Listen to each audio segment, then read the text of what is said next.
gone shopping. I'll pick the kids up from school at lunchtime, and then I'll come home to get things ready for Jason's birthday party. Don't work too hard. I love you.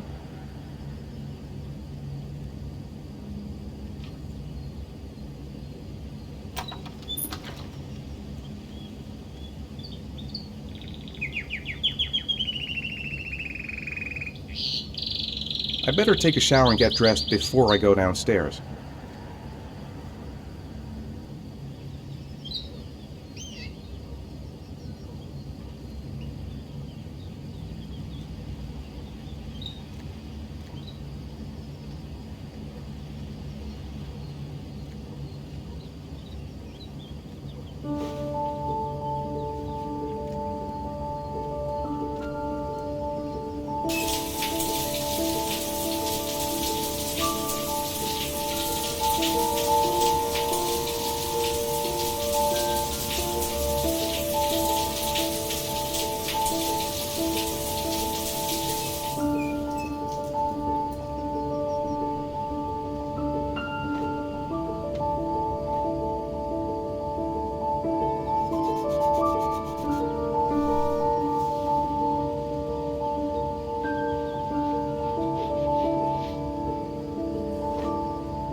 Nothing like a refreshing shower. I almost feel awake.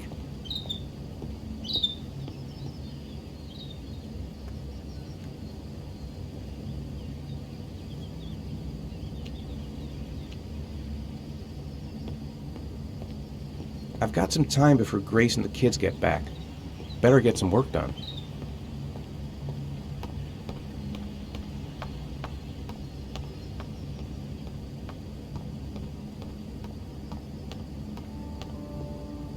Nice day outside. Maybe I could squeeze in a little garden time.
Hey, take it easy. You're gonna knock me over.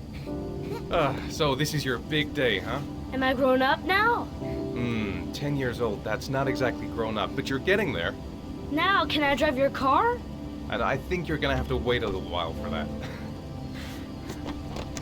Ethan, can you please help me? I'm coming.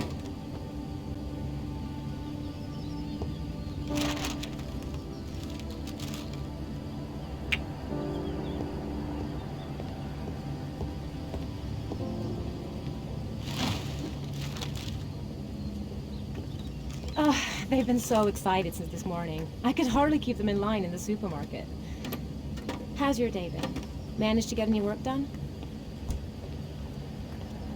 Not really. I tried, but I didn't really nail it.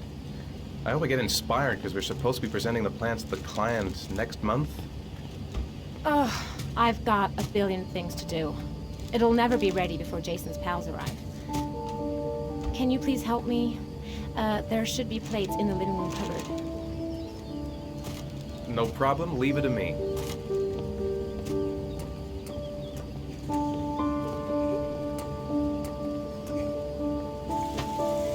That door is always ticking. Give it a big tug.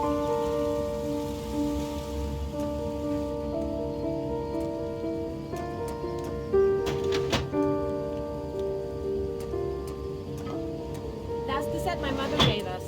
Be careful, okay? Don't worry. I wouldn't want to be responsible for a diplomatic incident with your mother.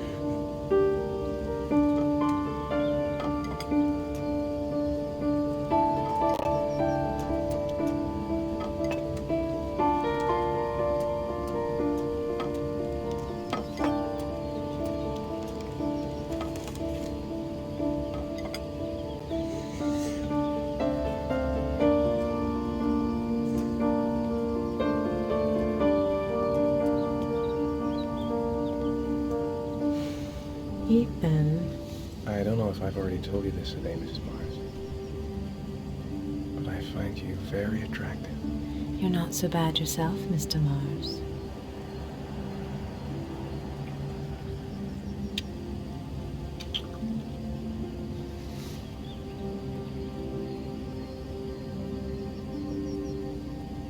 I know what's on your mind, Ethan. But now is not the right time for it. Shame. I've really got to focus on this party. We'll continue this little conversation later.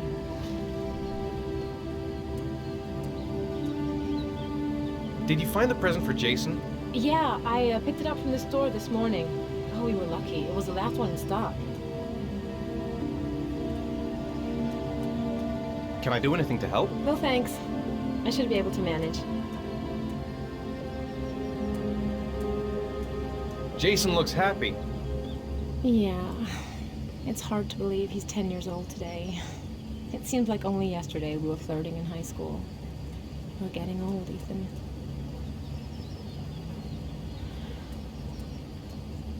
When are Jason's friends coming? Oh, about 2 p.m.? Oh, God, I hope I'll be able to keep the situation under control. Not like last year.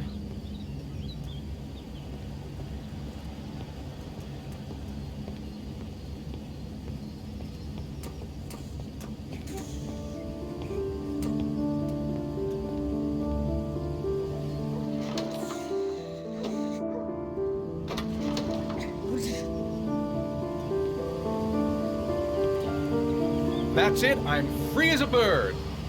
Hey, 5 minutes, boys, okay? After that, we've got to eat because your friends are going to be here Okay, soon. we promise, Mom. Who wants to go first? Me first! No, me me first! Easy, fellas. You can both have a turn. All right, Jason. Let's do the helicopter.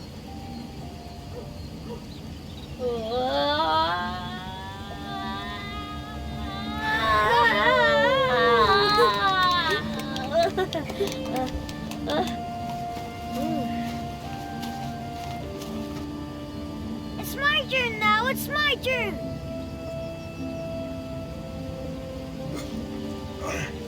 Okay, Sean. Get ready. Here we go.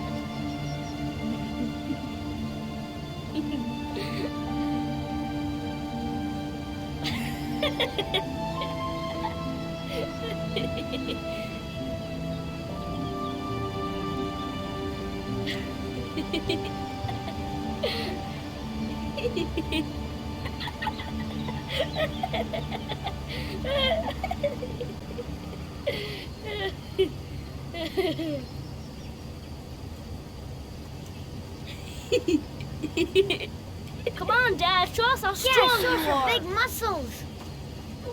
Be careful, hang on.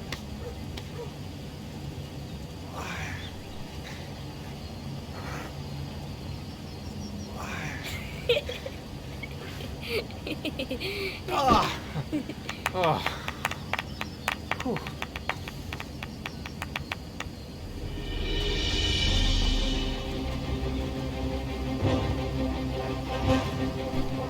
This time you're done for. You're gonna pay for all your crimes, evil one. Ah, surrender, weakling. Say your prayers.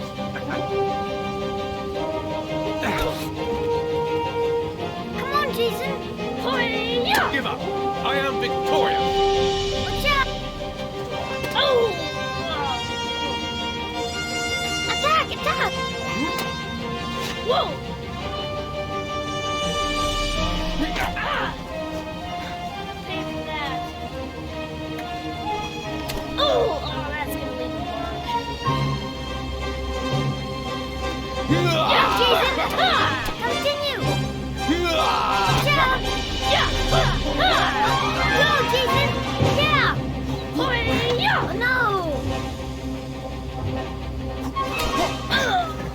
My life has come to an end. Food's ready, kids. You coming in?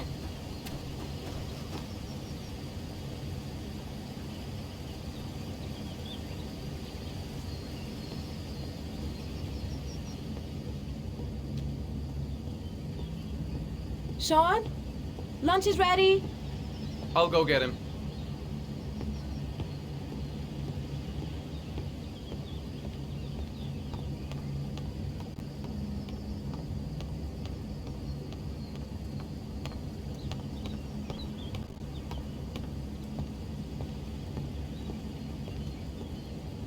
Sean? What's up? It's Merlin. He's dead. He's dead and it's all my fault. No, it's not, Sean. Of course it's not your fault. I'd give anything if you could come back to life. You know, Sean, there's some things which just have to happen. Even if you don't want them to. It's not fair, Dad. It's not fair. I know. I know.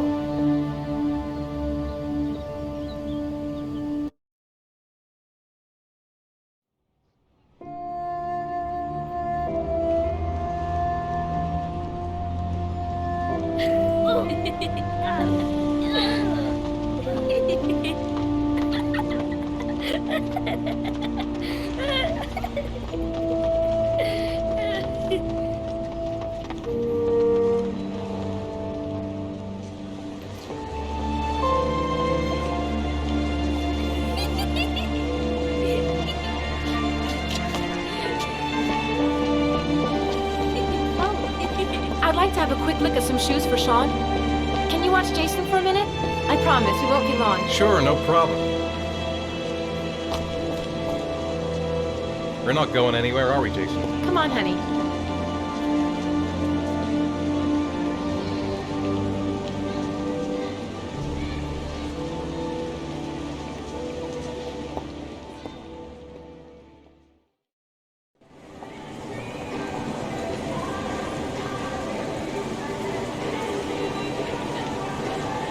Jason!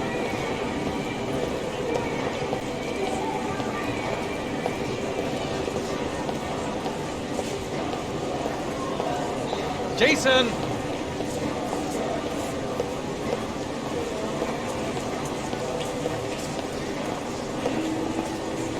Jason!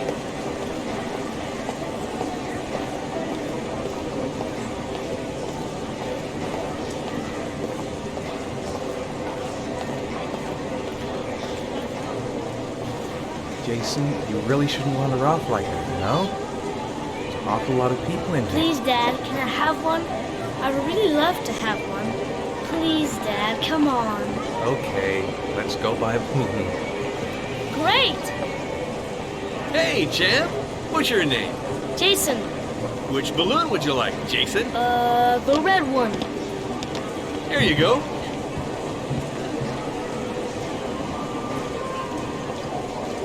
That'll be $2, sir. Jason, wait for me. Wait for your dad, son. It's really crowded in here. Keep the change.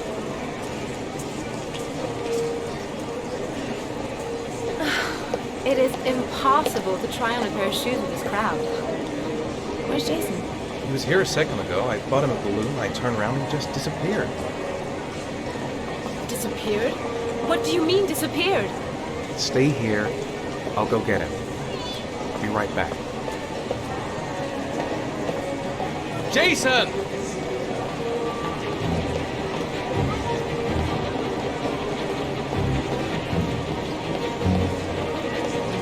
Jason!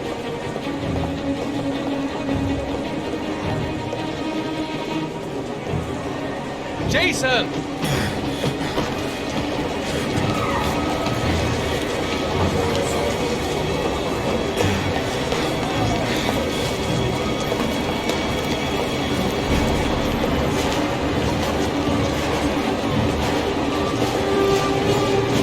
Jason!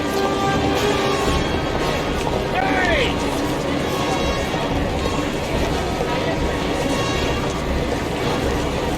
Jason!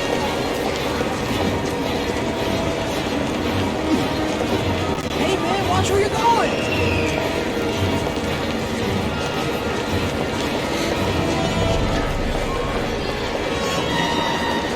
Careful! Jason! Jason, God.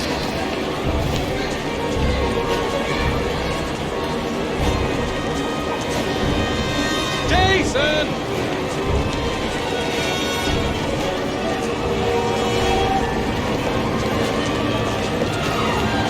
Jason!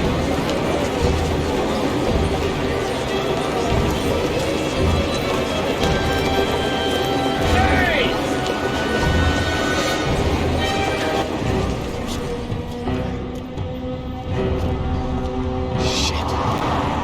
Shit!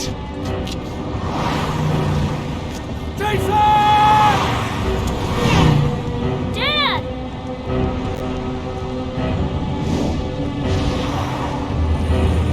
Jason! No!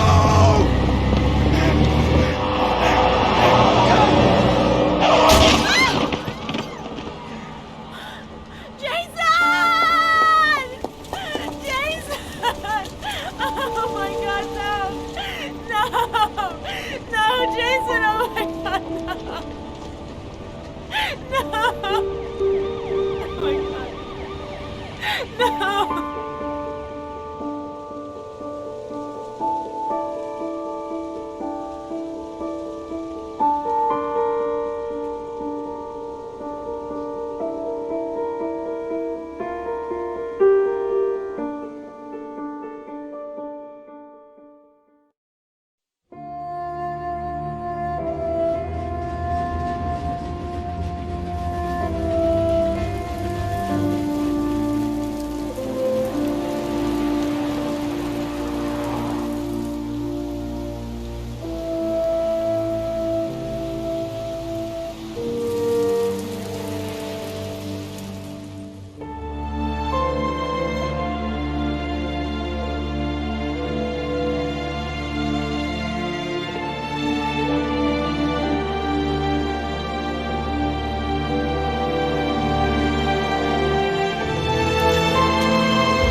Hi, Sean. Hi, Dad.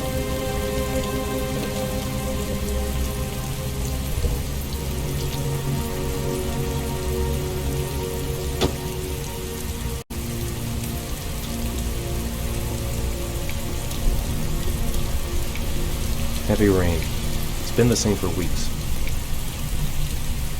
I know he doesn't like being the last one left at school.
Grace has Sean this weekend.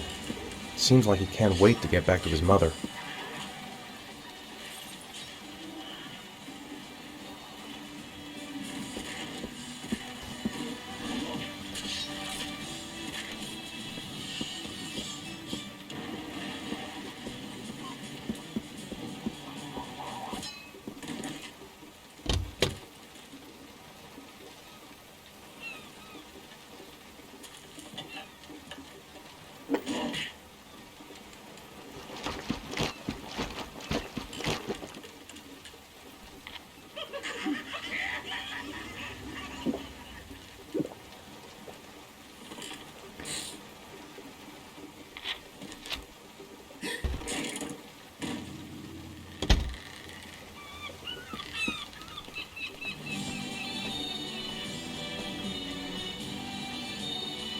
It's time for your snack.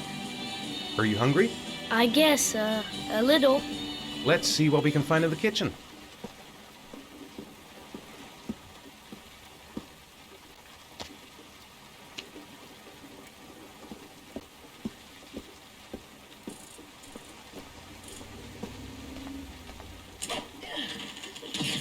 Here, Sean. Here's your snack. Thanks, Dad.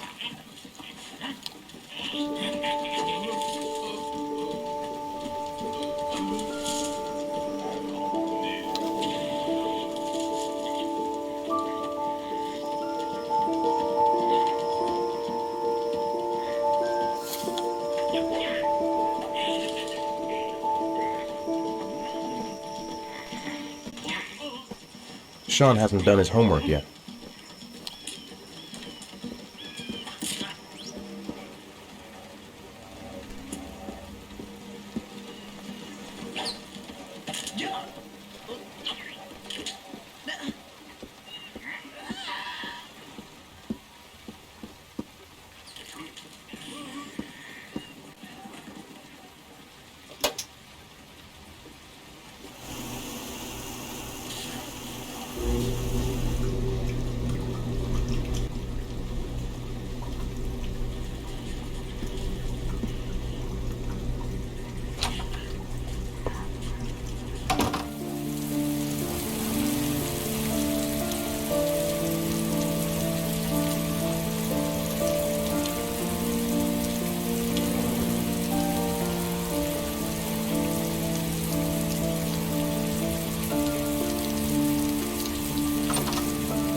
Sean, do you want to do your homework now?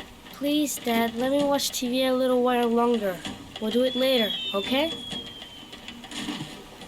I think we should just get right to it. Then it's done and out of the way. Now, get your bag and get set up in the kitchen. I'll help you.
Dad, I'm finished. Can I go watch TV?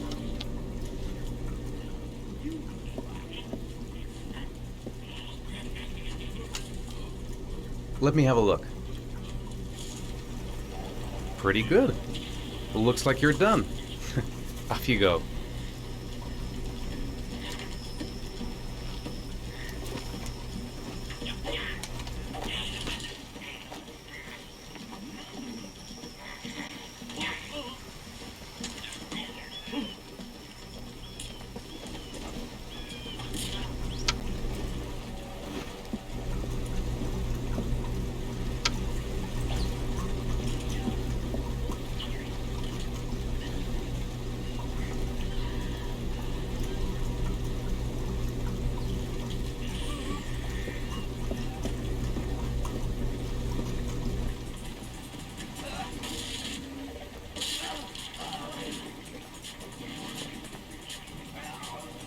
How are things at school?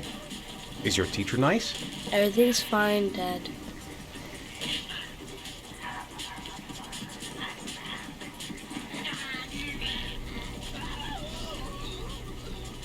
What do you say we play together for a while?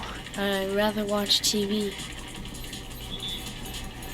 Do you want me to get your dinner? Oh yeah, I'm really hungry. Okay, I'll go see what I can find. I'll call you when it's ready.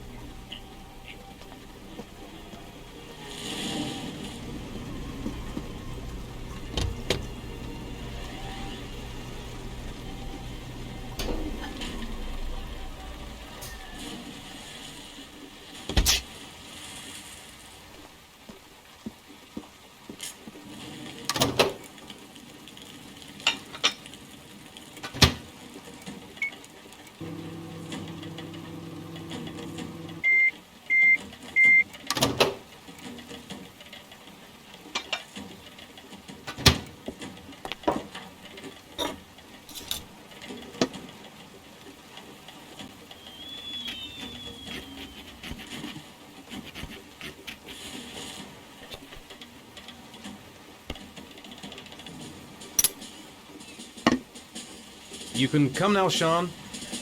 Your meal is ready. I'm coming!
Sean's sneezing. I think he's catching a cold.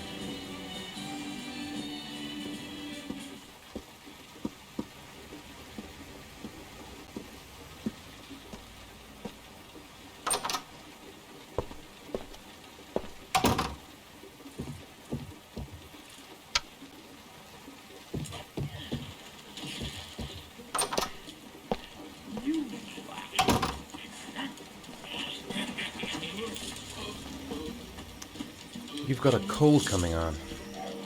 I'm gonna see if I can find some medicine for you.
When the parents came home from church, all their children were gone. They searched and called for them, they cried and begged, but it was all to no avail. The children had never been seen again.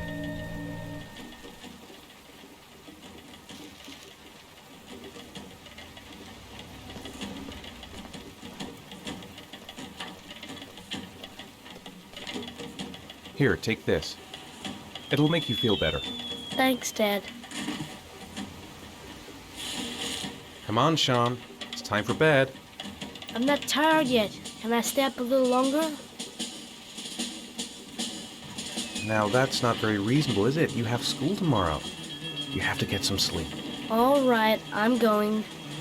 Are you coming with me? Go brush your teeth and put on your pajamas. I'll come up.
Good night, Sean. My teddy! I haven't got my teddy, Dad! You must have left it somewhere in the house. Do you have any idea where it could be? No, Dad. Please, I can't sleep without him. All right, I'll have a look around and see if I can find it, okay?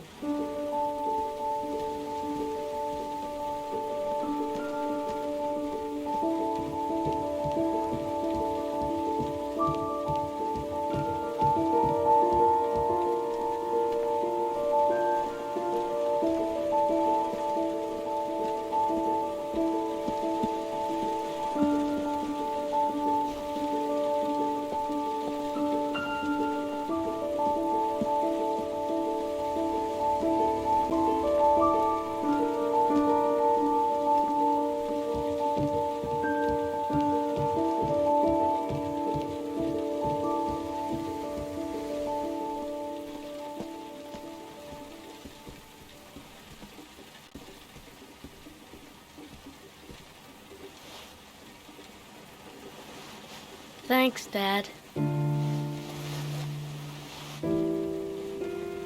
Good night, Sean. Night. Dad, Yeah? why do you look so sad? I think I just need some time to get back to the way things were. You know, Dad, what happened to Jason wasn't your fault. Good night, Sean.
Lauren Winter. Ring any bells? Nope, can't say it does. Oh, that Lauren Winter. Third floor, last door on the left at the end of the corridor.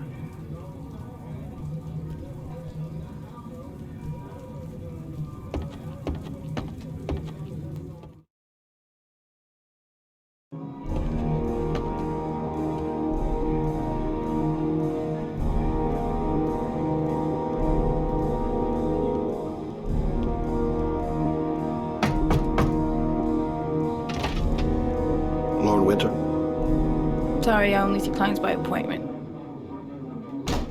Wait.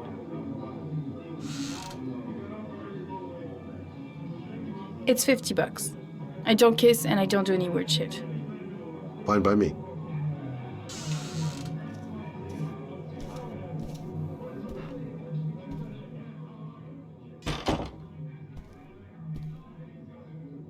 Put your money on the table. You got exactly 10 minutes. When the alarm rings, it's over, okay?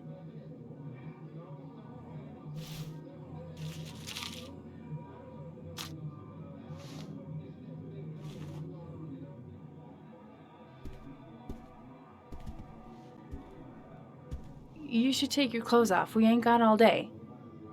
Actually, I'm not a customer. Shit, a cop. I should have known. What you want, a freebie? Is that it? My name is Scott Shelby. I'm a private detective. The families of the victims of the origami killer asked me to investigate the murders. I came here just to ask you some questions about Johnny. I already told the police all I know and I have nothing to add. Leave me alone. I understand, Lauren. I know what you're going through. Oh yeah? You know what it feels like to find your own son's body on a wasteland? I'm sorry, I don't believe you have the slightest idea what I'm going through, Mr. Shelby. The killer is walking around free as we speak. He'll kill again if he's not arrested. My Johnny's dead, so what difference does it make? If we don't find the killer, there'll be other mothers who find their son's body on a deserted wasteland. But you're right. Why should you care? It's not your problem anymore, right?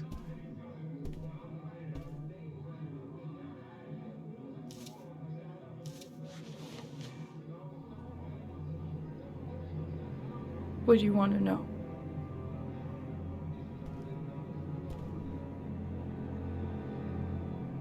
Did you suspect anyone after he disappeared? I meet a lot of pretty shady characters in my line of work. Sure, I thought of it at first. But it didn't seem to make any sense.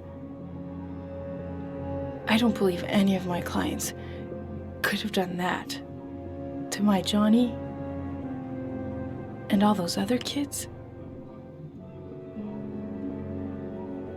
How did your son disappear? He used to go play with the neighborhood kids after school. It was pouring down something awful that day. I'll never forget it. All his friends came home around 5. All except him.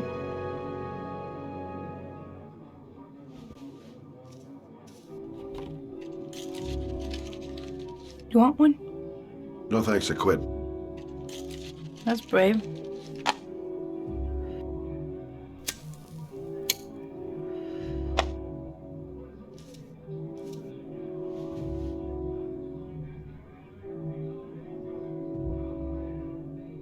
Did Johnny live with you? Yes. Of course, I made sure he never met any of my clients. I wanted to stop, you know. But we needed the money.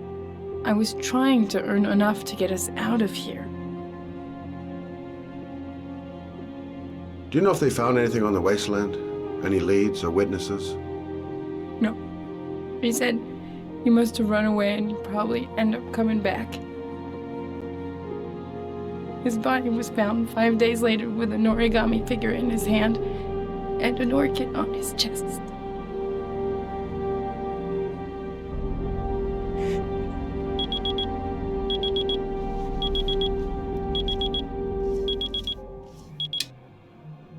Time's up, Mr. Shelby.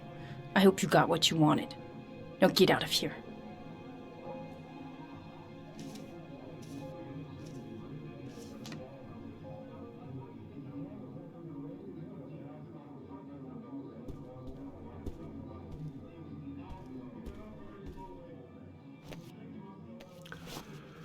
Well, if you remember anything, the smallest detail, give me a call.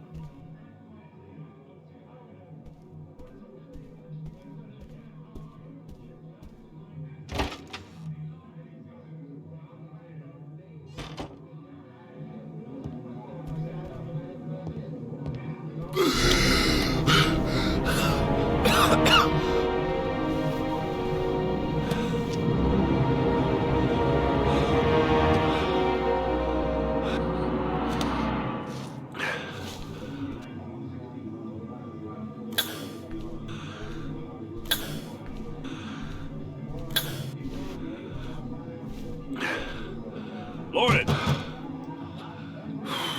Lauren, open up, baby.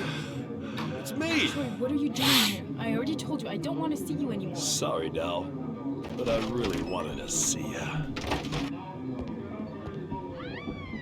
That guy just forced his way into Lauren's place. Sounds like the room's getting rearranged, and not in a good way.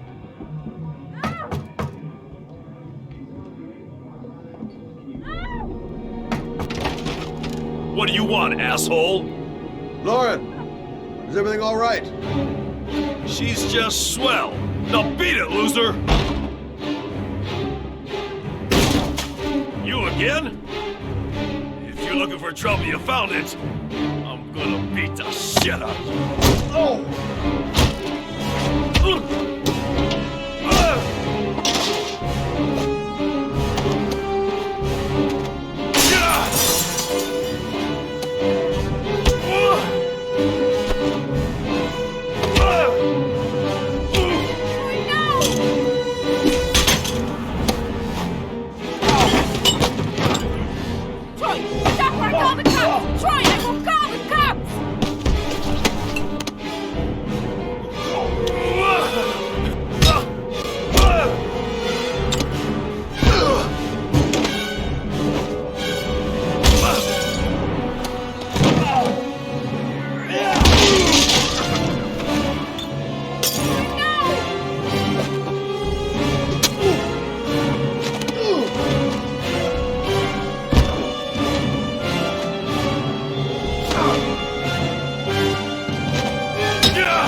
I'll see you again, asshole.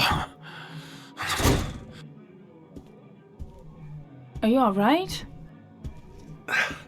Better than him, I guess. Who is he? An ex-client who thinks he owns me. He was getting violent, and I told him I didn't want to see him anymore. Well, you should be careful. He'll probably be back. Sorry about the mess. Mr. Shelby, Yeah. thanks.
The zone is sectioned off, sir. Please step back.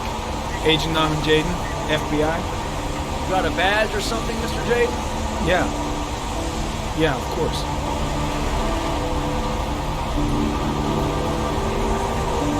Check. You can pass. I'm looking for Lieutenant Blake. Is he around? I saw him arrive earlier. He's here somewhere. Thanks.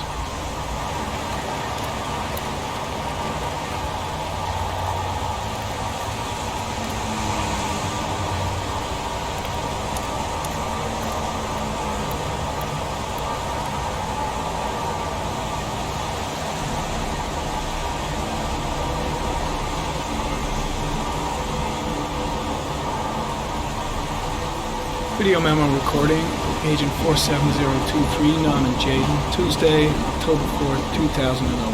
Time is 8:14 a.m.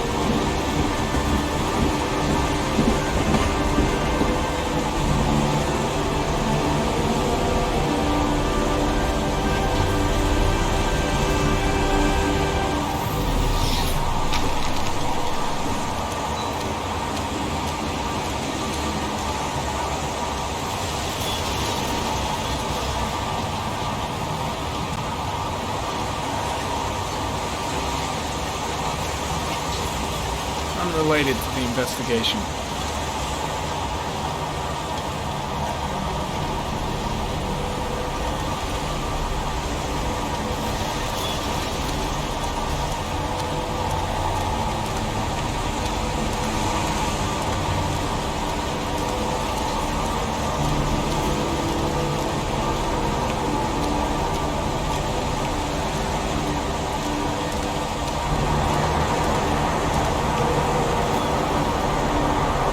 Weather, huh? Does it always rain like this? It rains every fall. Doesn't it do that where you come from? Well, yeah. Yeah, of course. I'm looking for Lieutenant Blake. Is he around? I saw him arrive earlier. He's here somewhere. Is that a coffee you're drinking there? There's some in the thermos behind you. Help yourself.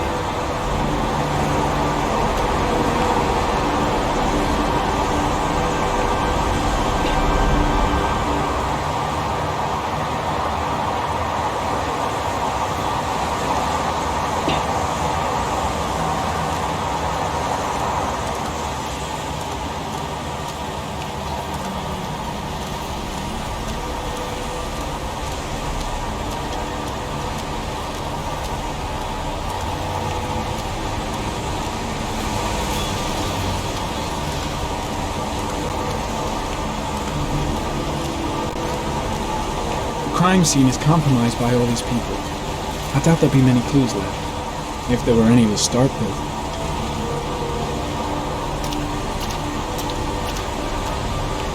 Lieutenant Blake? I'm Agent Norman Jaden from the FBI. I went by your office this morning, they told me you'd be here. Now, if you're looking for rain, dead bodies, and highways, you come to the right place. Mike, will you tell that asshole with the bulldozer to stop for 5 minutes? I can't hear myself think here. Right away, Lieutenant. Well, are you coming, Dayton? So, what happened? Some guy taking his dog for a piss found a body about 6 o'clock this morning. We don't know much more right now. Based on what we've seen, looks like the work of the origami killer. Any witnesses? None yet. Given the neighborhood, I'd be surprised if anybody saw anything. Any news on the coroner? He's on his way, Lieutenant. We've been waiting for an hour, for fuck's sake. Has the body been identified? No, not yet. We should know more later today. Has the time of death been established? Based on the rigor mortis, must be less than 6 hours ago. We should know more once the coroner has had a look. Do you have any leads? My men are going over the scene with a fine-tooth comb. If the killer left anything behind, we'll find it. Tony, I don't want to see a single shit-stirring journalist within a mile of here. You got it? Yes, Lieutenant. There are a lot of people on the crime scene. Aren't you afraid your men might destroy some clues? You don't find proof sitting behind a desk. We're not in the habit of trampling things into the ground if we're not in the FBI. No, of course not. That's not what I meant. Listen, I'm a little busy here. Why don't we discuss all this a little later, back at the office? Well, no problem. I understand. Do you mind if I have a look around? Be my guest. Hey, Jade, come and see me if you find anything, okay? We're on the same team now.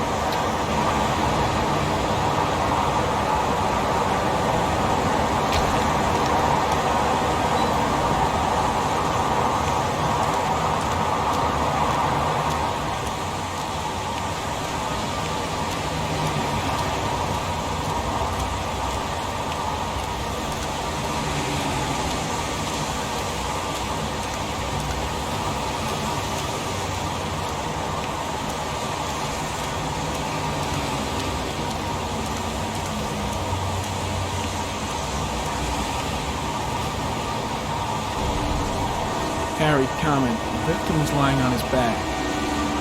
No visible signs of violence.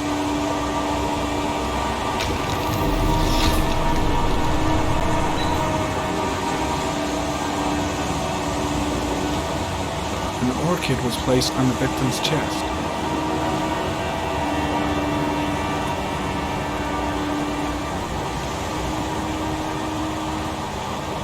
small origami figure in the right hand.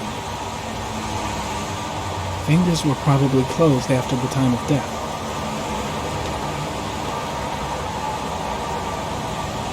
Superficial wound on the right thigh. Blood analysis suggests it could be post-mortem. Probably a scratch that occurred when the body was being moved. The blood report indicates an advanced and long-lasting state of exhaustion. His face is covered with mud, like the other victims.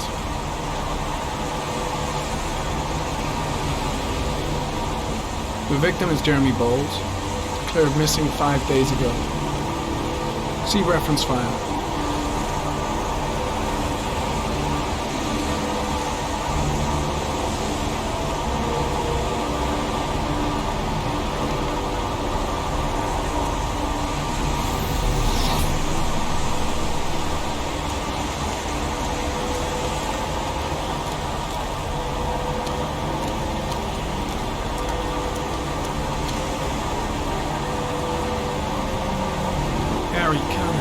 Orchid pollen detected, probably from the flower left on the body.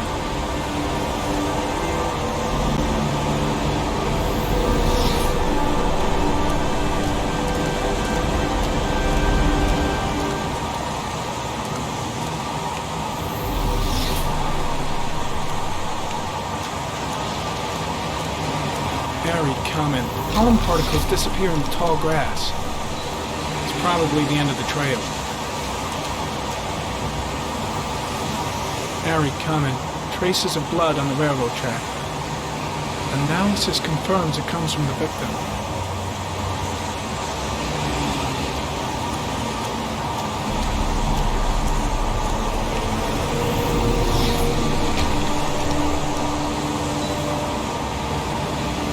Footprints continue just after the pollen trail. There's a good chance that they're the killers.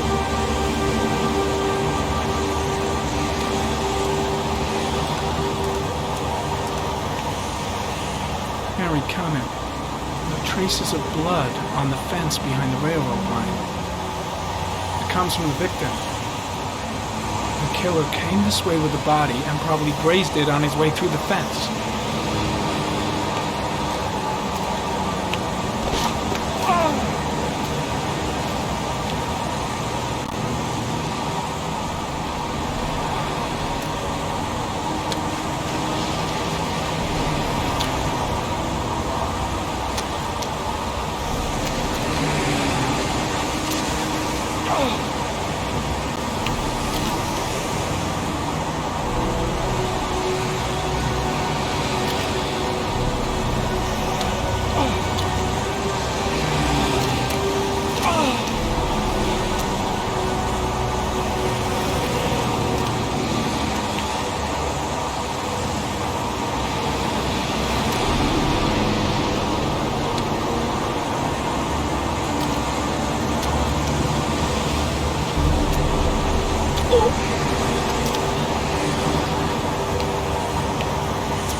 There's a good chance that they're the killers.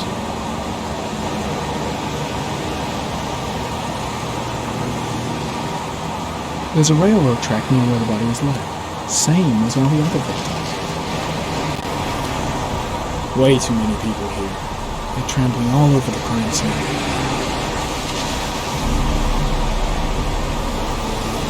Very comment. Tire tracks on the side of the road behind the railroad line. Maybe the killer's car. I think I've seen all there is to see.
back to the office. You staying?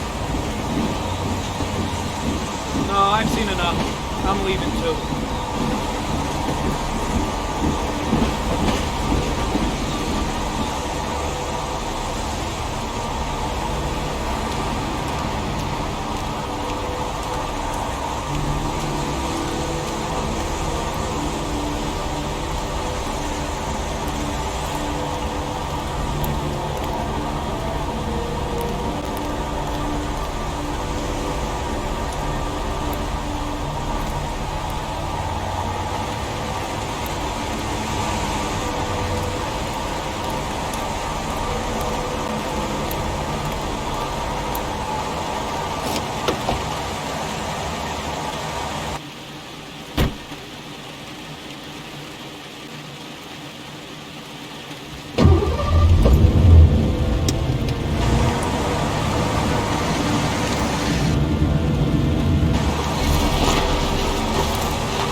A bat.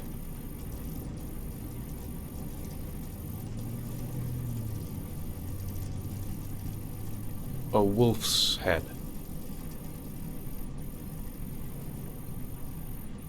A crab.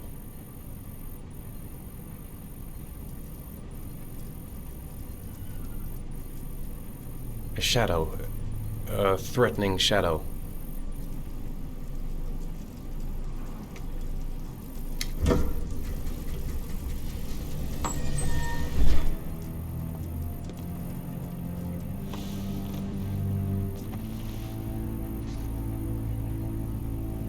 I have the results of your MRI scans.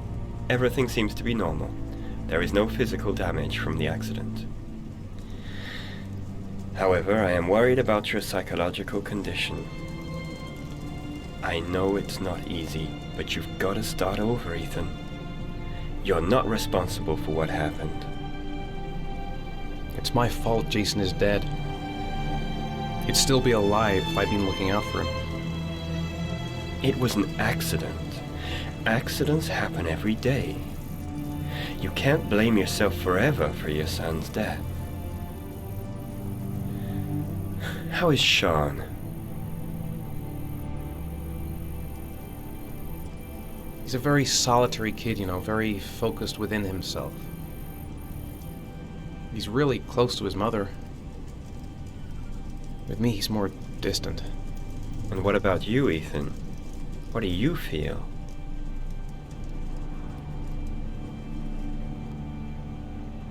I feel sorta anesthetized, as if none of this was real.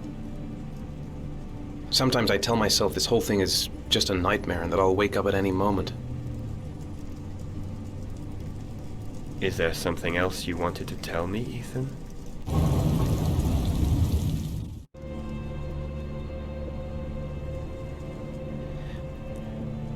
I sometimes have these blackouts. Times when I don't know what I'm doing. I recover consciousness sometime later, but I'm someplace else. And I have no idea how I got there. Do you think this could be related to the accident? You suffered a massive concussion and were in a coma for 6 months. We really don't know what effect a shock like that can have on the brain. That's the end of this session, and we'll continue this conversation next week.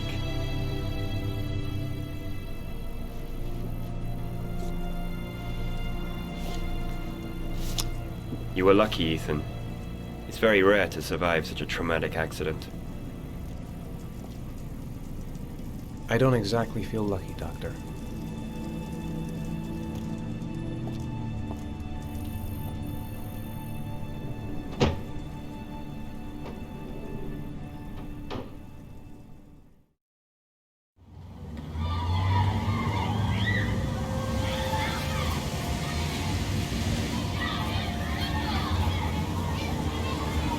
Is something the matter, Sean? No, I'm all right.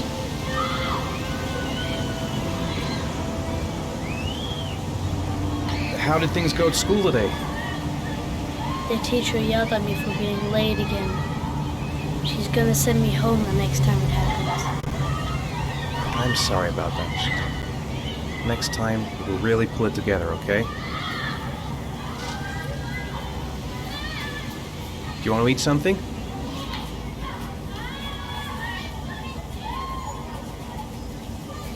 Aren't you gonna go play with the other kids?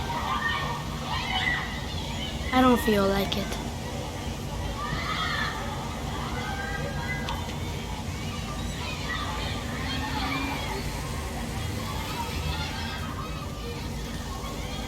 I haven't been on a seesaw in a long time. What do you think? Yeah!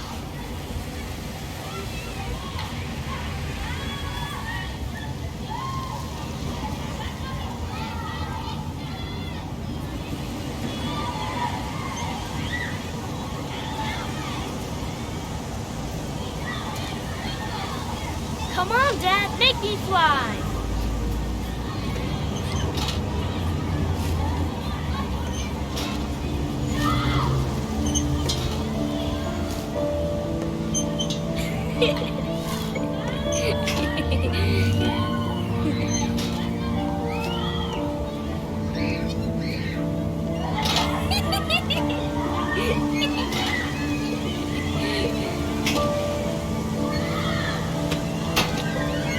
He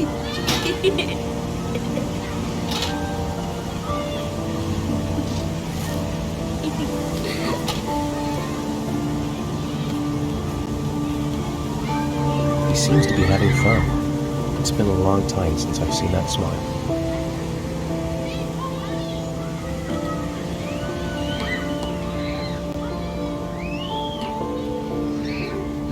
What about that merry-go-round? I bet I can push you so fast you won't be able to stay on it. Great!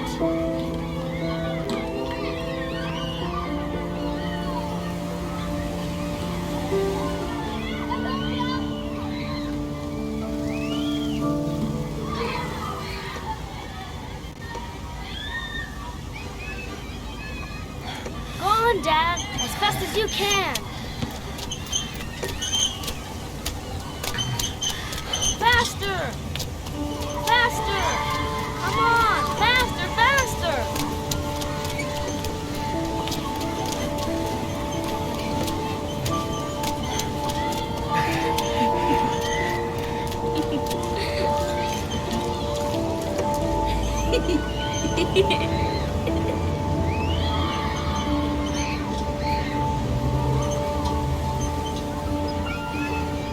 Whoa! I think my head is spinning. Good training for astronauts, though.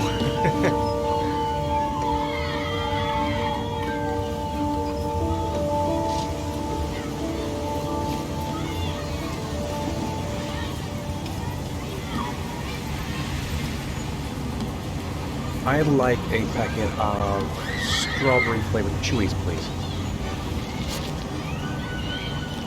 Thanks. Hey, I got you some chewies. I hate strawberry. Thanks. It was nice of you anyway.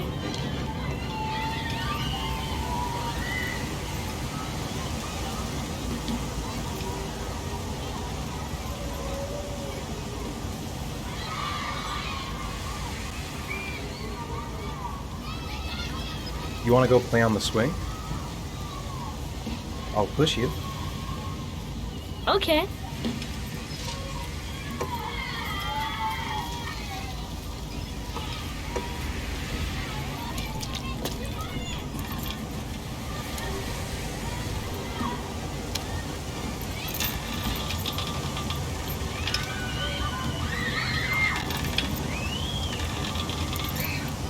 Come on, Dad! Higher!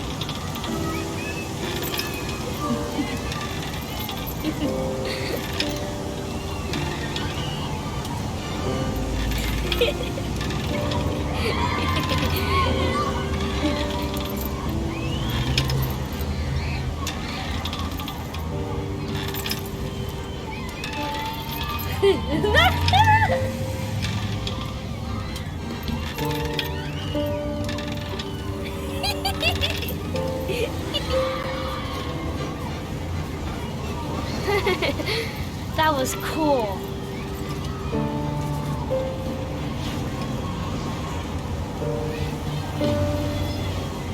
Looks like rain's coming. I think we better go. Okay.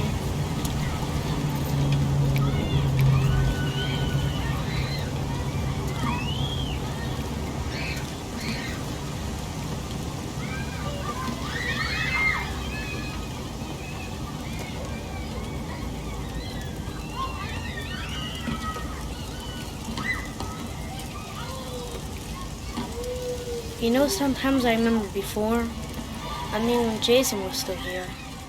Sometimes I wish everything could just be the way it was before. Me too, Sean. Me too.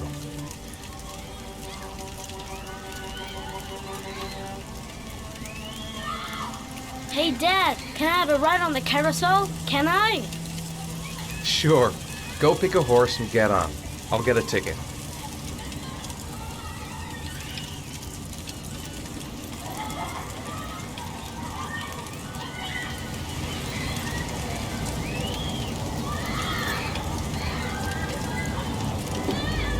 One, please. That's $1.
Stop!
Do you think it's gonna take long? No, he should be finished soon.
I'm off, Charlene. I'll look at the reports later. I'll cancel all appointments for this afternoon. Okay.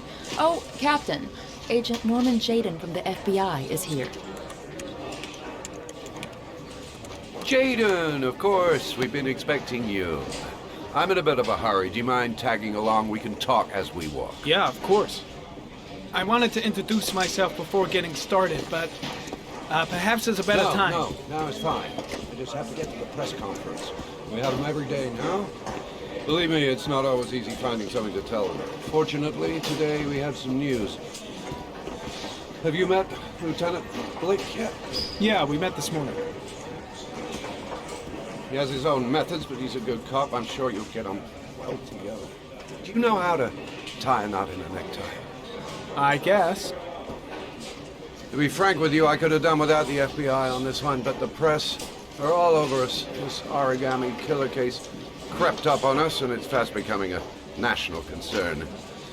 There are hundreds of killers in this country, but what do you know? This guy is exotic. He needs flowers and origami figures. Work that one out. Then the press get onto it, and we suddenly become the center of the universe. I'm here to arrest a serial killer. With all due respect, sir, the rest of it, it's none of my business. No, of course not. All I'm asking is that you make progress, and fast. The press want a perpetrator, and we're gonna have to serve him up on a silver platter. Not bad. Oh, go see Charlene. She'll show you to your office. Check in on the press conference if you're interested. It'll give you an idea of the political climate around here. Thank you, sir. Welcome to the club, Jaden.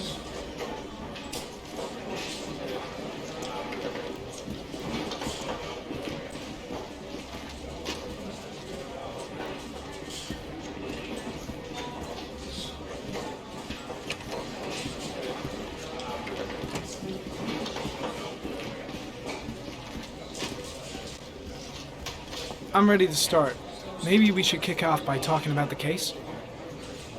I have some work to finish here. Let's talk about that later if you don't mind. Okay. No problem. Just let me know when you're available.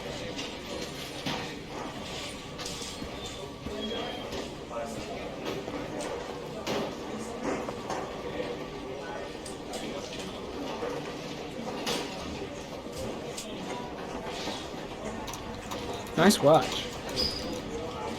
Oh, it's the present we offer to our new lieutenants.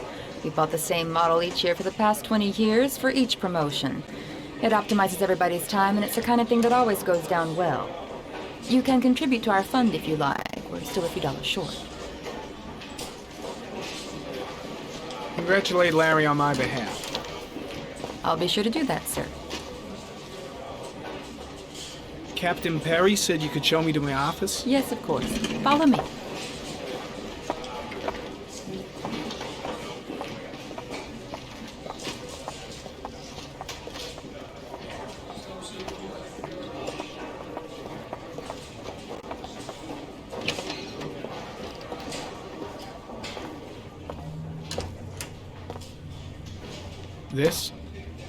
This is my office? That's where I was told to take you. If you need anything, you know where to find me.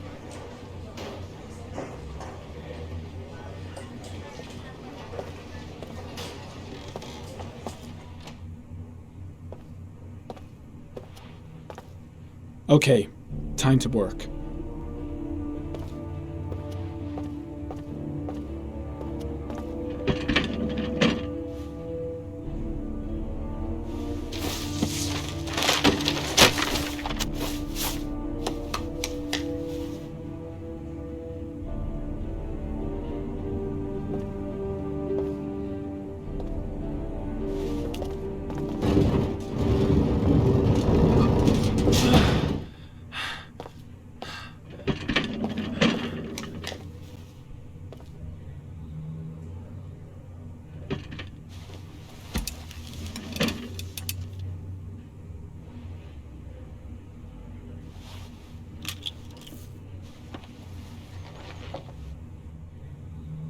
Step 1.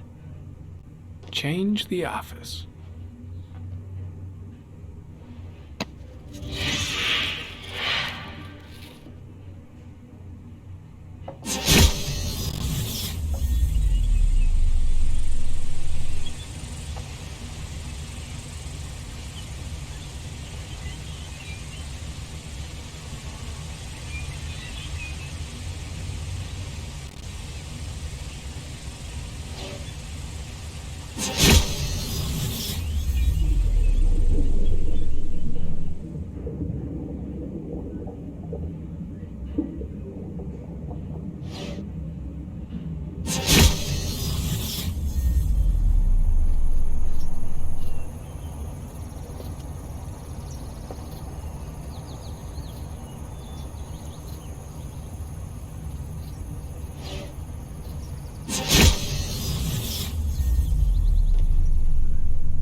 The orchid is a common species. It can be found at any flower shop.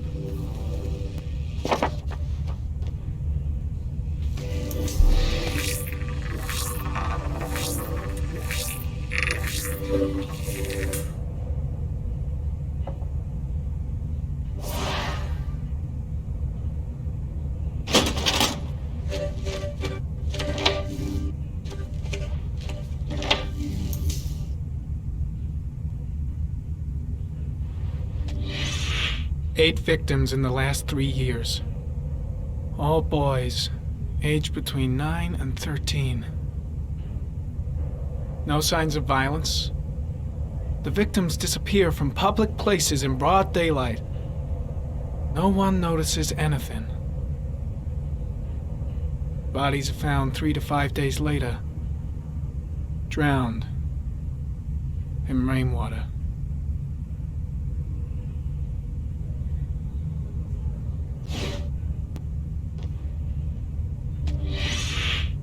Always the same ritual. An origami in the hand, an orchid on the chest. The victims have always been dead for less than 6 hours when they were found, which means they remained alive for several days before being drowned. Over 3,500 people questioned. Over 100 suspects interrogated. Not a single lead to go on.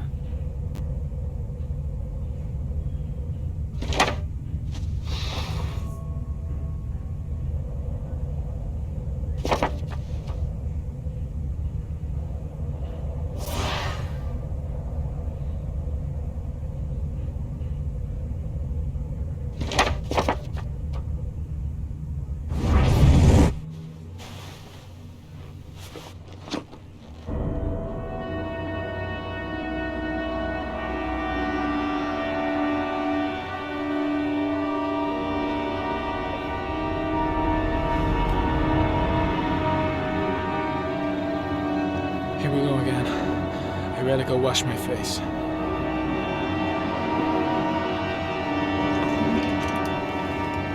I need to take some. I'm gonna faint if I resist. It's all right. I know I can make it. I know I can make it.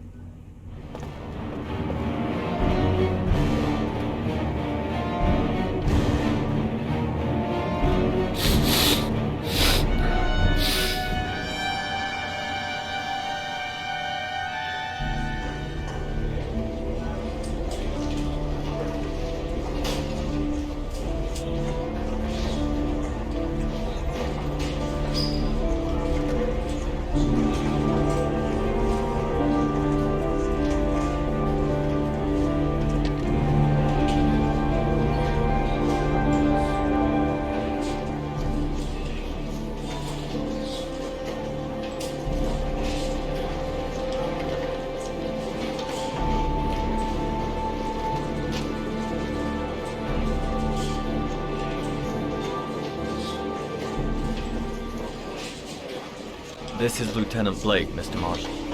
Could you please tell him what happened? It was this afternoon. I went to the park with my son, Sean. We played together for a while, and then he wanted to go on the carousel, so I put him on one of the wooden horses, and when I turned back, Sean had disappeared. Exactly what time did you arrive at the park? Try to remember exactly, Mr. Mars. Every detail can be important. It must have been about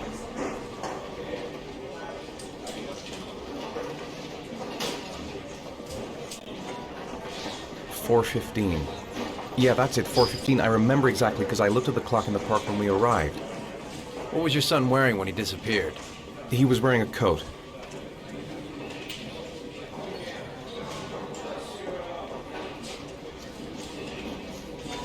A black coat.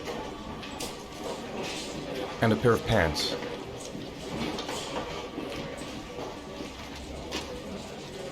Beige pants. How could Sean have disappeared without you even noticing? Weren't you right by the carousel?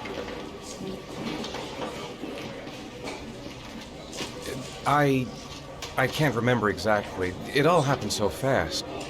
You say you took your son to the park after school, but you didn't report him missing until 8:15.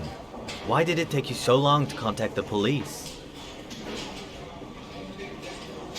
I searched the whole neighborhood for him. I thought he couldn't have gone far. All right, that's all the questions I have for now. You're free to go, Mr. Mars. We'll continue to look for Sean overnight. We'll contact you if we have any more questions. Do you think the origami killer... Listen, your son's probably just run off and he'll turn up in a couple hours. But what if it is the origami killer? Well, then we have about 4 days to find him alive.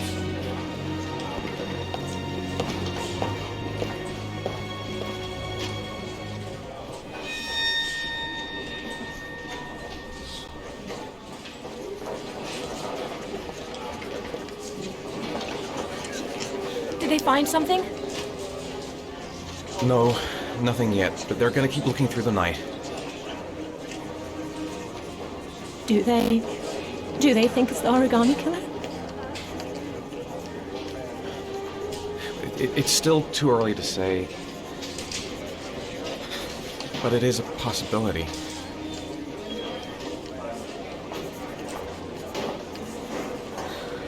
What happened, Ethan? How could you lose Sean like that? You should never have taken your eyes off him. I mean, for God's sake, how hard is it to keep your eye on a child in the park? Why did you leave him, Ethan? Why? Wasn't it enough losing Jason? Sorry.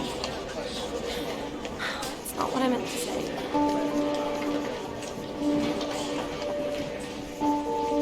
I miss him so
Good evening.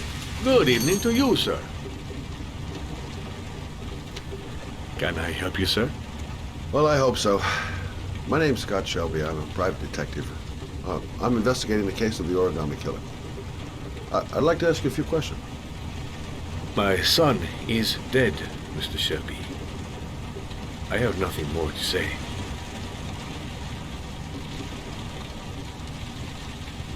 I also lost someone I loved.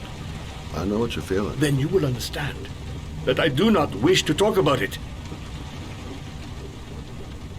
You may know something that could help save other people's lives. I was unable to save the life of my own son. I do not see how I could save the lives of other people. Oh, do you sell inhalers? I'm all out, and at least I won't go away completely empty-handed. In the back of the store, to the right. Thanks.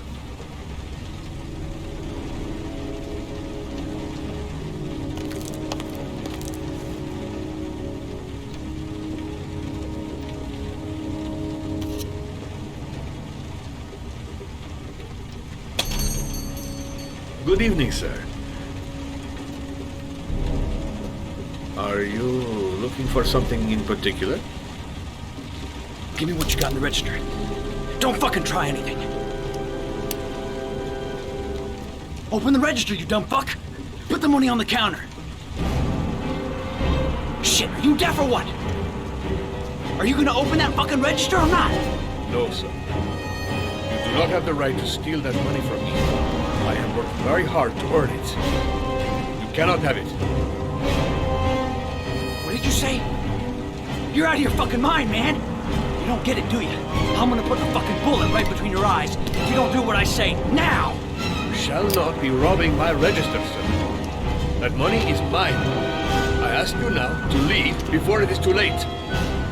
Christ, goddamn idiot! Open the register! Don't make me fucking kill you! Just don't turn around. No, sir. That I cannot do.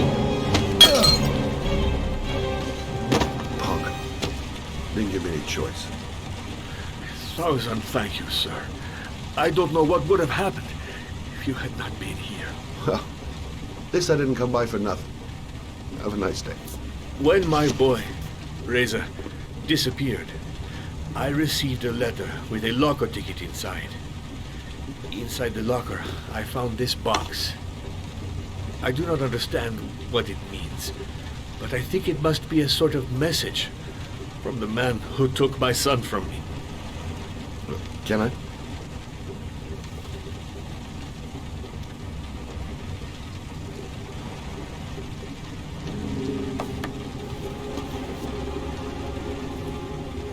Please, take the box if it can be of any use to you at all. did not help me to save Reza, but maybe it will help you find the other little boy.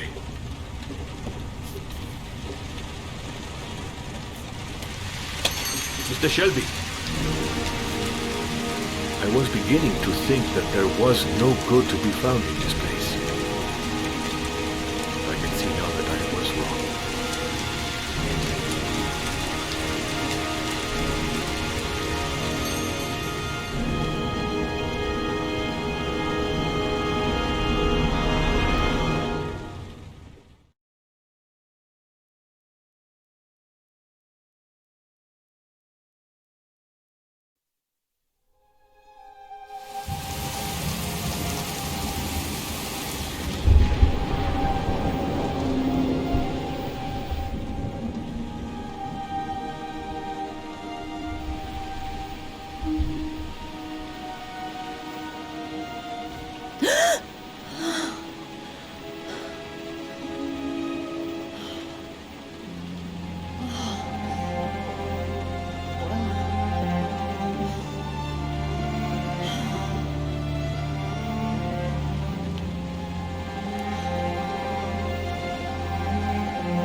Goddamn insomnia. I'm totally exhausted, but I just can't sleep.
hot drink is what I need.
I shouldn't take those damn pills again.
There's someone here. There's someone in the apartment. The phone on the desk. I could call for help. The front door. It's the only way out. If I can reach it, I still have a chance.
When the parents came home from church, all their children were gone. They searched and called for them, they cried and begged, but it was all to no avail. The children have never been seen again.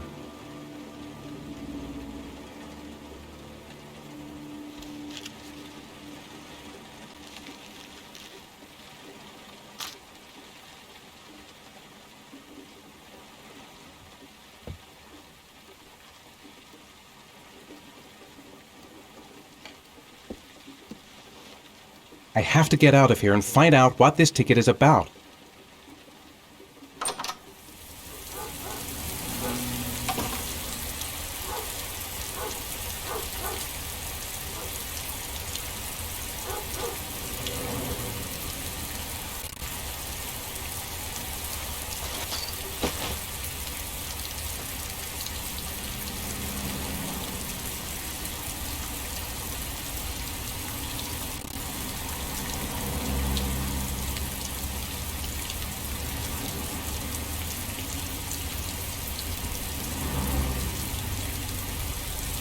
I'm the origami killer.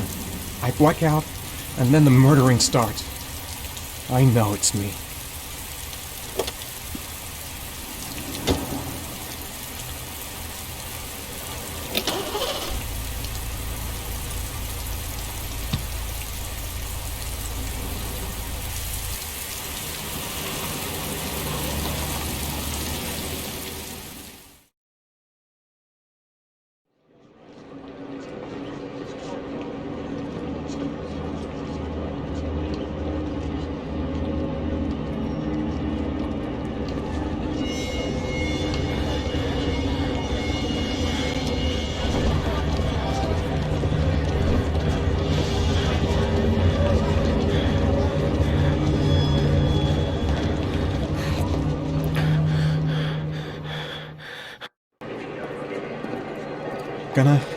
Gonna have to make it through the crowd.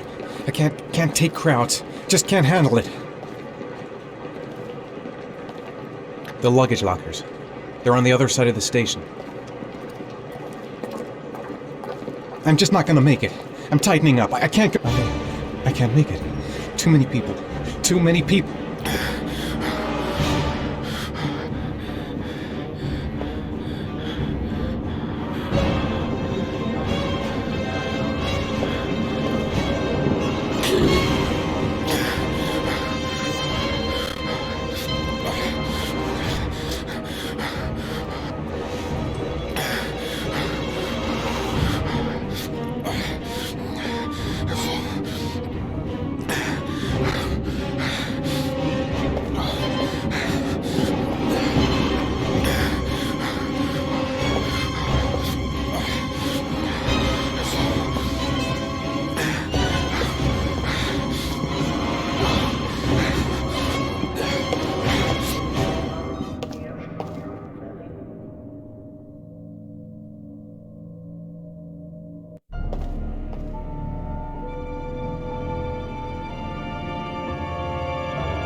Jason!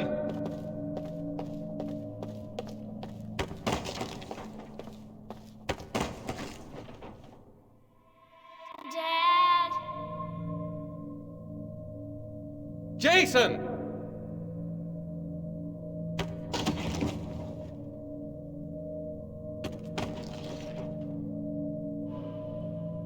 The balloon! Gotta get the balloon!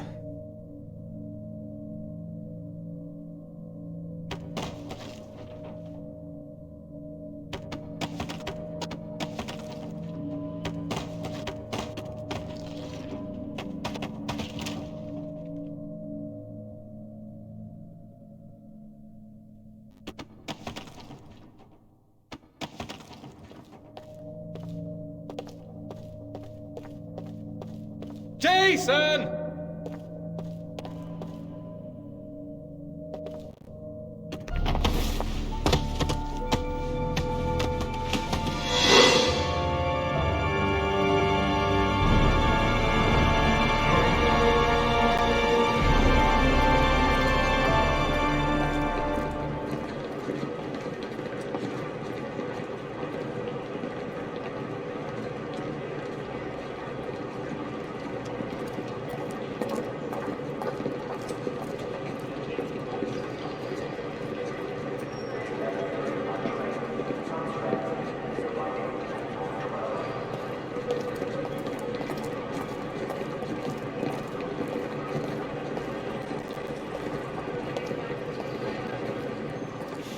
Line 18, box number 3.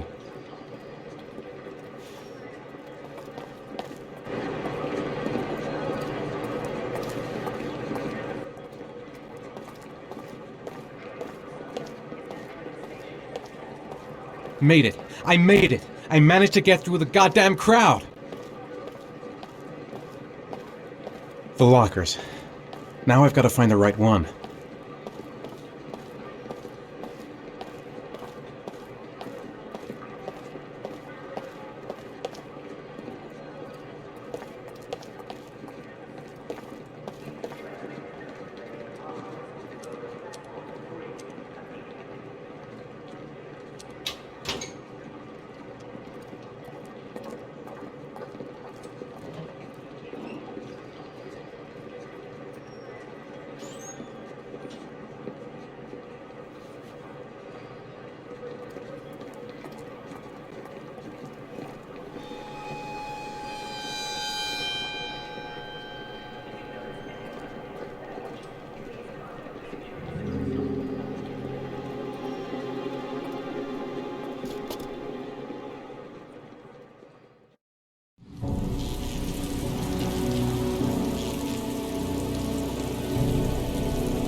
Sean. Where are you? I'm so cold. Dad! Dad!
The killer is white, aged between 30 and 45. He doesn't act on impulse, but plans his crimes in a very meticulous fashion. He doesn't have anything personal against the victims. That's why he covers their faces with mud, to make them anonymous. Why does he kill them if he doesn't have anything against them? For him, they're more of an image, a symbol.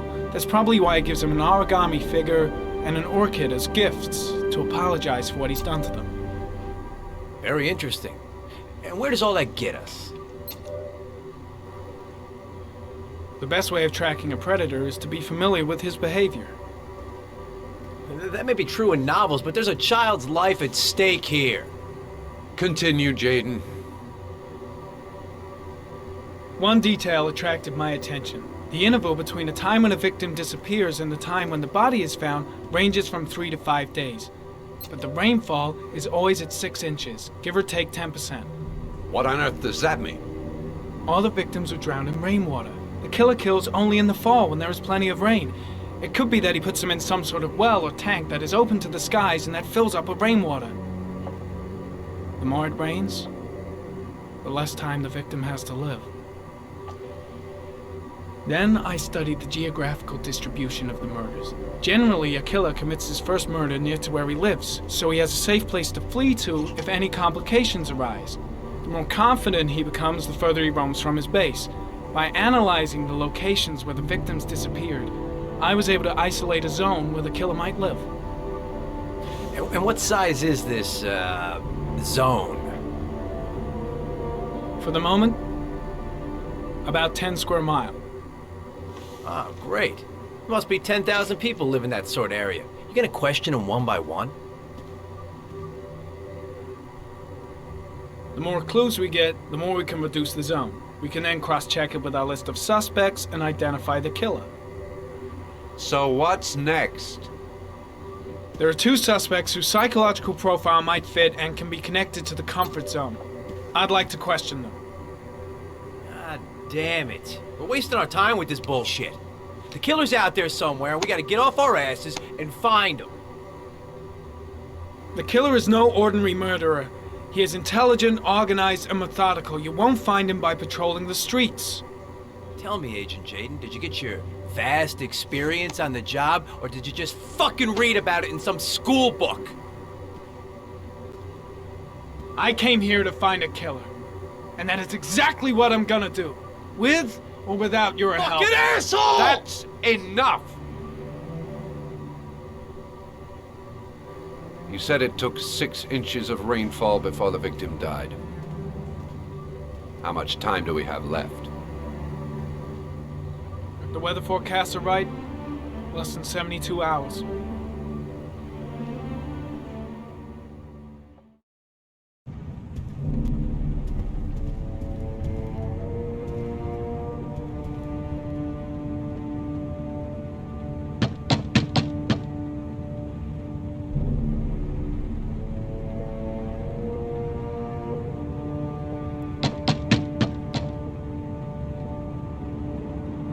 No answer. We waste our time coming here.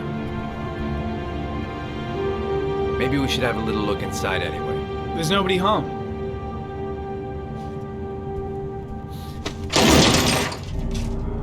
There is now. I'm not sure that's entirely legal. Call the cops.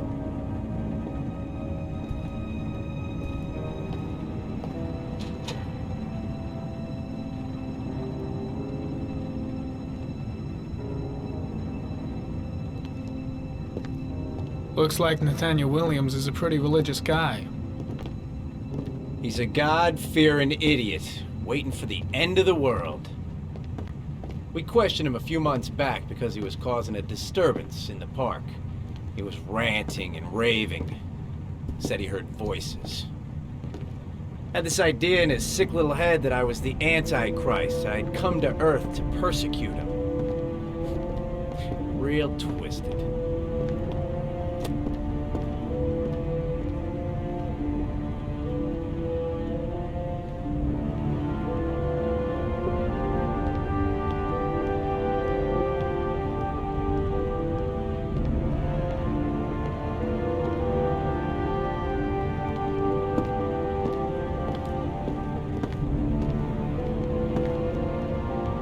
The guys taking a break from reality holed up here in this crazy apartment.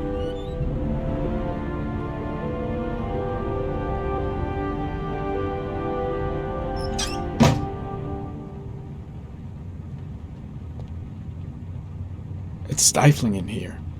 Those windows haven't been opened in years. All the signs of a mystical obsessive neurosis compounded by a persecution complex.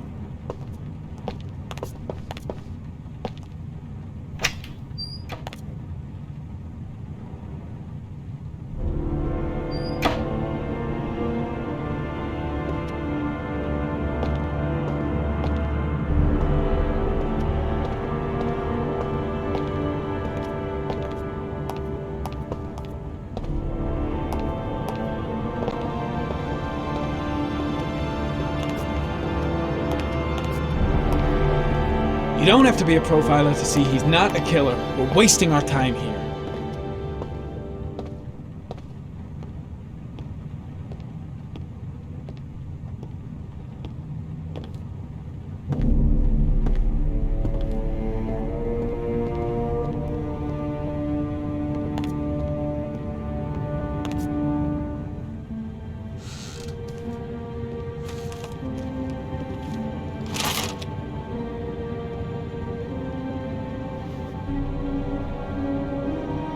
Good timing, Nathaniel. Just the man we're looking for. Angels and ministers of grace defend us. I'm Agent Norman Jaden, FBI. I'd like to ask you a few questions. As God is my witness, I haven't done anything. I'm innocent. Relax. Nobody's accusing you of anything. We just want to talk. Where do you work, Nathaniel? You have a job?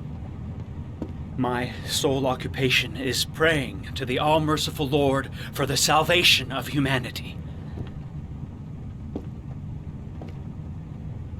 Why all the crucifixes? Are you afraid of something? The hour is nigh, and the wrath of God shall strike men down. I'm preparing for the end of the world. Nathaniel, do you remember where you were last Tuesday at 4:30 p.m.? Here? I was here. I was praying. All day. Was there anybody with you? No. No, I was alone. What about the voices, Nathaniel? Do you still hear the voices? We know who talks to you, don't we, Nathaniel? Or we both know who talks to you. Don't speak that name. What does he say to you, Nathaniel? I can't talk about it. You mustn't talk about it. What are you doing? He orders you to go and find new prey, doesn't he? He needs more and more. That's enough! Leave him alone! No! You mustn't mention him. You'll bring him here. He told you to go and find that kid in the park. The voices tormented you all night. I've got to do something. You wanted them to stop, didn't you, Nathaniel? Carter, shit! Are you out of your mind? Stop! That's enough! So you obeyed them to make them stop. Maybe Blake knows what he's doing after all. Isn't that right? No! Stop! Stop! You killed them, didn't you, Nathaniel? Are you gonna confess, you bastard? You are the Antichrist. Put down the gun, I shall Nathaniel. dispatch you to your father in hell. He is the son of Satan. He was sent to Earth to destroy us. For Christ's sakes, shoot! You're not gonna kill the Antichrist with a revolver, Nathaniel. He's much too powerful for that. Antichrist, my ass! Get that gun out of my face! Concentrate on my voice, Nathaniel. Listen only to my voice. You shall regret confronting the emissary of the Lord. You shall know divine power. Keep calm. Everything is gonna be fine, Nathaniel. Christ all powerful, defend us in our battle with the forces of evil. Protect us from the cunning and wiles of the demon. May God Almighty manifest the power of His empire, and may divine power cast Satan and all the other spirits that prowl the world in search of souls into the darkest depths of hell.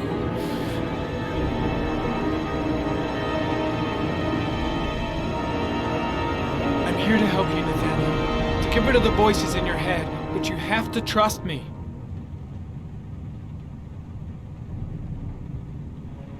Back away, slowly.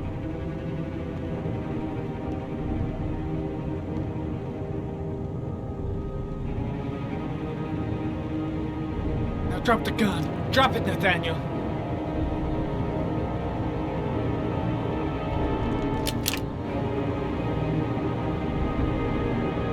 Put your hands on your head. Turn around.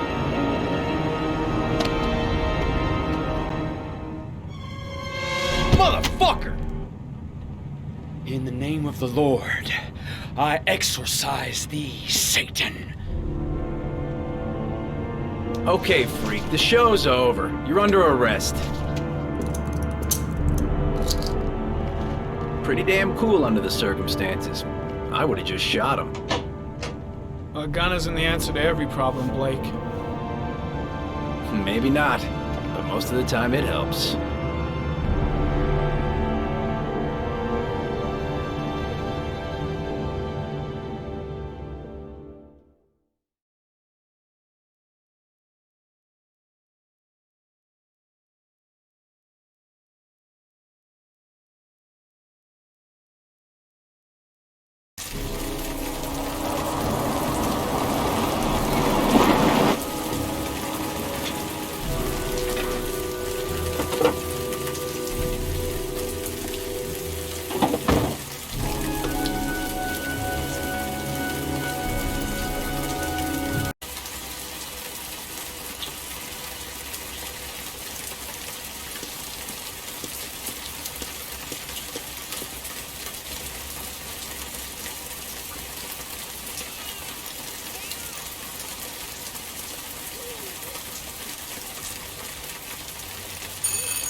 No answer.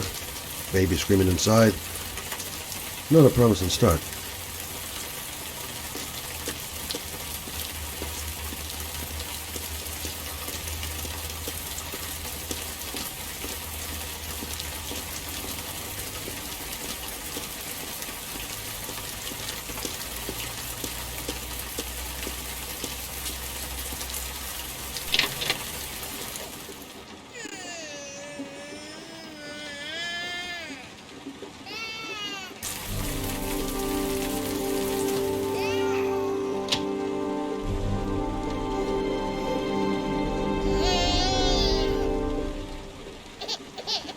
Anybody home? Mrs. Bowles.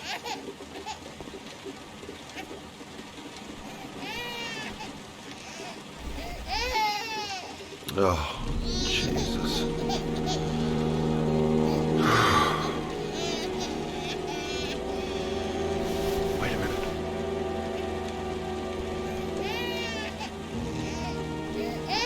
Hello, little cutie. Oh? You looking for your mama?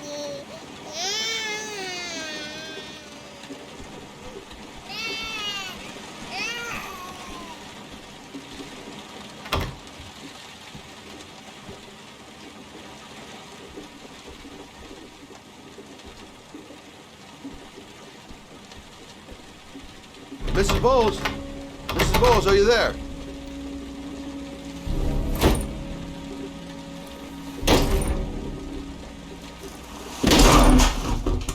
Oh, shit.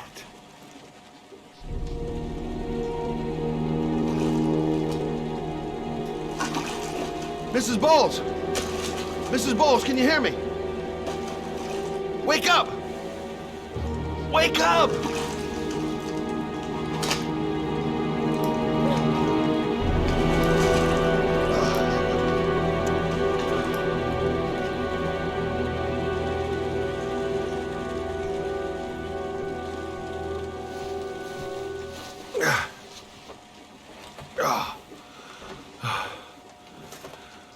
I'm gonna call an ambulance. No, I don't want to go to the hospital. Please. Okay. You got something around here I can dress this wound with? Yeah, I think so. Okay, don't move. I'll be right back.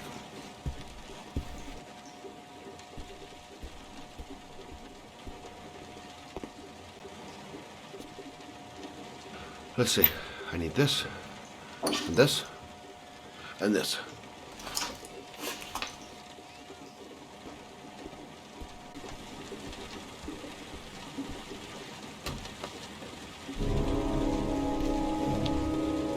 I'm here for you, Susan.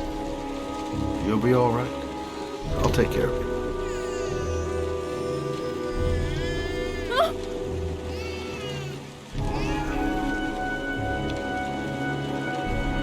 Stay with me, Susan.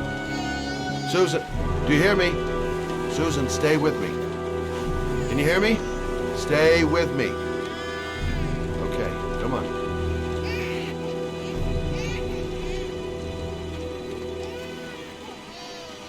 There, I done what I can. That should stop the bleeding. Well, luckily the wounds aren't too deep. Hey, how are you feeling? You okay? My baby. My baby needs me. Right. You stay there. I'll take care of the baby. Okay? Do you know what to do? With a baby, I mean. I'm a private eye. There's nothing I can't do. Her name is Emily. Gotcha.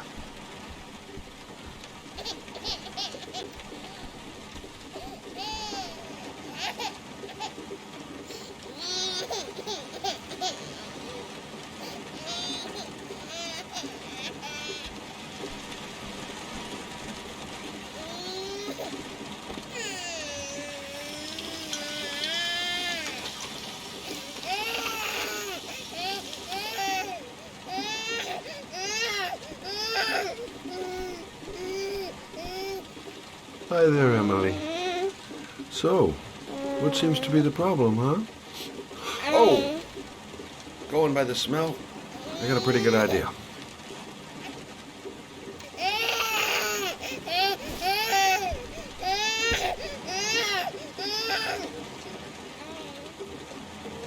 Okay.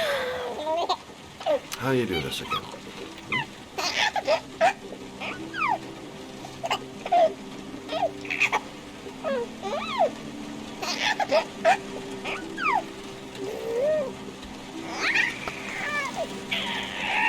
Now, brother, that's not the right way. Okay. Let's start again.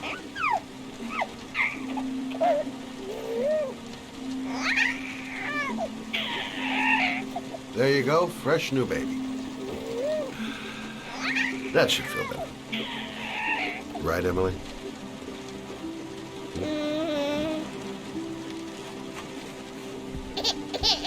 Hey, what's the matter? I thought we solved the problem.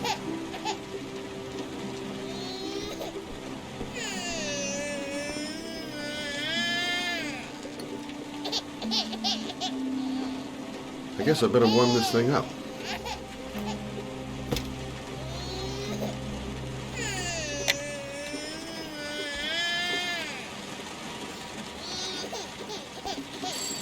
Of course. Now I know why you're crying, my little peachy poo. Mother Shelby to the rescue.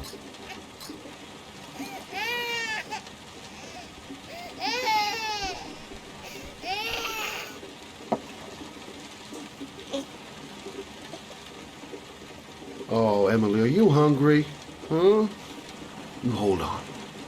I'll just tilt this bottle a little bit so you don't choke.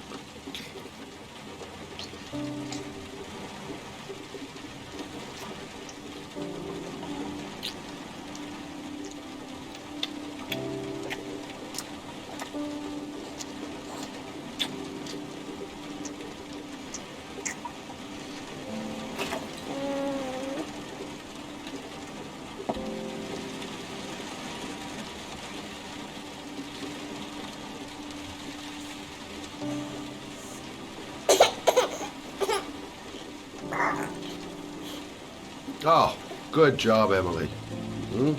You're feeling good now, right? Now, I'm gonna rock you very gently so you can have a nice little snooze, okay? All right.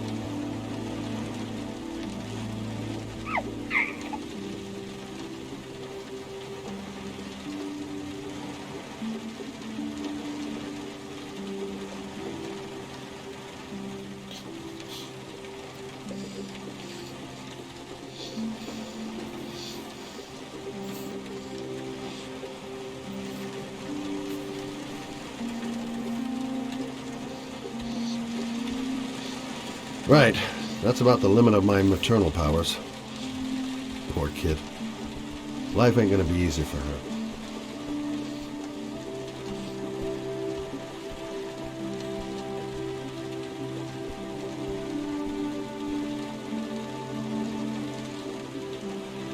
Thanks for looking after my baby. I didn't want to leave her. I just couldn't cope anymore. Just not having Jeremy around. He was such a good boy. Can't understand why anyone would want to hurt him. Do you take care of this baby on your own? Doesn't Jeremy's father live with you anymore? He disappeared. The day after Jeremy. I don't know what happened to him.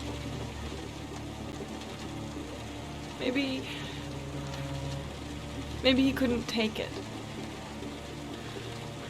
Ever since I've had to look after Emily all on my own and I couldn't do it anymore. I understand. Did your husband say anything before he disappeared? Did he leave a note or something? No. He left the house without a word, and there was just the cell phone. A cell phone? Yeah, I found a cell phone in his dresser. I'm sure it wasn't his. I'd never seen it before. I tried to turn it on, but it didn't work. Do you still have it? Yeah, it's in a drawer in the living room. You can have it if you'd like. I'm sure it's of more use to you than to me. Do you have any family or anybody to help you? Yeah. My mother. I didn't want to ask her for anything. We don't really get along. But I guess I'm out of options. Well, look after yourself. And Emily. I will. I promise.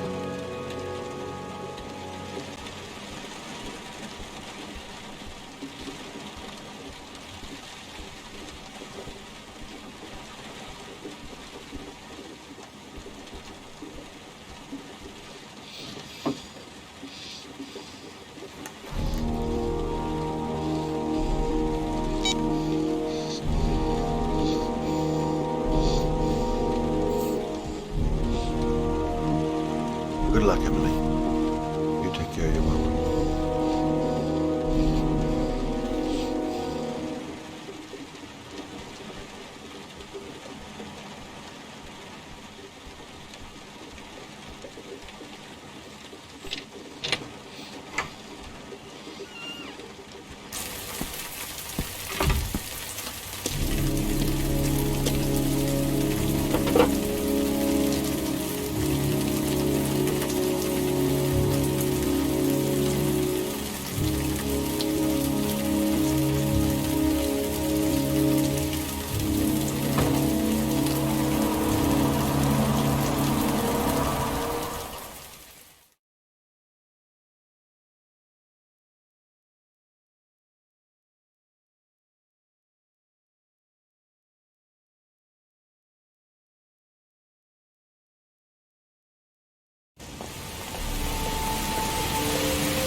Excuse me? Hey! Oh! Huh. Sorry. Didn't see you. What can I do you for? I'd like to get my car.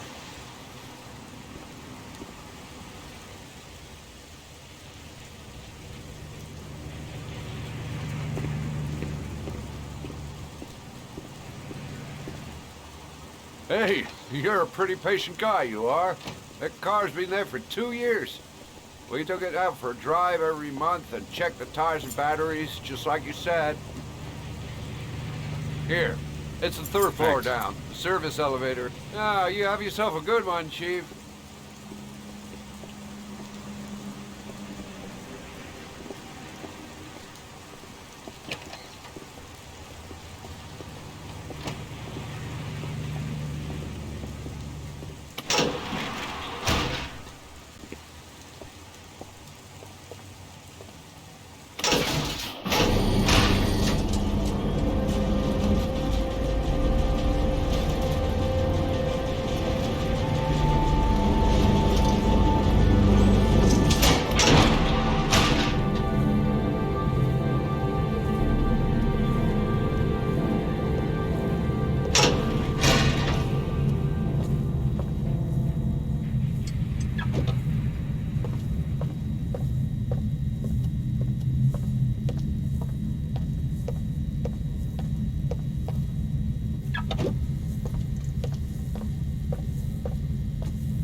Your destination is 4 miles from here. Leave the parking lot and take the first right.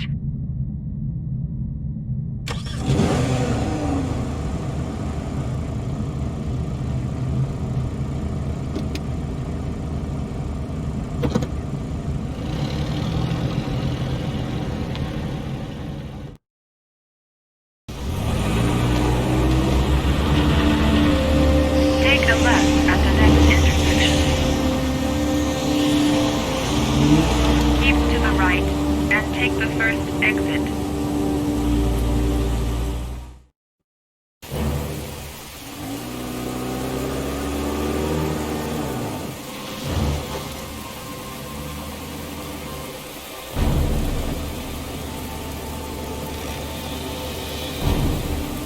have reached your destination. Are you ready to show your courage in order to save your son? Listen carefully. Take the highway and drive against the traffic for 5 miles. If you haven't reached your destination in 5 minutes, you will have failed. If I succeed, I'll get more letters for the hangman. It's my only lead. No turning back now.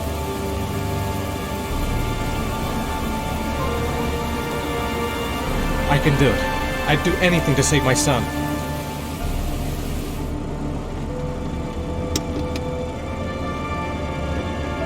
I've got to do it, for Sean's sake. I have no choice.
atmosphere here is one of concern, as there is still no news of 10-year-old Sean Rose who disappeared yesterday.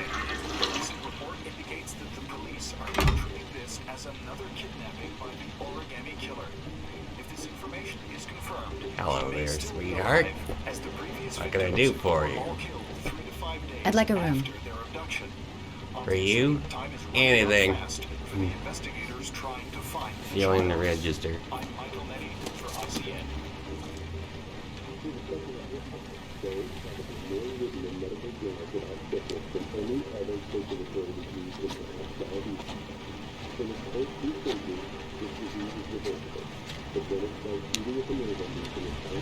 Madison Page, 27, single. How long will you be staying with us, Ms. Page? I don't know yet. Room 201. Last floor, stairs on the right, in the courtyard. Thanks. The pleasure was all mine. That's for sure.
Sir? Are you all right? I'll call an ambulance. No ambulance. You're badly hurt. You need a doctor. Please, just help me to my room. It's number 207.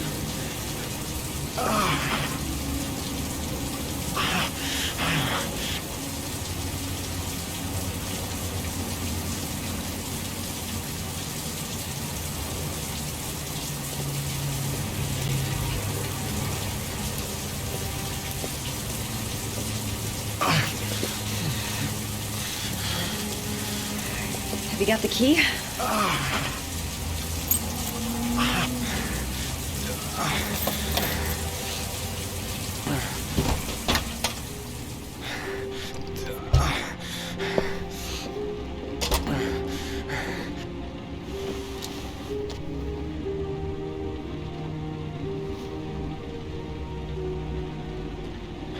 You're really in bad shape. You should see a doctor.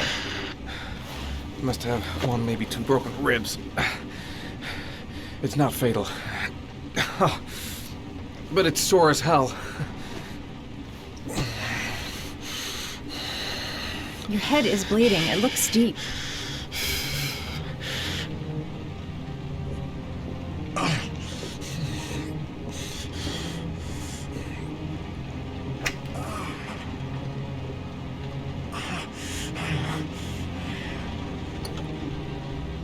I should disinfect his cuts.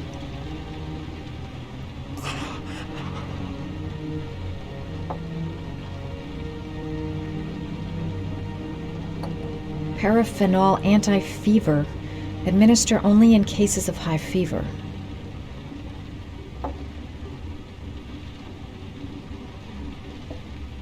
Necophren 100 antibiotics. Administer to combat infection.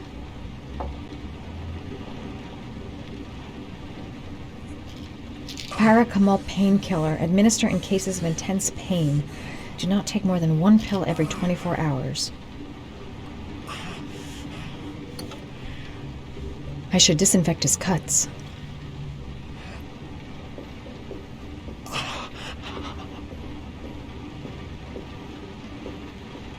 I'm gonna disinfect your wound. This might hurt a little.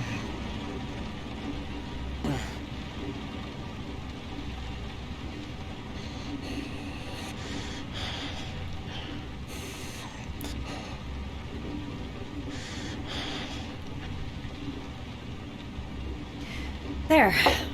At least it won't get infected. Thanks.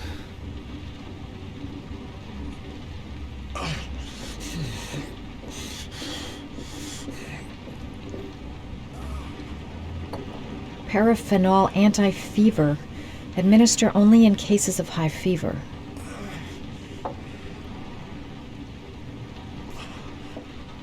Necophren 100 antibiotics.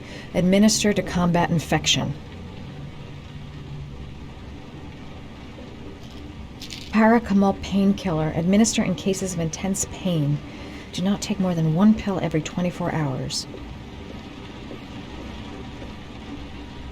Here. Take this. It should do you some good. It's a painkiller.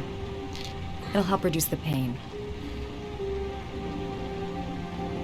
It says on the box to take 1 every 24 hours. I don't think it's a good idea to exceed the dose. I can't afford to wait. I wouldn't move around for a few days if I were you. I'm gonna take a shower. All right, let me help you.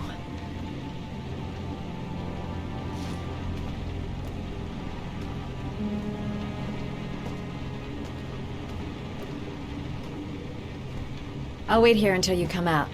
Let me know if you need anything.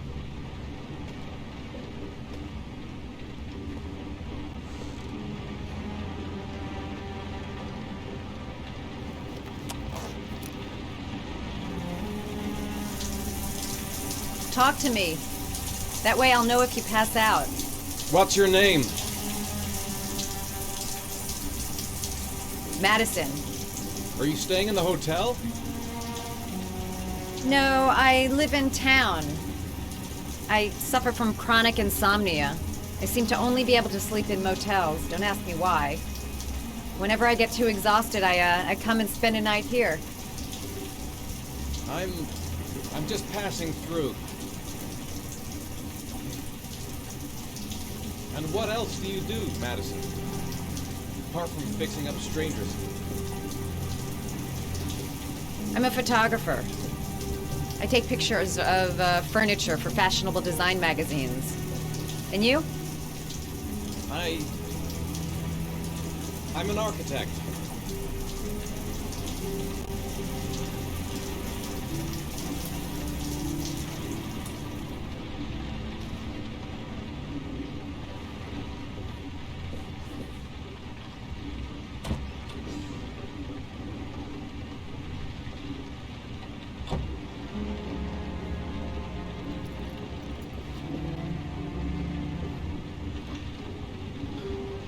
Thanks for staying.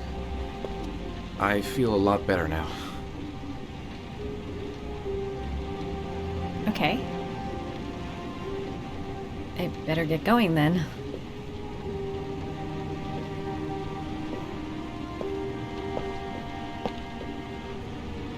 By the way, you never told me your name. Ethan. Be careful, Ethan.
Why didn't you shoot?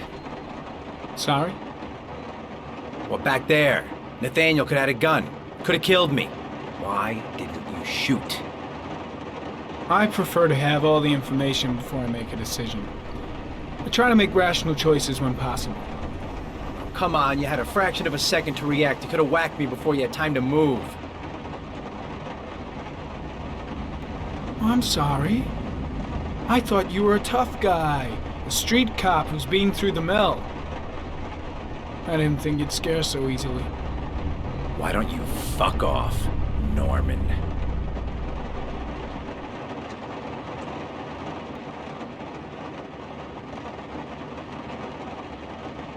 That's him.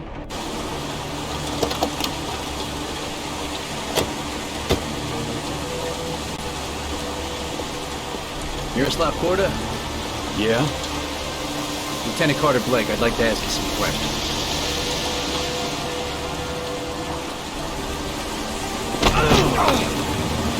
Shit, don't just stand there, he's gonna get away! Ah! Hey man, watch it, dude!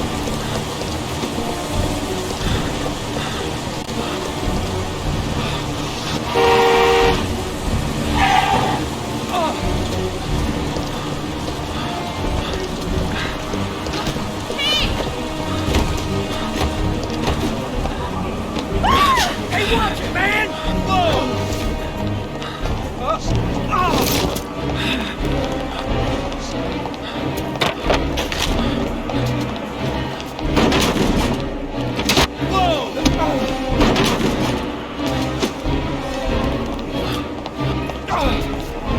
Hey, man, watch it!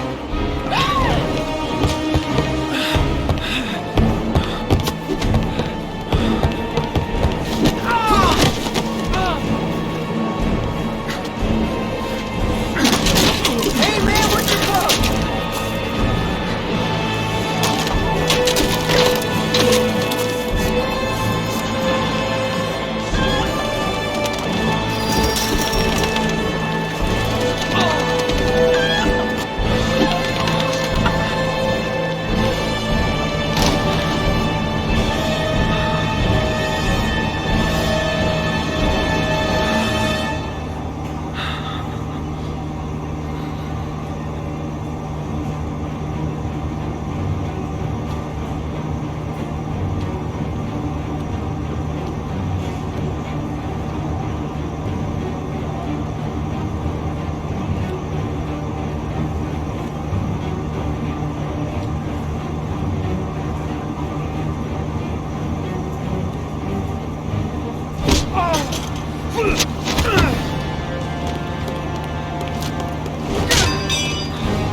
This time it looks like we got our origami killer.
I needed the rest.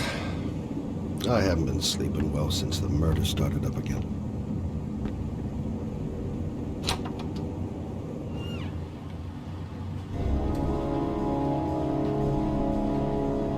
Can't breathe with this goddamn humidity. Hope it stops raining soon.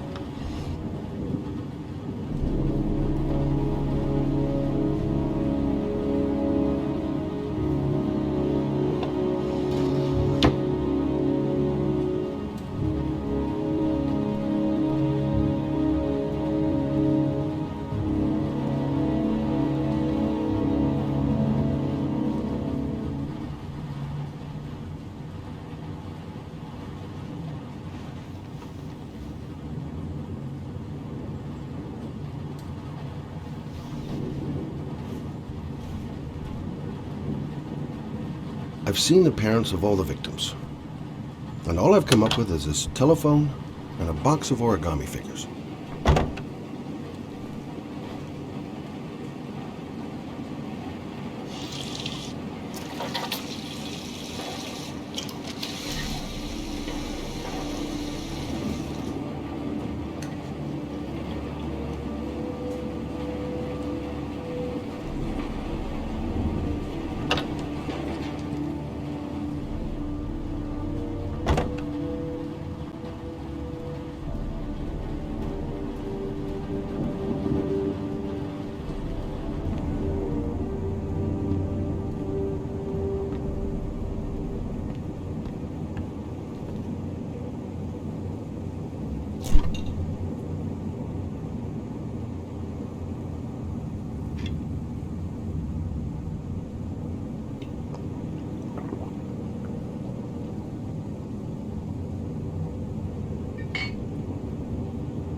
You said I could contact you if I remembered anything. Can I come in? Sure.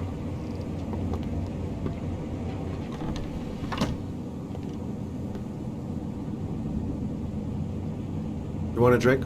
Yes, glass of water, please. Take a seat, I'll get it.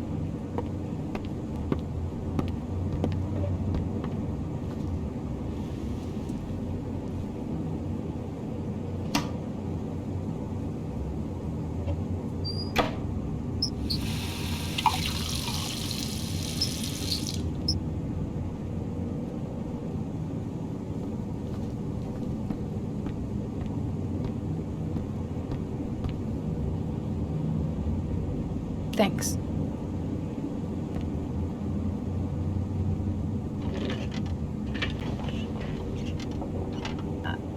I just remembered something. Maybe it's not important, but a letter arrived in the mail the morning Johnny disappeared. A letter? What kind of a letter? It was addressed to Johnny's father. I don't know what was inside it, but he read it and then he left. That's the last time I saw him. And you think there's a connection between that letter and Johnny's death, is that it? You remember anything else about the letter? Well, I don't know why, but I kept the envelope.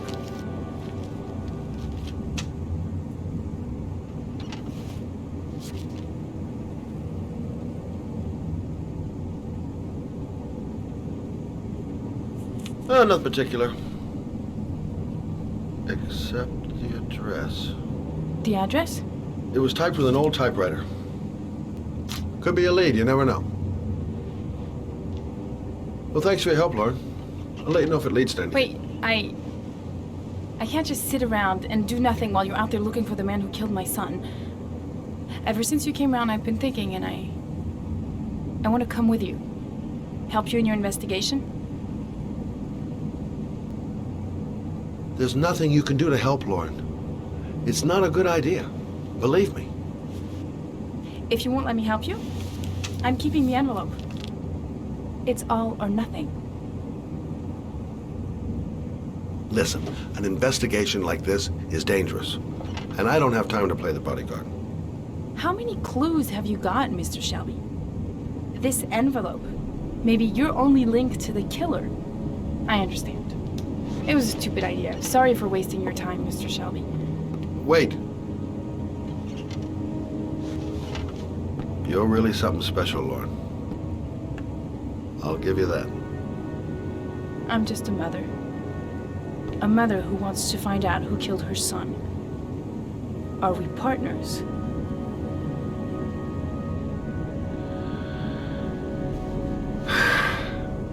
We're partners.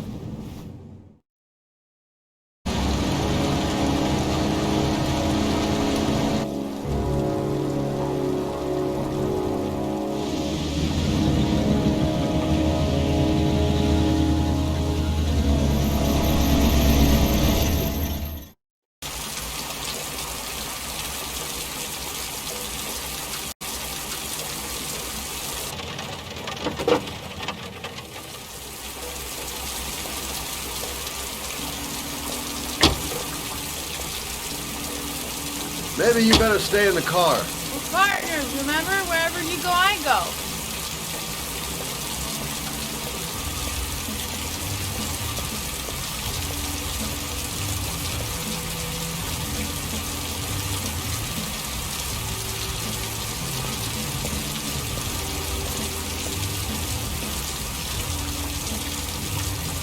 What are we doing here?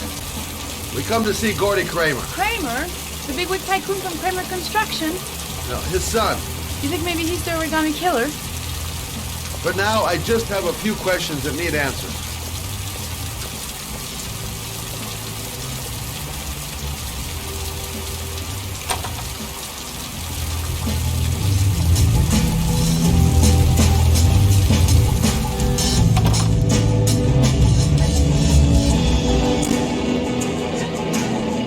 What a joint!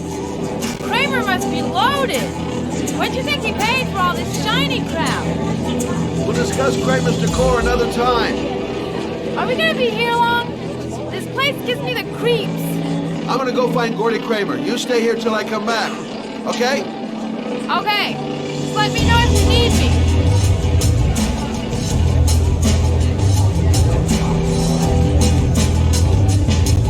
Well, I'm here. Might as well have a drink.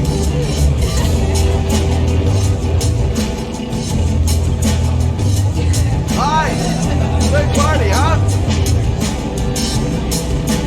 Hi! I haven't seen you. Well, let's get better acquainted, pal. Oh, you're my kind of guy. I like you. My friend. Maybe this job does have its perks. Now I got me a new friend.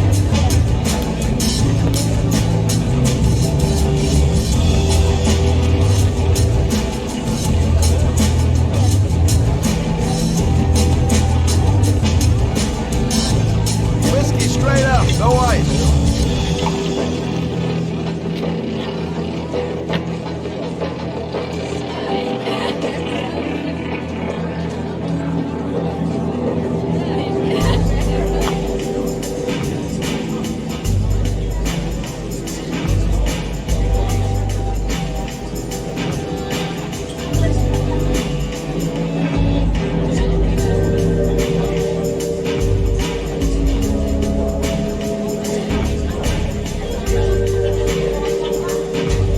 Hi, I'm looking for Gordy. You know where he is? I saw him a while back, but you'll be lucky to see him. He rarely hangs out down here with his guests. Oh, really? Why bother throwing a party then? Why don't you go ask him? You okay? I really don't like this place. Did you find out anything? I want to get out of here. Not yet. Gordy's a hard man to meet. Well, I'm going back in. Hang tight.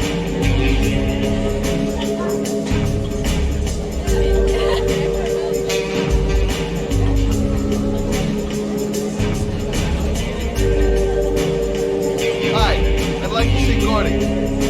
Gordy hasn't seen anyone. Beat it. Look, tell him that Scott Shelby wants to speak to him. Okay? You're starting to piss me off, man. Now beat it before I get angry. If I want to see Gordy Kramer, I'm going to have to go about it some other way.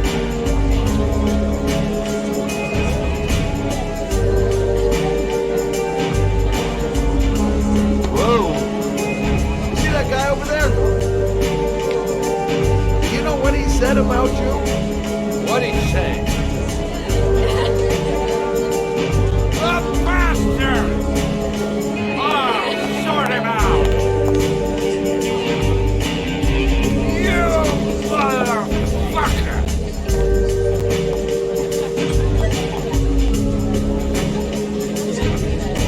Were you talking about my brother? You playing monkey in a cheap suit? You're thinking, oh, you're a big man. I'm a bigger man. Ah, no. Hey, monkey. I'm talking to you, big ape. What you saying about my mother? No, you get wild with me, my little friend. And you know who I am?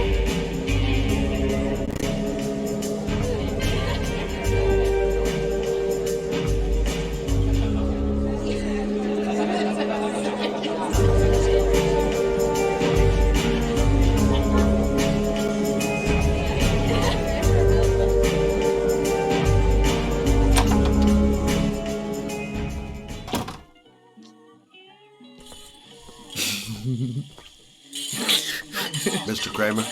Shh! This is the best part.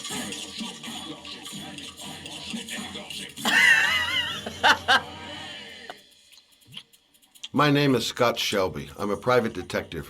I'm investigating the case of the origami killer. I'd like to ask you a few questions.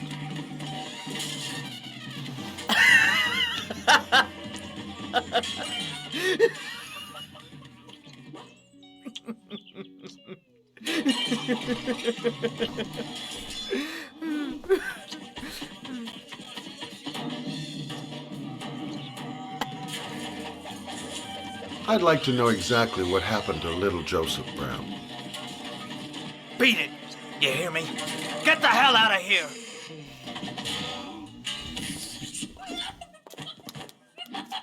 What do you want?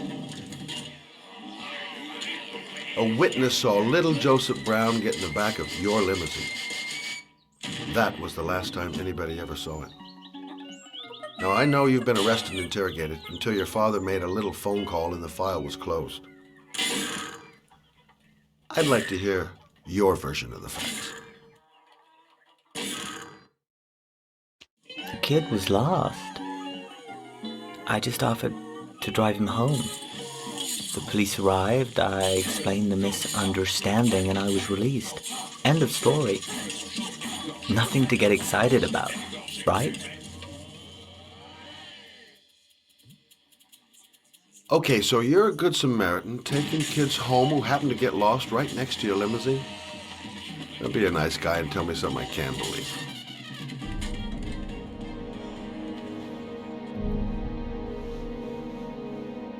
Very well. I'm the origami killer. I get my victims into my car. I drown them in rainwater. Then I dump them on a wasteland with an origami figure in one hand and an orchid on their chest. I do that because I'm bored, Mr. Shelby. And it's a creative and entertaining way of having fun. Is that good enough for you? Or do you want more?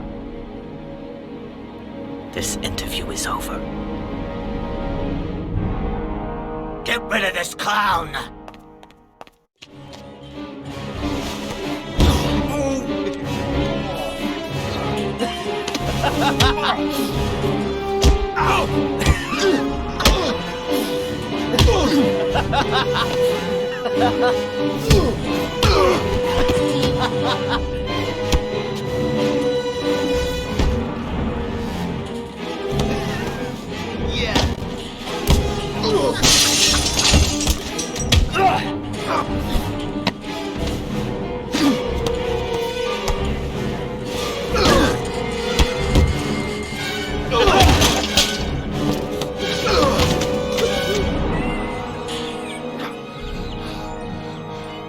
It's a dangerous game you're playing, Kramer.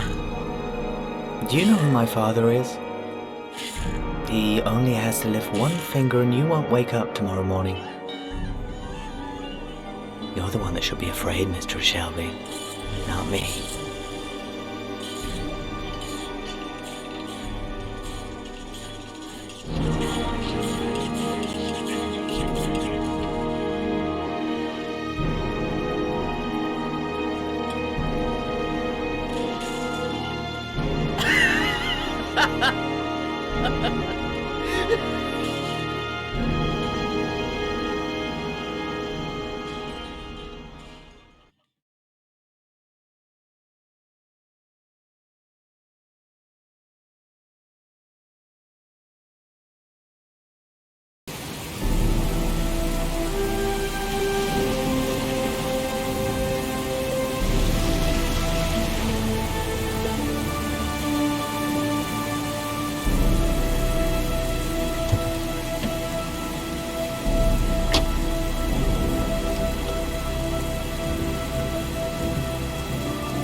Glass. Broken glass.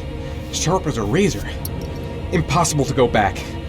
I'm gonna have to crawl through it, slowly, so I don't tear up my arms.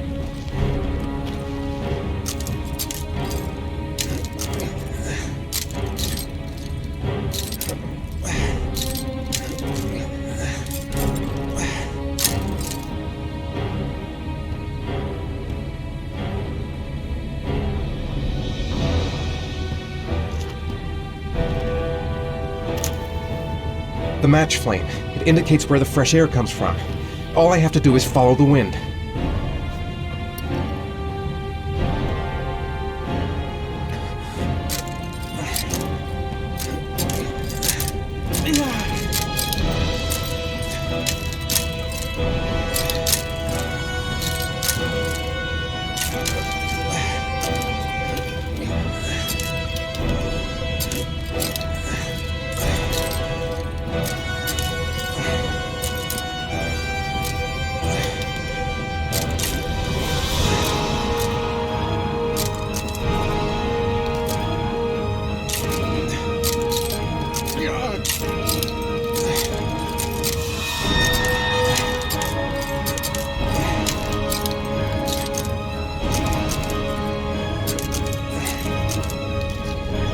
What's that noise?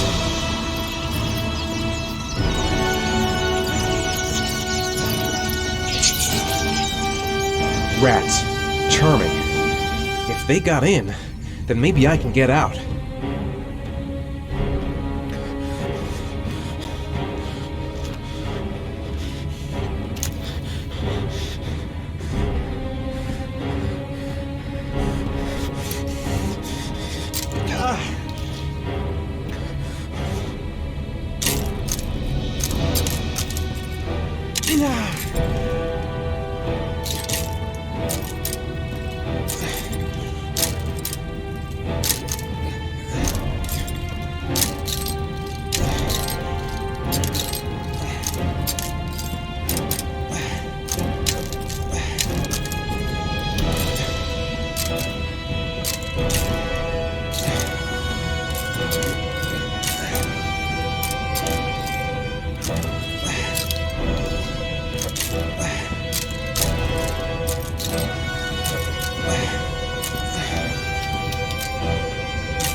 Like I'm not the first to come this way. This guy never found the way out. The match flame. It indicates where the fresh air comes from. All I have to do is follow the wind.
guess I don't really have any choice.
my God.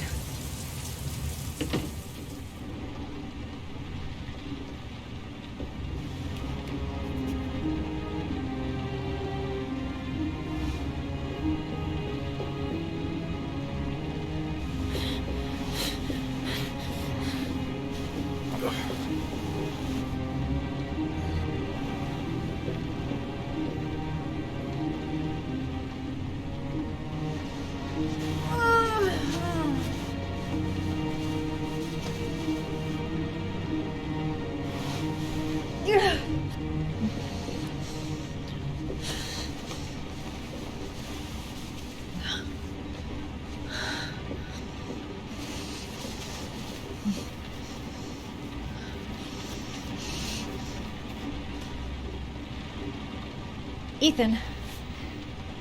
Ethan, can you hear me?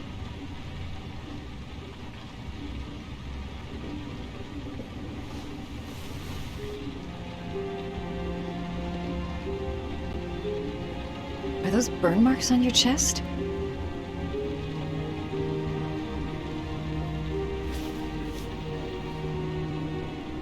You've got a hell of a fever.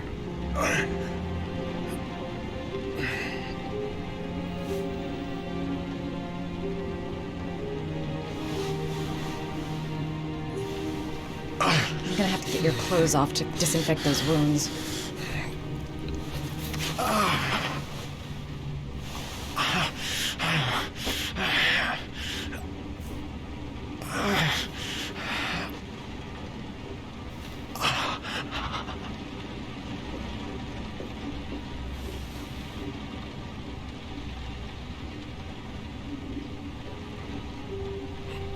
Those are serious burns.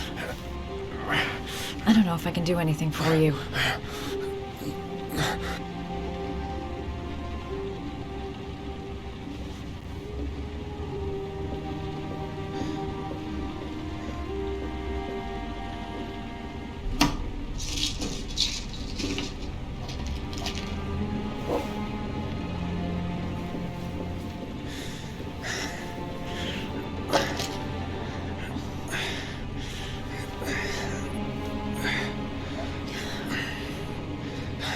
I'm no doctor, but I'll do what I can.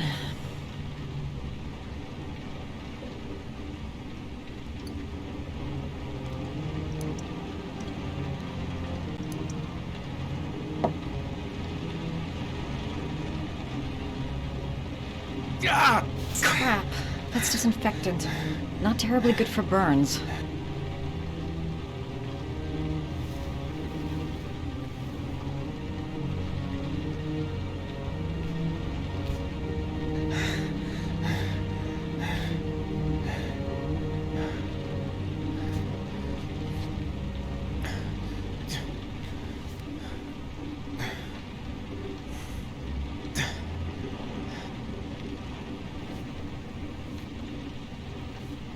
Your wounds are disinfected.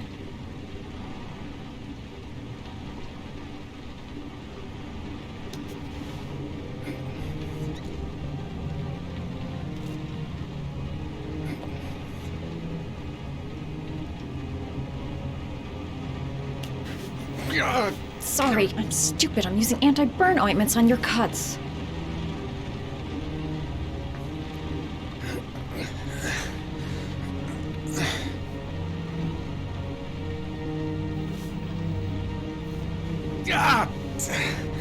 Sorry, I'll take it easy.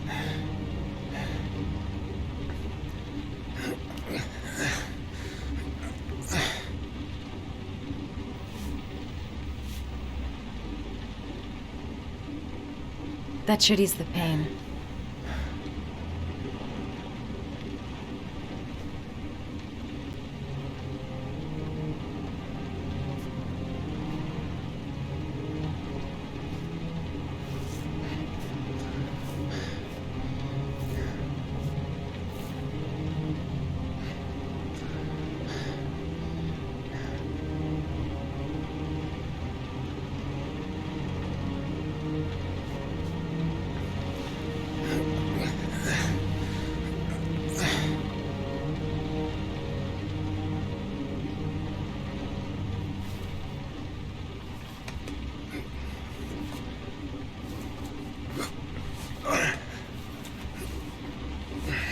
That's all I can do. How do you feel? Ethan? He's unconscious. Now I'll just have to wait. And hope he wakes up.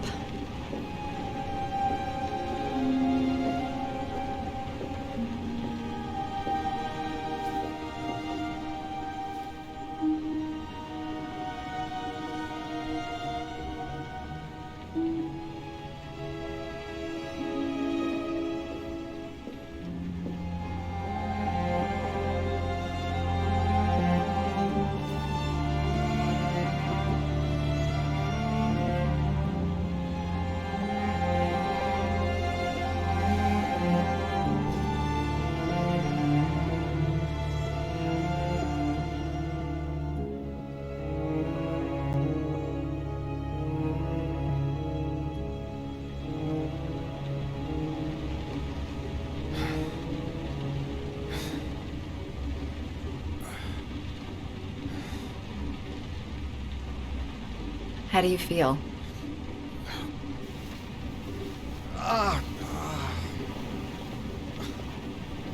I've been better. Was I out for long? About 3 hours.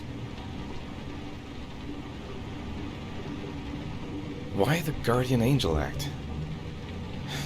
You don't even know me.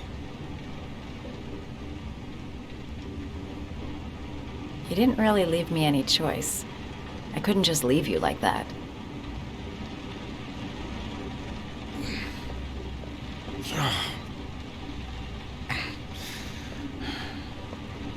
You said you were here because you're an insomniac?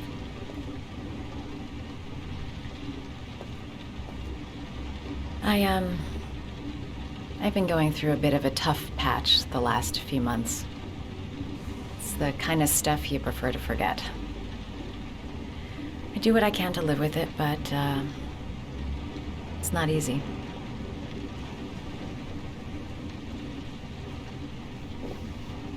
You seem to lead a dangerous life. It's not the one I chose. I'm sorry. I shouldn't be asking you questions. I mean, after all, we hardly know each other. You have no reason to trust me. Listen, I'm truly grateful for your help, but for your own sake, I think it's better if you don't ask any questions. Maybe I could help you. No one can help me. You've already done a lot, Madison. Right. I'm gonna go. Take care.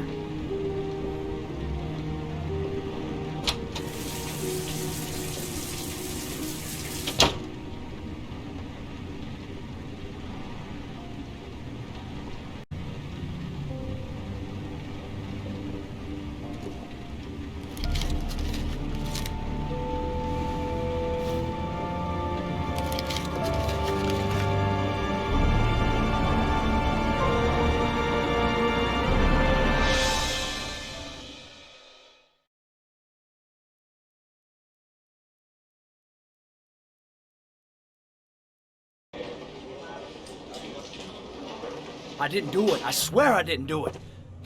I've got nothing to do with that business. I never killed nobody. No? Then why did you run away when they came to question you? I already told you I forgot to report to my parole officer. I didn't want to go back to prison. When I saw the cops, I just bolted. I wasn't thinking straight. We checked out his statement. He has an alibi for at least 3 of the murders. Fuck, that bastard was a perfect fit. Shit!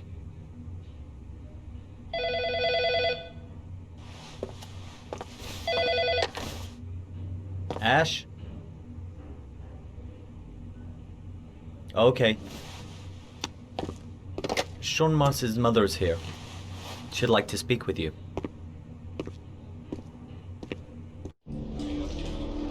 It was a few months back. The middle of the night. It was pouring down. Ethan came home completely drenched at about 3. I asked him where he'd been. He spoke about drowning the rain. He didn't make any sense. There was something in his eyes. As if it wasn't really him. There may be no connection, but the next day there was that announcement about another victim of the origami killer.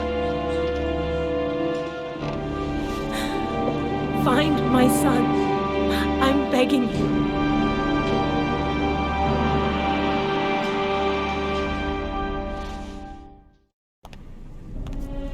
I'm Police Lieutenant Carter Blake, and this is Agent Norman Jaden of the FBI. According to our information, Ethan Mars is one of your patients. We'd like to ask you a few questions about him. I'm sorry, that's impossible. I beg your pardon? I'm bound by an oath of secrecy. Under no circumstances may I discuss my patients. My job is to find Sean Mars alive, and I don't give a damn about any bullshit oath. It's your duty to inform the police if you suspect one of your patients, Doctor. I'm sorry, I can't help you. Now I must ask you to leave. You need to cooperate. For your own sake. He's right. Legally, you gotta tell us what you know. Are you threatening me? I'm just giving you some free advice, Doc. I suggest you take it. I know you don't want to protect a murderer. If you know anything, you must tell us, Doctor. I am going to call the police and make a complaint about your behavior.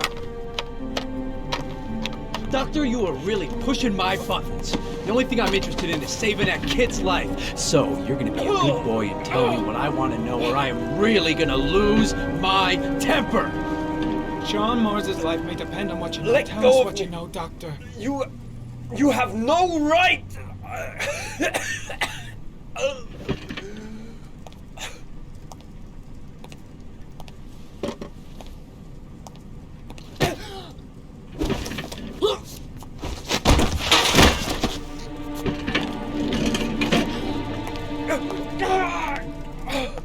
Come on, Doc. There's an easy way and a hard way. It's your fucking choice. Doctor, a child's life's at stake. You may know something that could help us save him. Oh! What's up with you, Norm? How you getting cold feet? You don't like to get your hands dirty, huh? I thought you wanted to save that kid!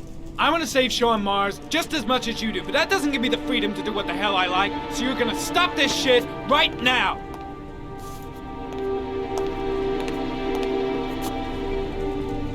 I'll get you for this, Jaden. Don't worry. I will not forget. Ethan Mars has had psychological problems since his first son died. Feels responsible for his death. A sort of morbid neurosis. He is haunted by visions of drowning bodies. A few weeks ago, after one of our usual sessions, I found this on the floor. It must have fallen out of his pocket.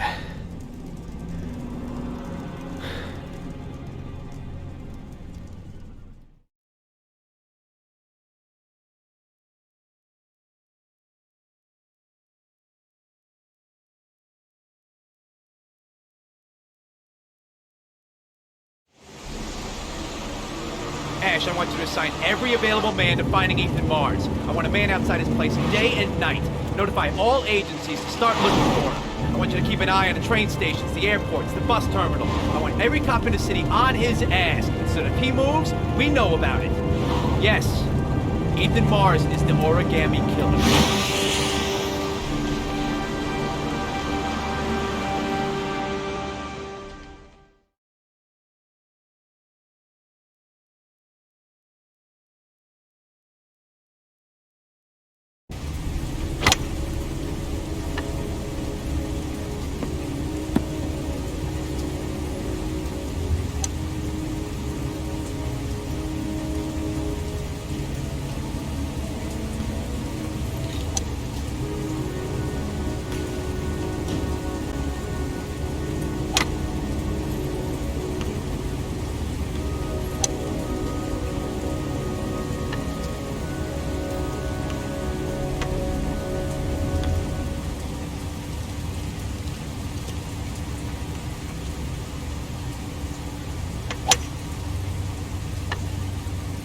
Nice shot.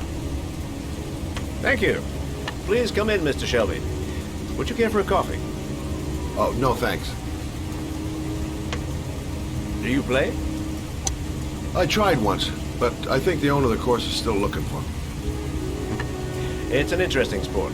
It requires strength, but also a cool head and absolute precision. Would you care to hit a few balls with me? There's no danger of damaging the greens here. Okay. Take off your jacket and grab a club.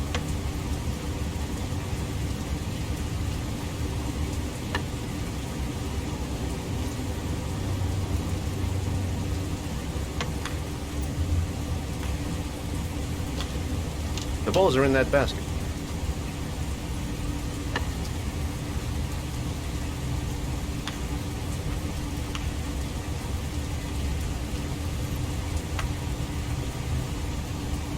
The most important thing is to grip the club correctly. When you feel ready, you swing.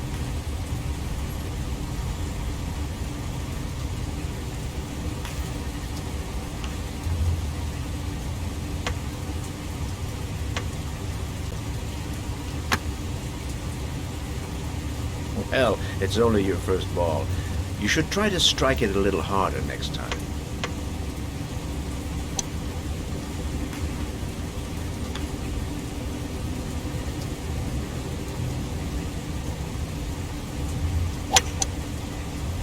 I'm assuming you didn't invite me here just to play golf, Mr. Kramer.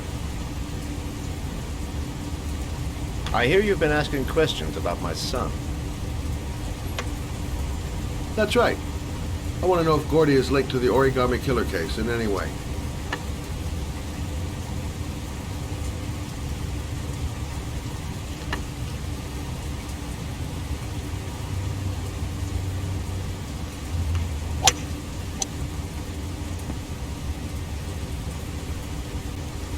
My son had nothing to do with that sordid case.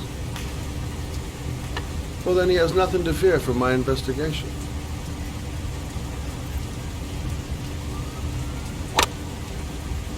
You have no business investigating my son. I told you, he had nothing to do with it.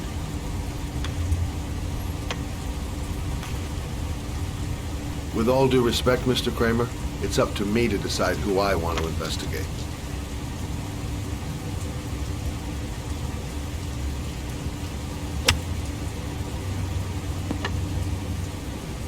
I'm an influential man, Mr. Shelby, and I pay very well for loyalty. Are you trying to buy me? Let's just say I'm trying to show you where your interest lies. How much do you want to leave my son alone? I think you misunderstood me. I don't play that game. Don't go near my son, Mr. Shelby. If you do, you'll regret it. Have a nice day, Mr. Kramer.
Porcelain lizards?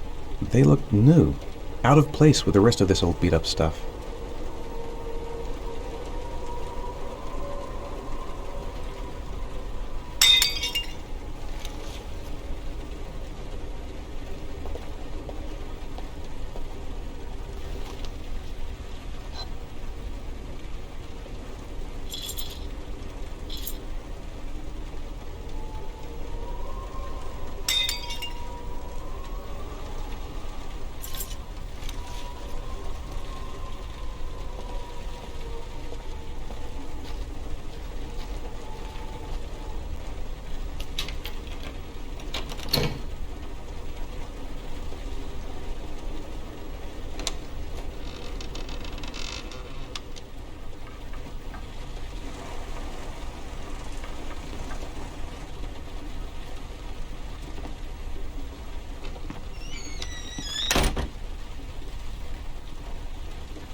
you prepared to suffer to save your son? You have 5 minutes to cut off the last section of one of your fingers in front of the camera. If you succeed, you will get your reward.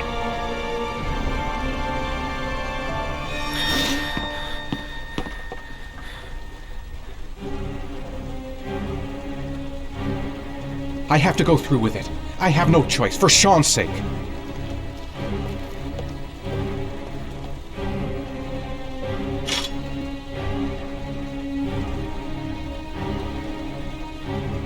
The pain's gonna be intense.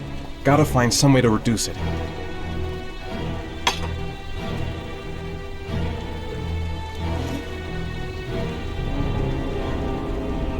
Do it fast. You won't feel it. Won't feel a thing.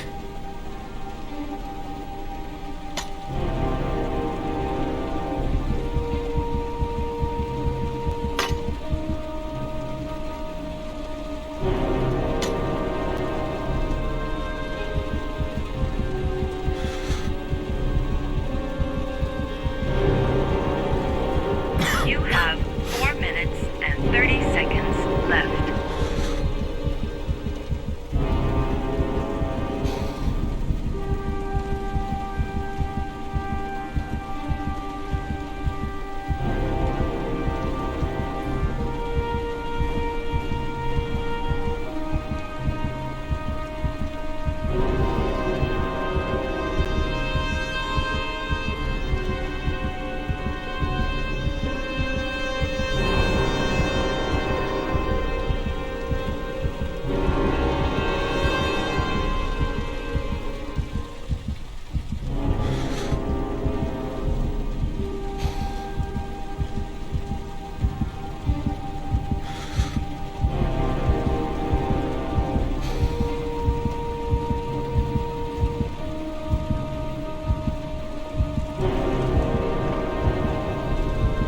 You have 4 minutes left.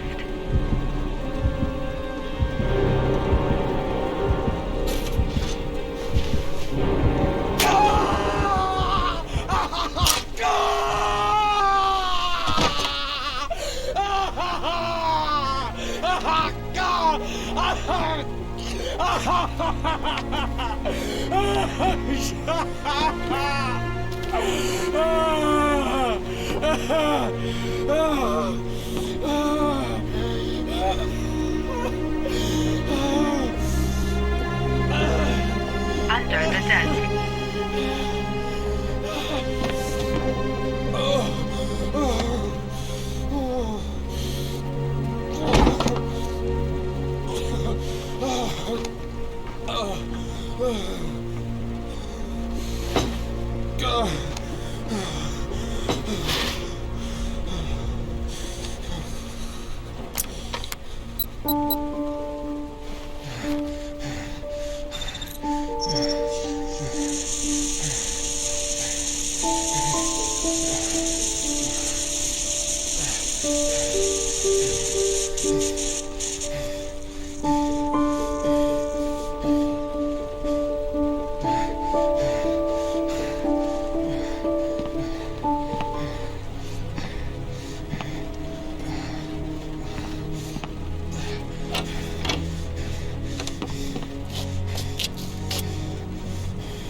That's affirmative, Lieutenant. We're in position.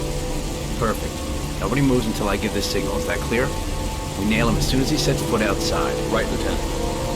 Lucky that patrol spotted his car. What's he doing in there? Beats me. You're the profiler, right? I thought you were supposed to be right inside the killer's head. Well, that's just it. What I know of Ethan Mars doesn't match the killer's psychological profile.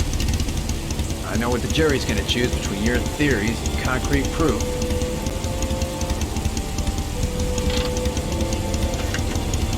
that girl doing there? Marge comes out now, she's gonna be in trouble. What do we do, Lieutenant? Want to get her out? No, stand down.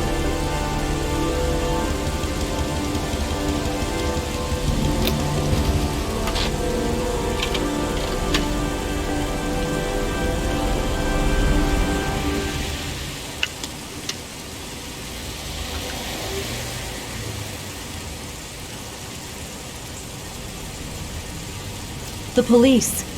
They staked out the building where Ethan is.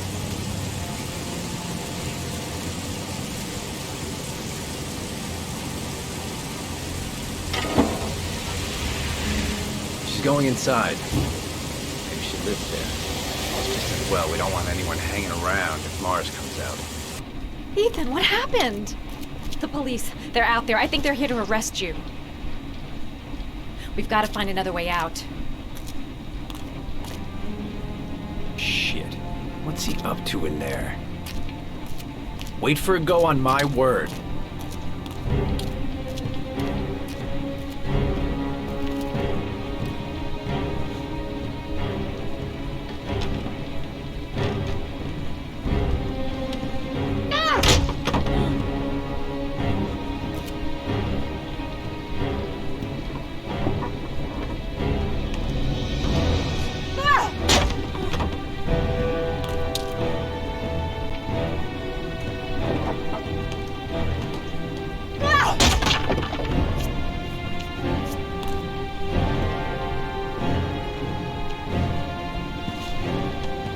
Shit! It's too high.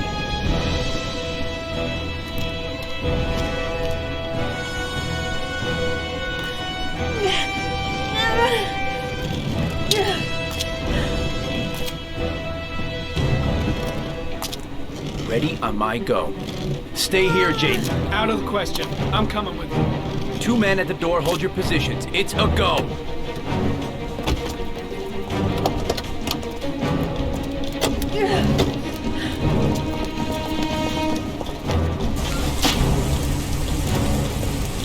Come on, let's go this way.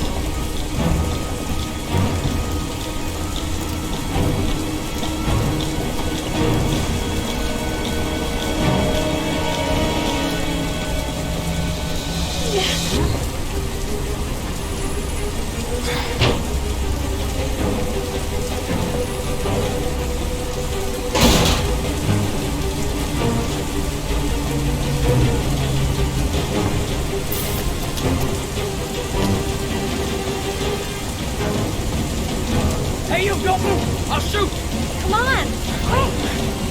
I can't. Hands in the air!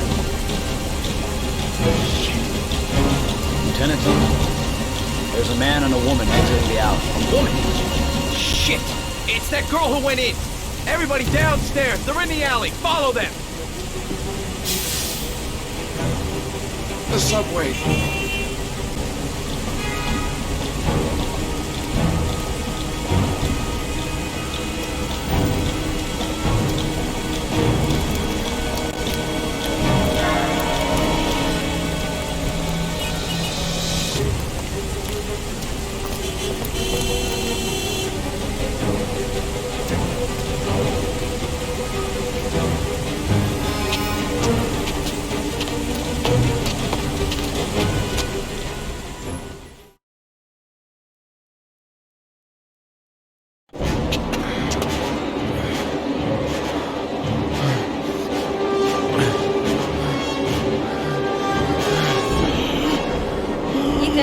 Ethan, what's the matter?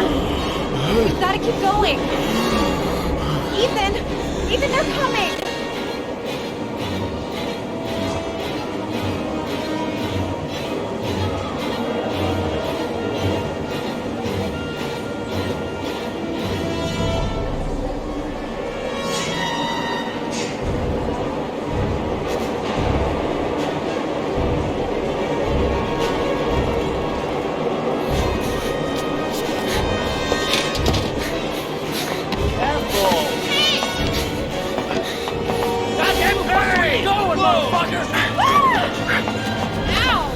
Hey, watch it, man! Please! Stop or I'll shoot!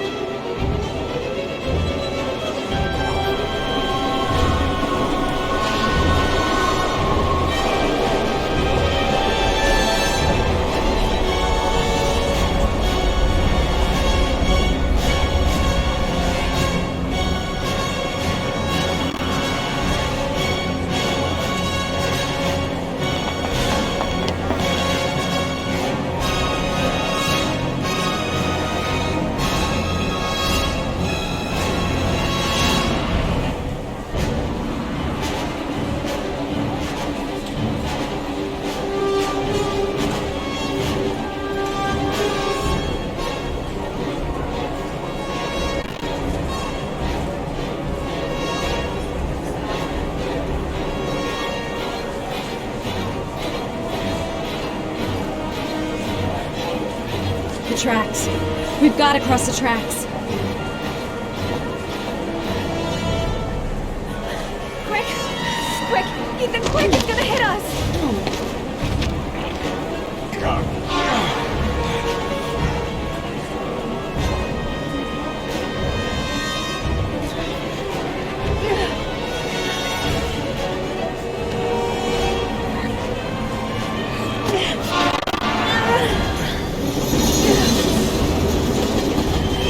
We've got to get on that train, Ethan. It's our only chance.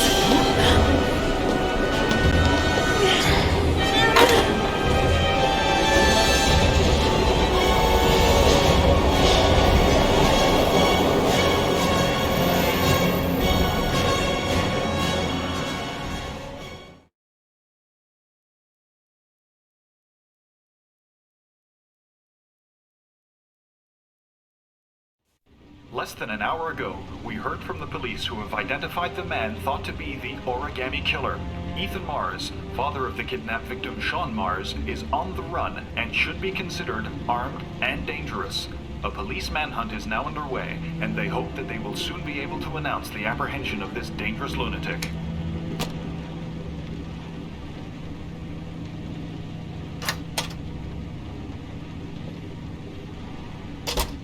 I brought some food. I didn't know what you liked, so I brought some of everything. I hope that's okay.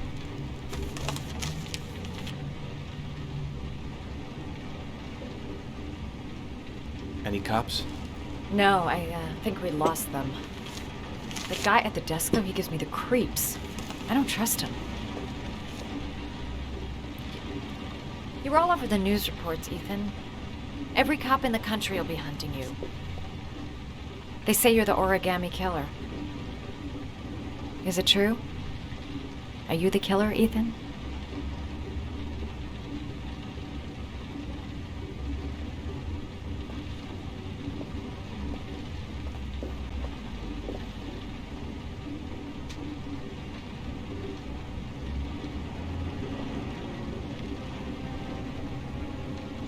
I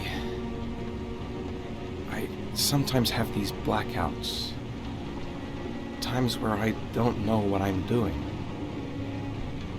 As if I'm someone completely different. The only thing I remember afterwards is the bodies. The bodies in the water. Why are you hurt, Ethan? Why were you in that apartment? I think my other self is testing me, testing my love for Sean. He wants to know if I love my son enough to save him. That means there's some part of me that knows where Sean is. But the only way to find him is to go through these trials. Why can't you tell that to the police? And tell them what? That I'm a schizophrenic who drowned his victims and has kidnapped his own son? They'd never let me go, and I have to stay free to save Sean. I have no choice. I'm his only chance. When Sean is out of danger, I'll turn myself in, but not until then.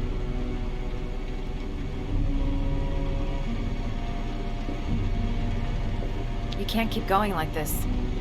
You're destroying yourself, Ethan. Finding Sean is the only thing that matters. There has to be another way. You don't understand. Time is running out. Sean will be dead in a few hours. I have no choice.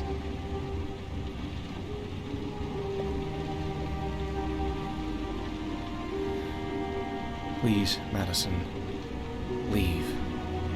Forget everything that's happened. There is nothing more you can do for me.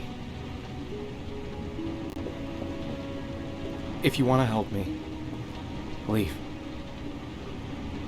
Leave me to do this on my own.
Your vodka, sir.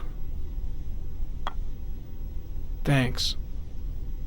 You look preoccupied, if you don't mind my saying so. Problems with the investigation? Blake is convinced that Mars is the killer. Not you. I thought there was some evidence to that effect. That's true. But it just doesn't make sense. His psychological profile doesn't fit. Neither does the geolocalization. I can't see this father drowning 8 victims before kidnapping his own kid. Mars is not the origami killer. I'd stake my life on it. Then who is? I haven't the faintest fucking idea. Maybe you should review the evidence in your possession. That's just what I was thinking of doing. Oh, one last thing, sir. You should be careful not to overindulge in you-know-what. It can be dangerous. Very dangerous. I'm trying to keep a handle on it, but that's difficult. It gets more and more difficult. It'll end up killing you if you're not careful. That would be most unfortunate, sir.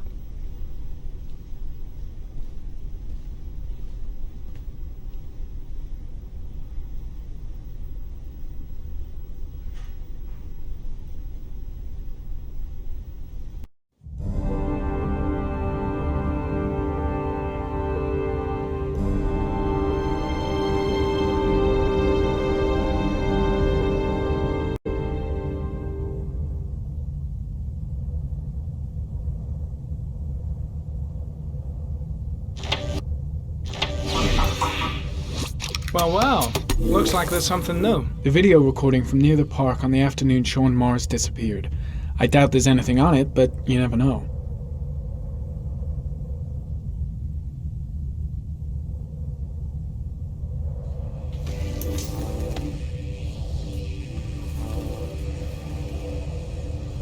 A Chevrolet model corresponding to the tire prints passed at 1602 heading for the park, when in the opposite direction at 1637. That could fit the time that Sean Mars disappeared. Could it be the killer's car?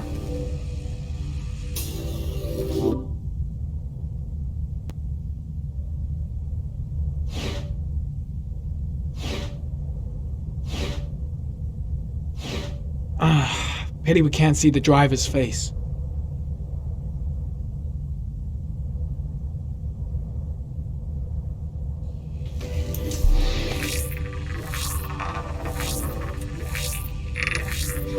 The car was stolen. Let's see. A certain Jackson Neville was suspected of stealing it, but the charges were dropped. Not enough evidence.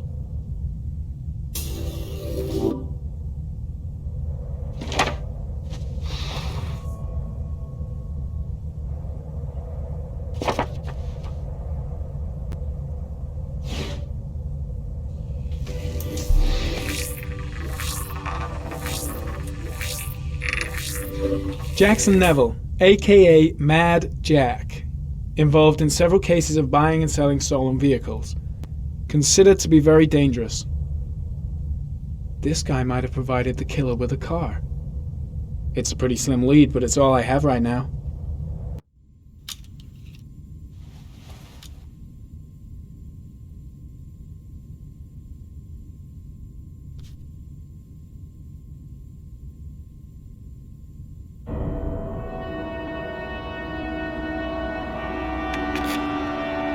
Oh, one last thing, sir.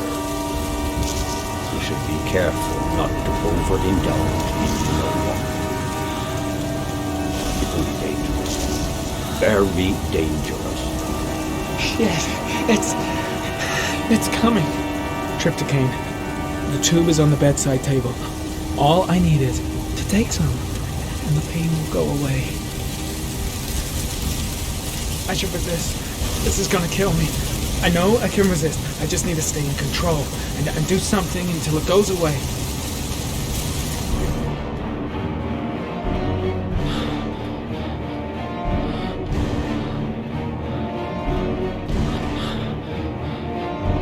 I need to get rid of it. It's the only way.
Manfred!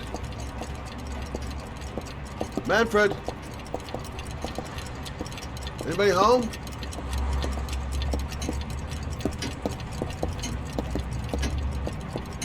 Hi there, Manfred. Who is it? Scott. Scott Shelby. Do you remember me? Scott? Scott! Oh, yes, of course. Well, good to see you. How long has it been? Oh, about 10 years, I guess. At my age, time means nothing anymore. I repair clocks, but I try to forget about time. How about you? Are you still with the police? Oh, no, I quit. I'm a private investigator now. This is Lauren. She's a friend. Hello. Oh, hello, young lady. Well, this calls for a celebration. I've just the thing. Wait there. I'm sure I saw a bottle of scotch around here somewhere.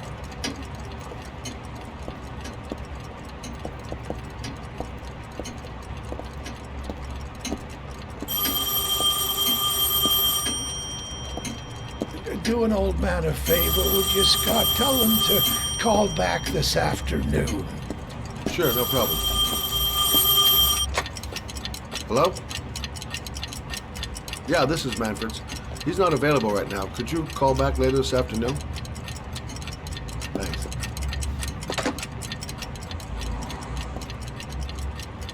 Nice to see Manfred again. Just like old times.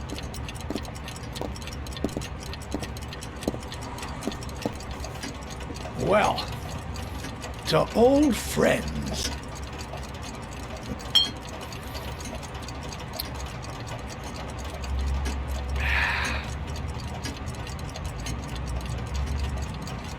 I'd like you to have a look at an envelope. I thought maybe you could tell me about the typewriter that was used to type the address on it. Oh, let's have a look.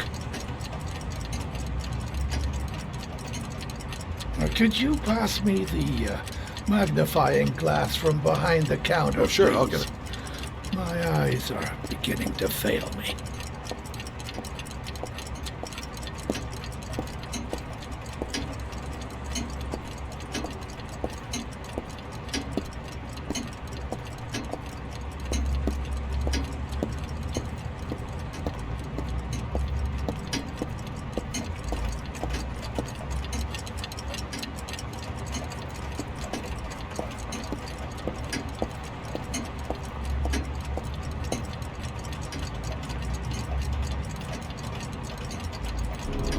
thanks.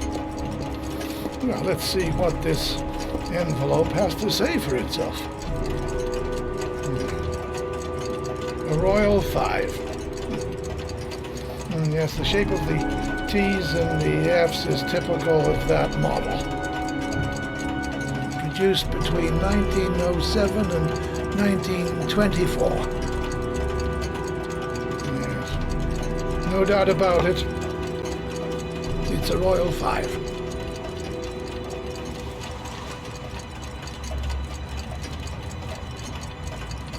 These typewriters, are they rare? No, they're fairly common. I'd say many folks have one gathering dust in an attic or in their cellar. Do you keep a record of all your clients? Oh, yes, indeed. Well, at least the ones who pay. Any chance I could get a peek at that? Yes, of course. I keep my account books in the office. If you're not in a hurry, I have a list of all the clients who ever bought a Royal 5 or had one repaired.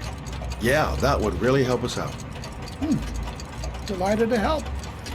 Give me 2 minutes, and I'll be right back with the list.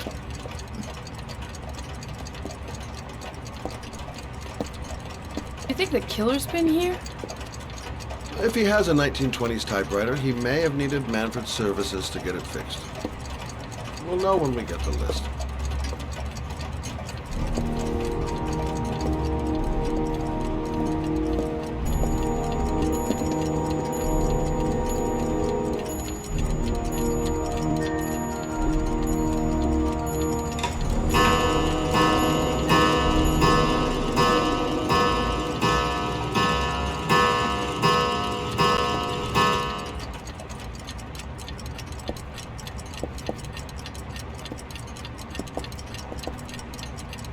Been a while since Manfred went into his office. I should take a look. Lauren thinks she's about to find the killer. I'm afraid she's going to be disappointed.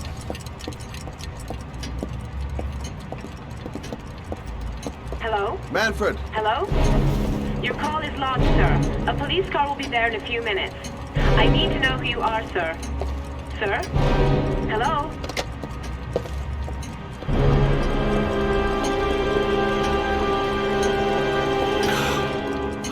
God!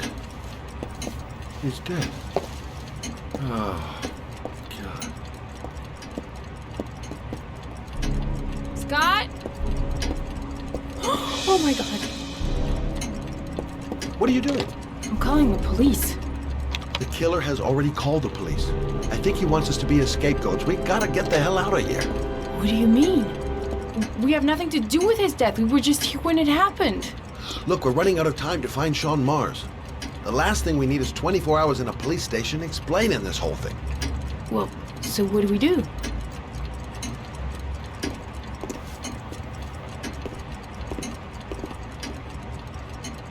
Watch the front door. I'll get rid of our fingerprints from everything we touched since we came in. You better work fast. The police are going to be here any minute.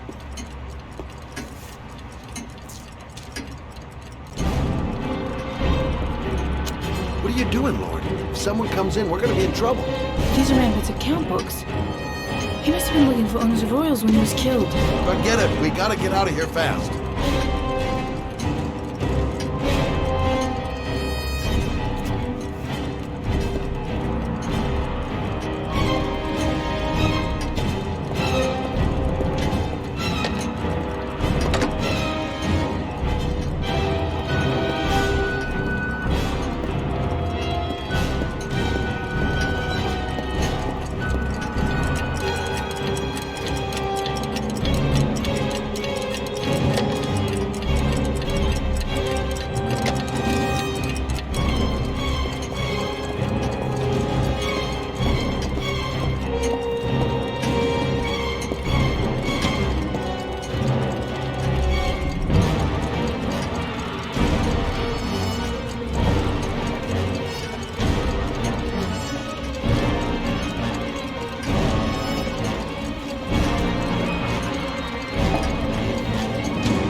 police will be here any second. I'm almost finished.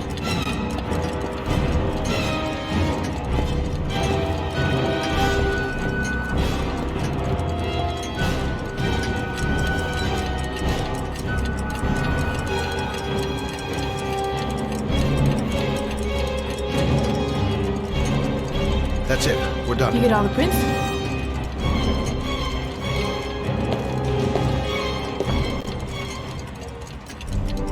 I got what I got. It should be enough to prevent them from finding us. Come on, let's go.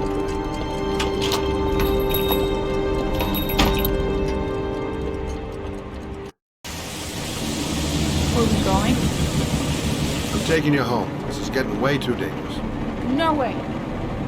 We're partners, remember? We had a deal. This isn't a game, Lauren. Manfred was murdered because he knew the identity of the killer. He was 10 feet away, for Christ's sake. No.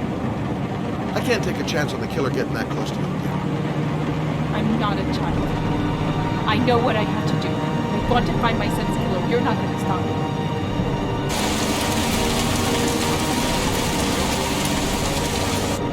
Your son is dead, Lauren. Getting yourself killed is not going to bring him back to life. Stop the car. Stop the fucking car!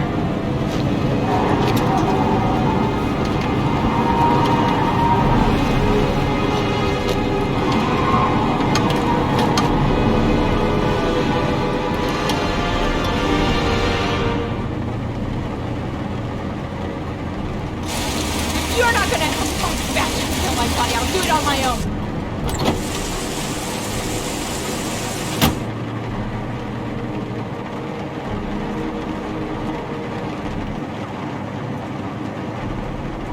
It's all my fault. I should never have let her come with me. This girl's stubborn as a mule. She'll not let up, with or without me. Crap, I have no choice.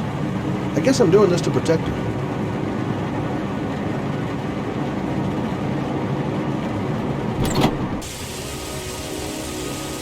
Lauren!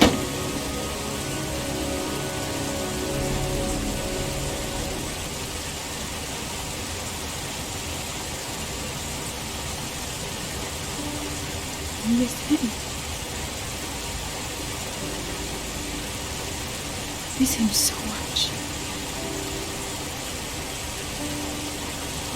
I'd do anything to hold him once again in my arms.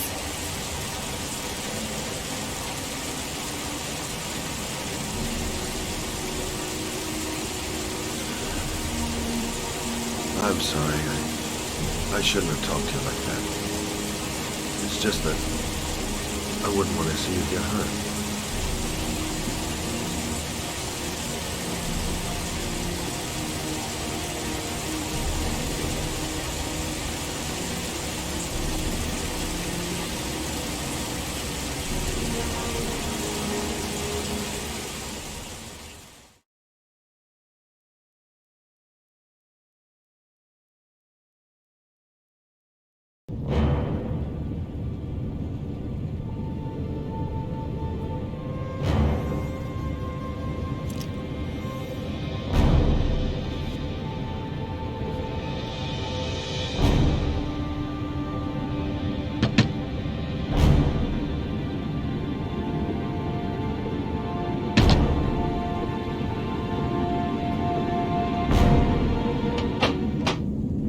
Yeah?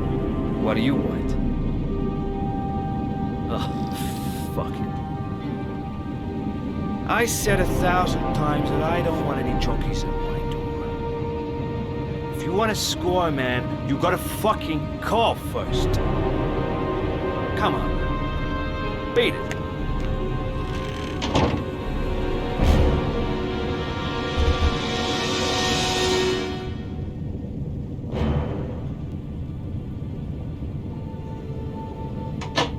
Fuck! Are you deaf or what? I said get out of here! You're gonna cause me trouble, and I don't like trouble. Fuck off! Hey! Take it easy, man, huh? Keep cool. What do you want? Dope? Money? Tell me what you need. I'm sure we can make a deal, huh? God! I'm gonna blow your brains out, you son of a bitch! You think you can come into my house and steal my dope? You'll be shooting up in hell, motherfucker! Stop! Fuck! Moving!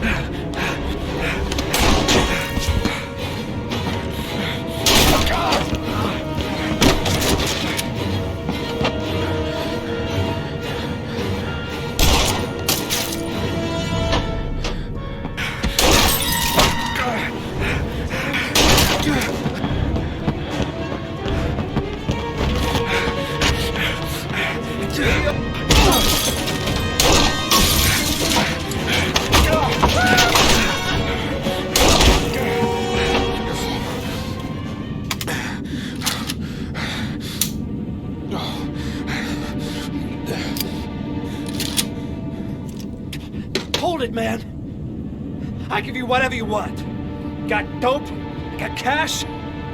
You want some dope? Please. Please don't kill me, man. I got children. These my girls, see? This one's Sarah. And the little one, that's Cindy. Please, man. I want to see them again. Please. Please don't shoot.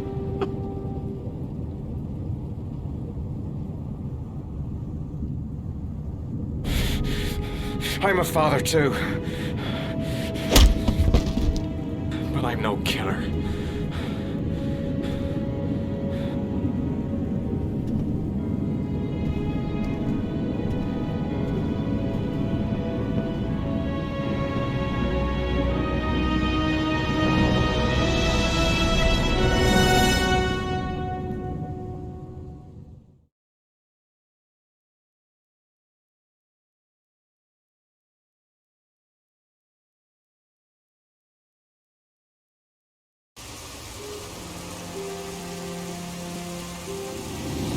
Matt, it's Sam.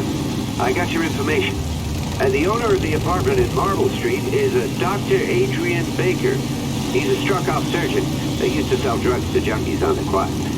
He made some cash and bought up some cheap-ass apartments, including the one in Marble Street. Of course, he got caught. He did a few months in prison and was struck off the medical register. Interesting.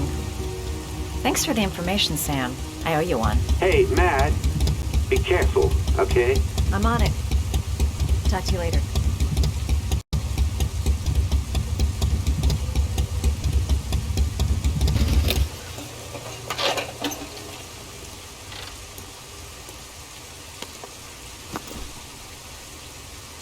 The owner of the apartment where Ethan cut off his finger lives here. It's not much of a lead, but it's all I've got.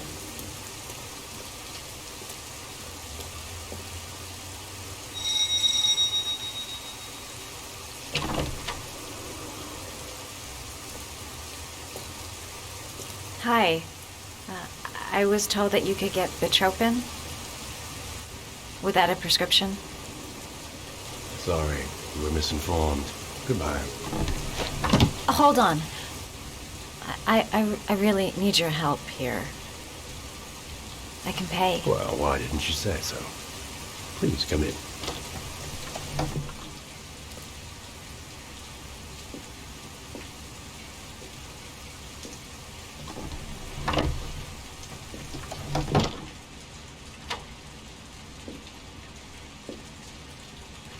So, you're looking for Bitropin, my dear?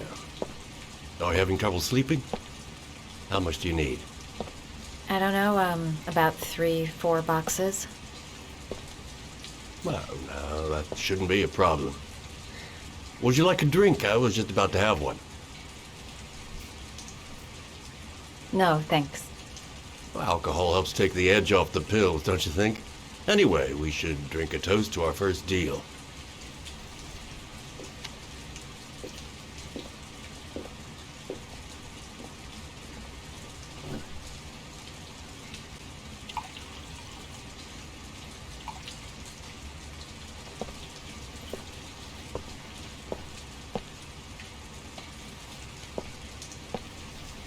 I haven't seen you around here before. Who told you about me?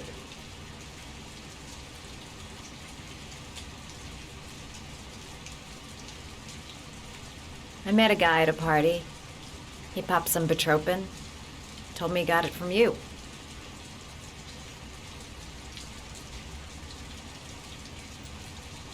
I heard you had some apartments for rent. I'm looking. Sorry, darling. Those are all booked up. Shame. I was looking for something around Marble Street.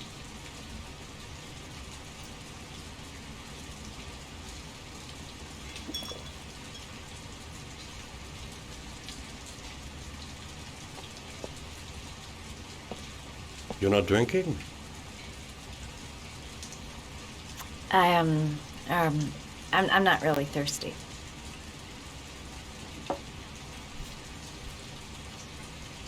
I'll get your prescription. It won't be a moment. Wait here.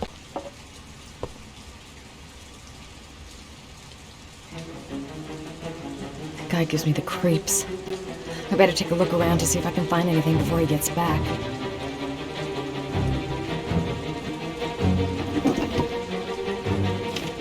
The doc seems to be interested in property, amongst other things.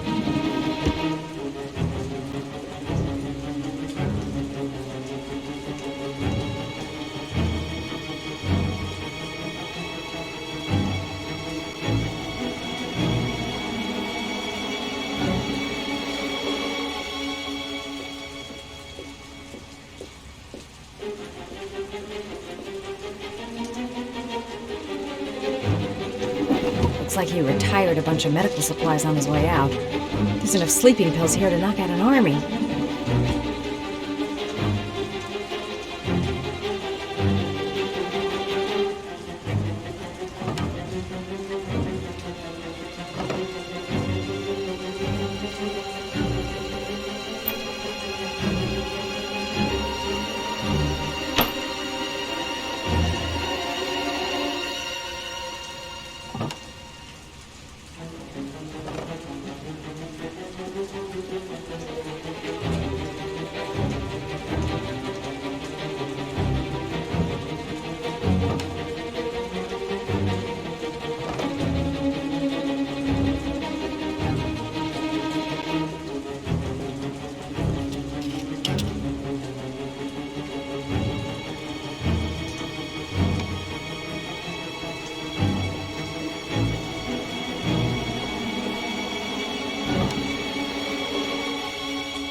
We're gonna have some fun together, my darling. I promise.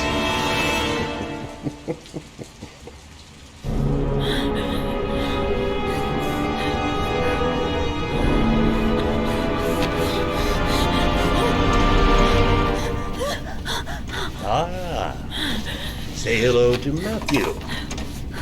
He claimed he had come to the census. Another one of those goddamn government spies. So, you're interested in my Marble Street apartment. I rent it to my friend Paco, if you must know. I have no idea what he does there. Maybe that's where he fornicates with his dancers from the lagoon.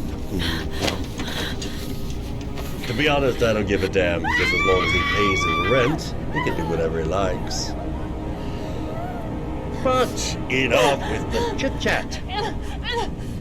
I miss surgery, you see, so I take every opportunity to practice.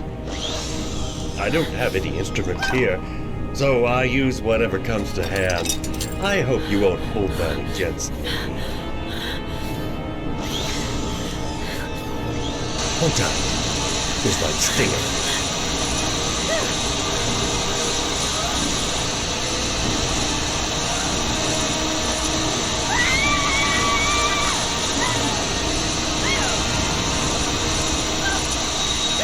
Have you ever noticed, as soon as you start to do a little housework, someone always comes calling? I'll get rid of our visitor and be right back. Don't move. I won't be long.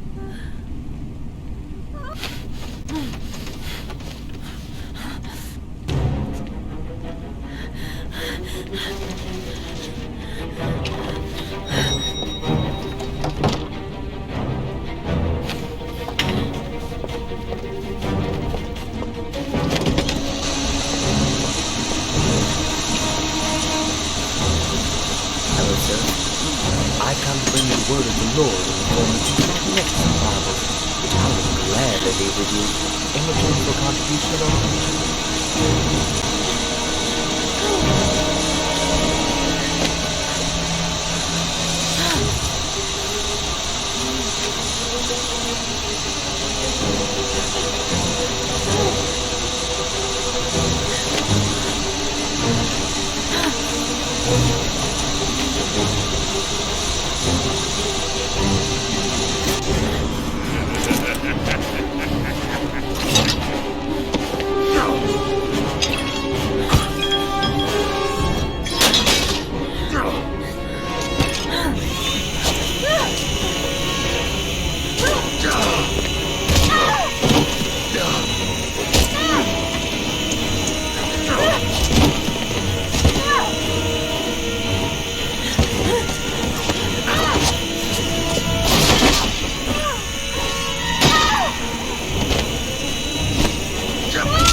Hey, Cracker! What you doing in there? Norman Jaden, FBI. Can we talk for a minute? Yeah? I'm looking for the owner of a blue Chevrolet Malibu 83. I don't give a damn how the car got here, whether you stole it or not. I just want to know who bought it from you. Sorry, man. Don't ring a bell. I got a real bad memory for names. Perhaps I can help you to remember. If we find out that you sold the car to the man we're looking for, you're looking at some pretty solid time inside, Jackie boy. You trying to scam me with your big talk? I never saw your damn car. Now take a walk.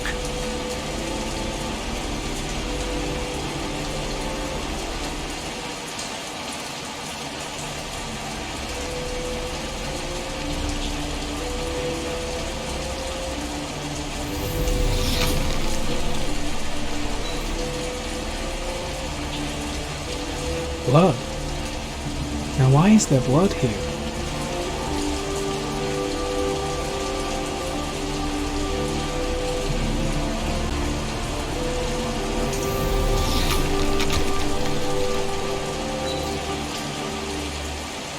The blood tracks lead to the acid bath.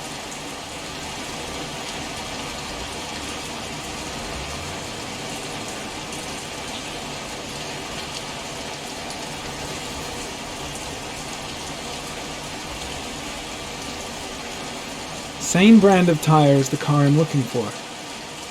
Has the killer's car been here?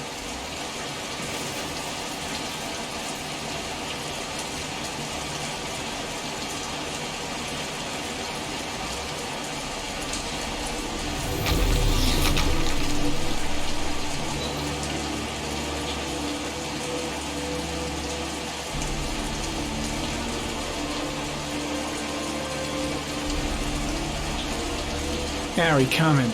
Traces of orchid pollen in the air inside the garage.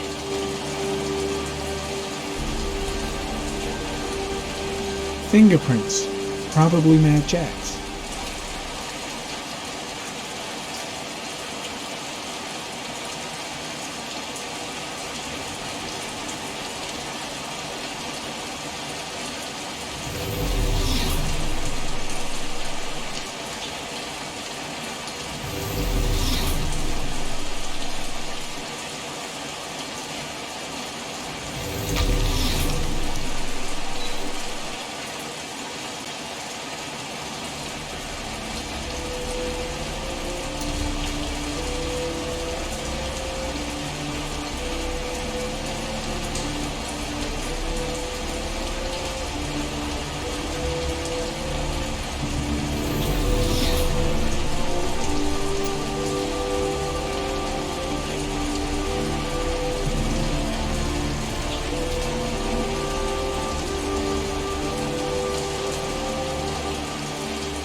Asking too many questions.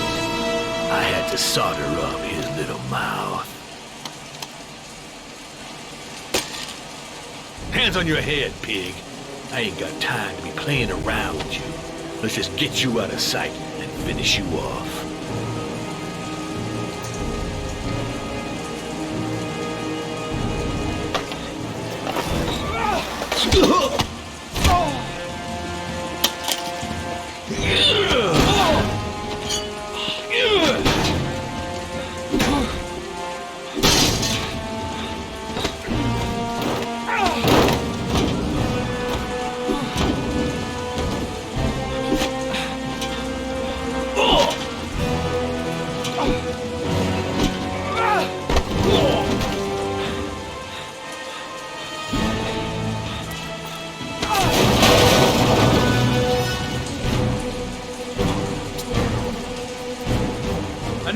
fucking around. You're gonna tell me about the man with the blue car. Go fuck yourself in the ass.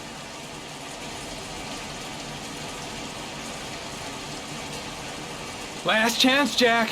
Make it easy on yourself. What you gonna do? You ain't got them killer eyes, so what? You gonna cuff me? Do you like fireworks, Jack? 'Cause I bet them gas tanks are gonna blow up real nice. Shit, man, don't mess with the gasoline. Well, just say it was an accident. Or rather, I'll say it was an accident, 'cause you won't barely be able to talk, will you, Jack? What crazy motherfucker, you out of your mind, man? No, I don't know nothing about the guy. He wanted me to get rid of his dirty car, get him a new one with false plates. He paid cash, and I ain't the questioning kind. Said I was supposed to drop the word to a guy named Paco down at the Blue Lagoon when the car was done. Now that's all I know. We'll continue this discussion down at the station. You're under arrest. You have the right to remain silent. Anything... Shit, not now. Anything you say can and will be...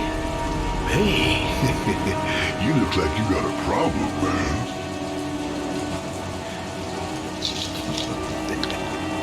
What? They letting you dope heads in the FBI now?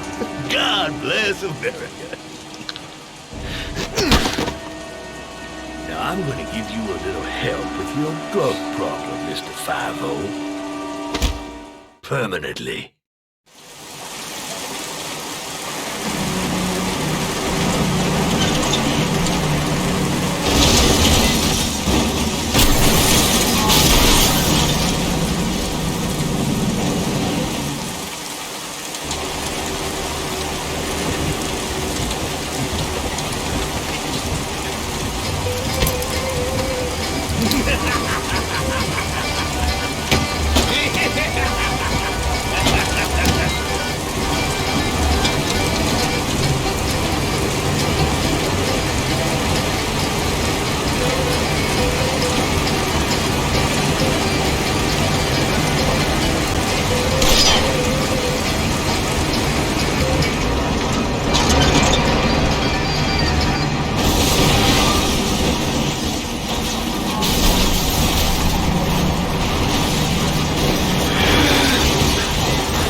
So, you think the origami killer killed Manfred?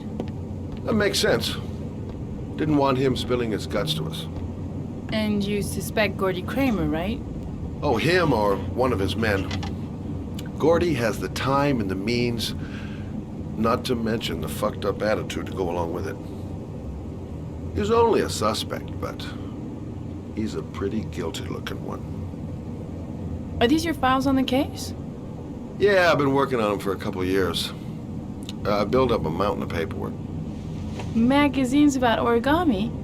You think the killer could have subscribed to one of those? If he was even remotely interested in origami in the last 30 years, his name may be in there somewhere. Trouble is, there's over 500 names. It gets a squat. I'm starving. Do you have anything to eat? Well, I'm no chef, but I should be able to make some scrambled eggs if you like. Great. I'm soaking wet. I need to warm up a little. Is it okay if I take a shower? Be my guest. Go in my bedroom. It's the next door. Oh, I'll cook up the eggs while you're under the shower.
I took the liberty of borrowing your bathrobe. Looks better on you.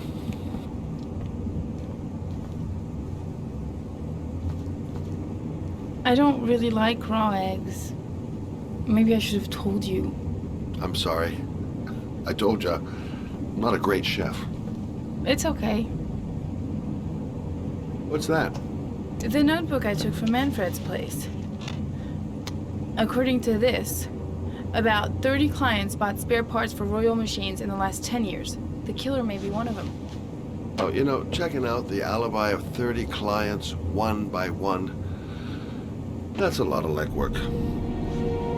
Except that if we cross-check them with the list. The list of subscribers to origami magazines. You still got that, right? Yeah, I've got... Lauren, wait.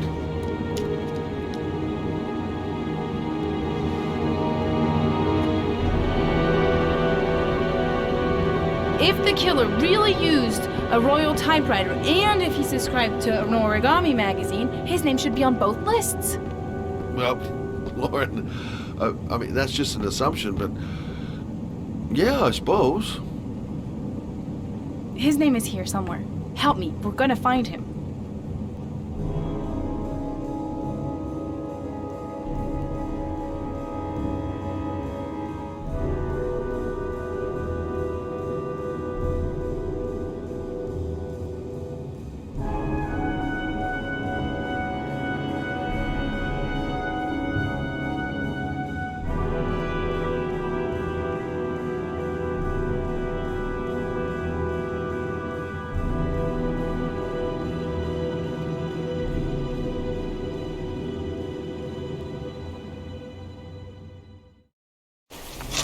The only guy whose name is on both lists died when he was 10. What are you gonna do now? Pick up his coffin, make sure he's dead? I know it doesn't make any sense. Unless the killer was only using his name. But why use the name of a kid who died 30 years ago? Well, that's what we came to find out. The name is John Shepard. It should be on a grave around here somewhere. You never give up, do you?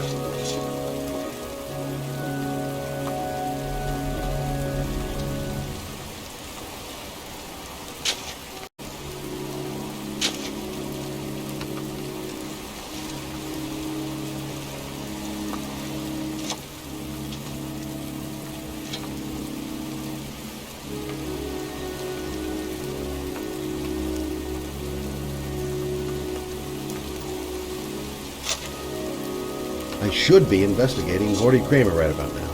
And here I am, standing in a cemetery, pouring rain, looking for the grave of a kid who's been dead for 30 years.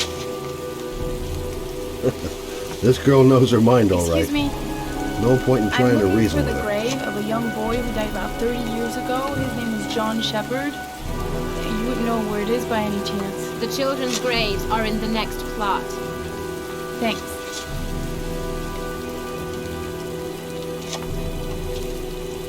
I hate cemeteries. They depress the hell out of me.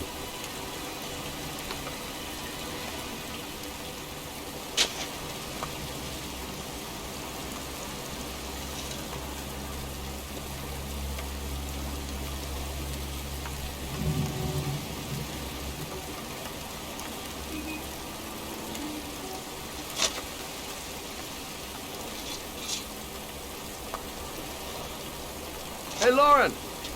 I found it!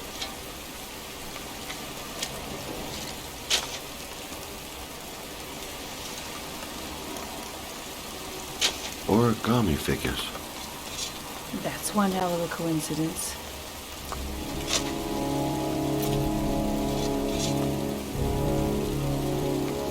These flowers are fresh. Looks like someone's still tending the grave. Oh, youngin'. That one I knew well. You knew John Shepard? I've worked this graveyard nearly all my life. I remember what happened. It was in 77. October, I think.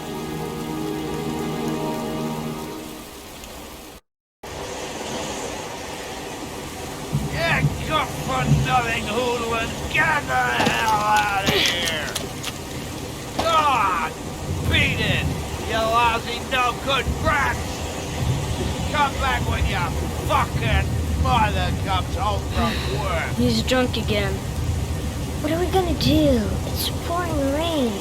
We're gonna get soaked if we spend a day outside. Well, at least you won't get beat.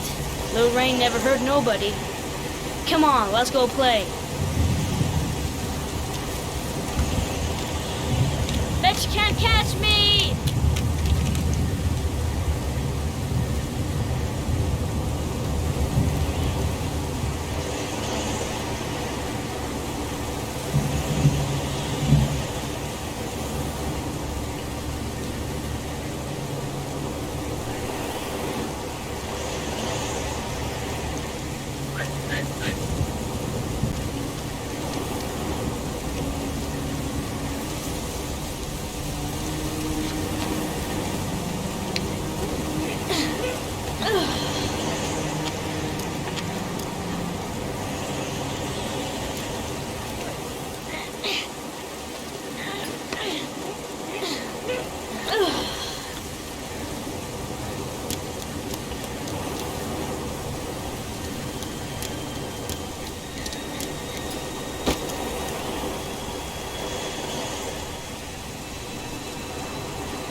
Move your ass! I'm waiting!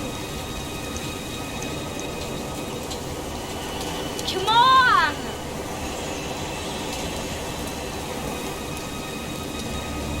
I told you to watch your head! Jeez, you ain't nothing but a slowpoke!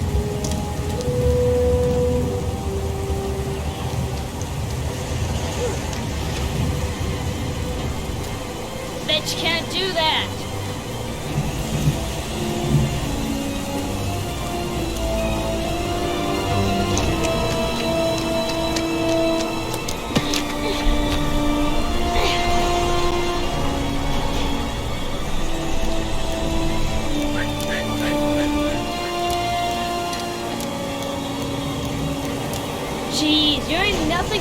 slowpoke.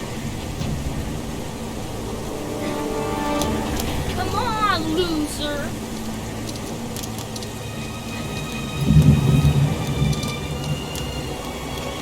What you doing? You're coming or not?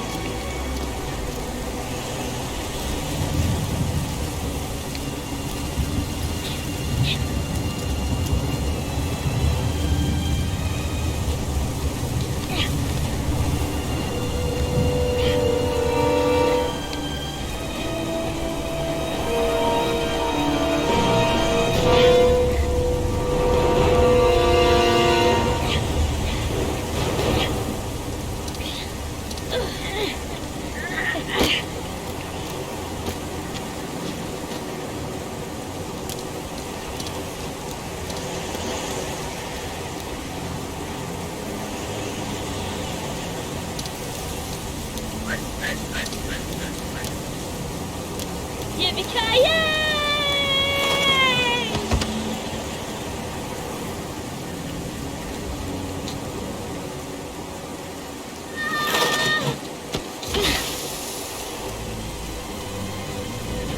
You don't need to do this. It's too hard for you. No chance, I can do it all right. Just watch.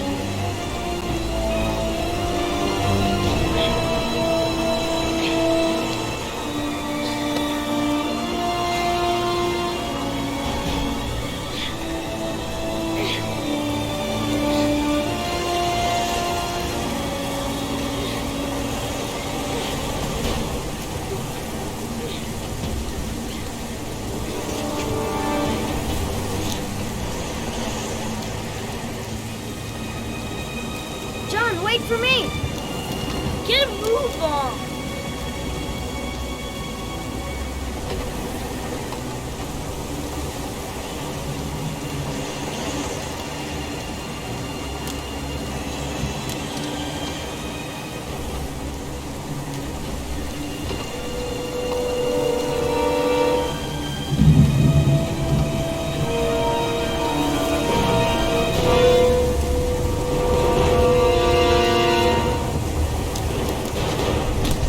Come on, it's your turn!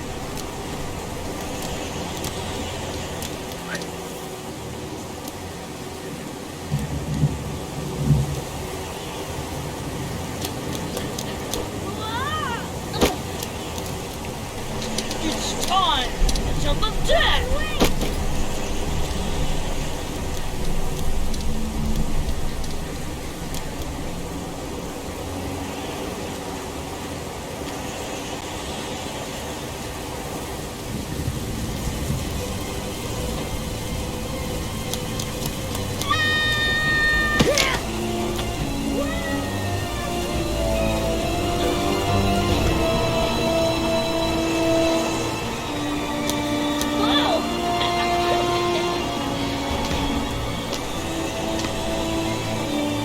Let's play hide and seek. You go and count to 20 and try to find me, okay? 1, 2, 3, 4, 5, 6, 7, 8, 9, 10, 11, 12, 13, 15, 18, 19, 20.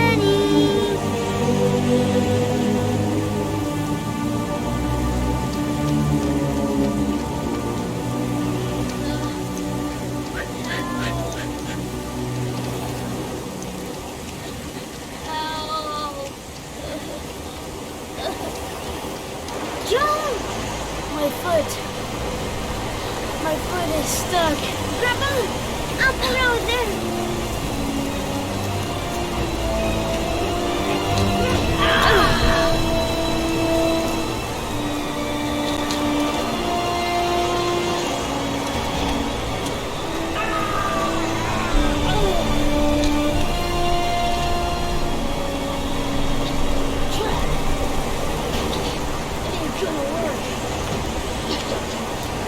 What are we gonna do?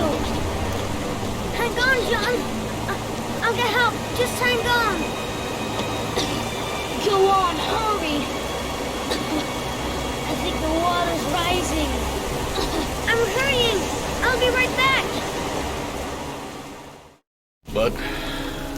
kid never did find any help. And his brother drowned in a pipe full of rainwater. The boy that lived, what happened to him? Well, all I know is he got separated from his parents. I think he got adopted. Well, looks like a storm's coming. I guess I better be getting home.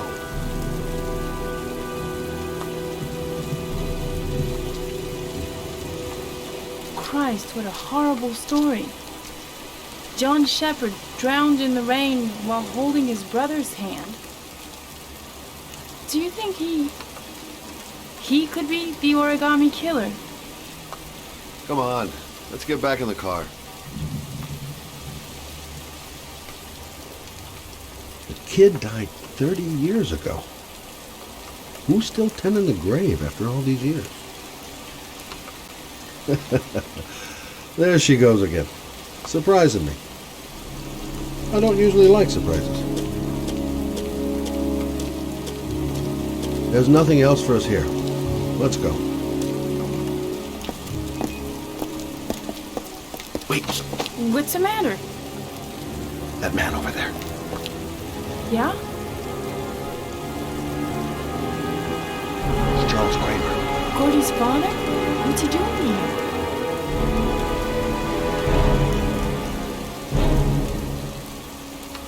He's putting flowers on John Shepherd's grave.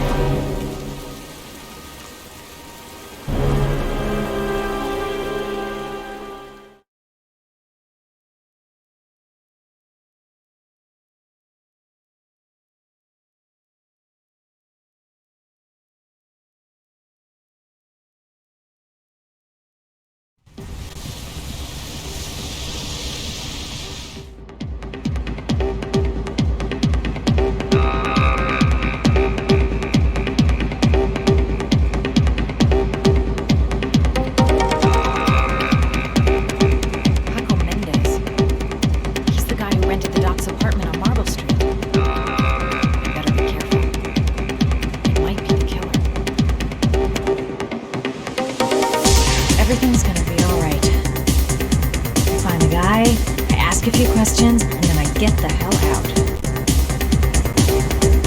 If this Paco is one of the buddies of Dr. Death, I better watch my step. I've nothing against techno, trance, whatever music, but this stuff is really loud. Bartender.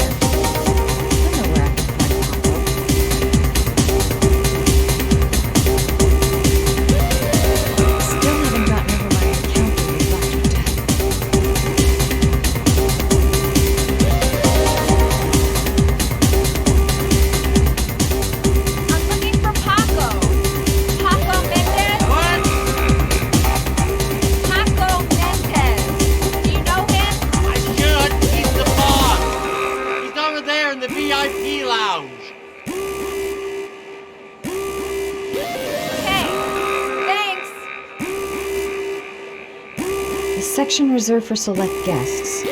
Shouldn't be too hard to find.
isn't letting anyone through. Gonna have to think of something else. I'm gonna have to rethink my strategy if I want to talk to Papa. Gotta find someplace to change.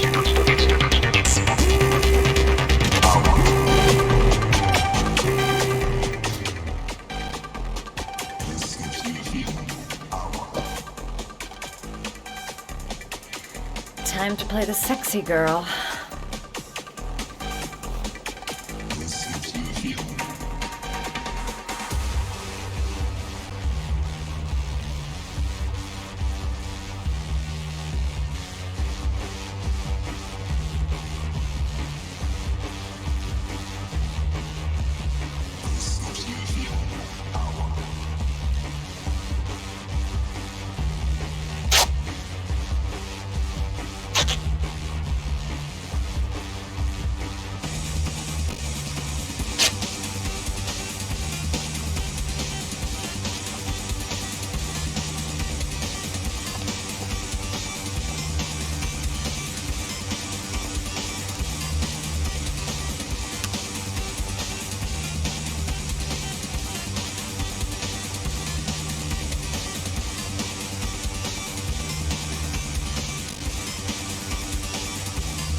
Hey, you!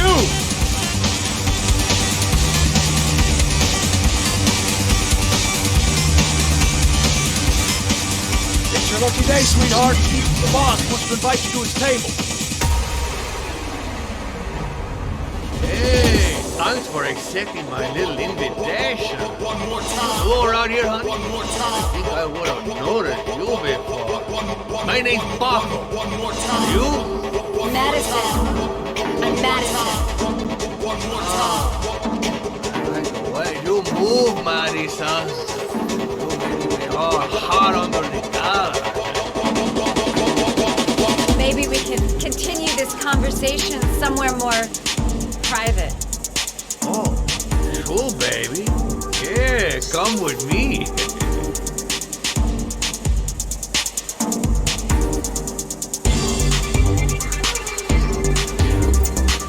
Just follow him to his office.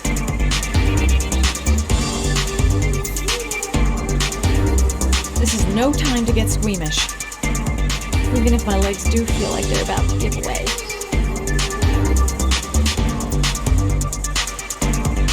Everything is gonna be all right. I have a plan and know exactly what I'm doing. Are you ready for this? You ready for this? You ready for this?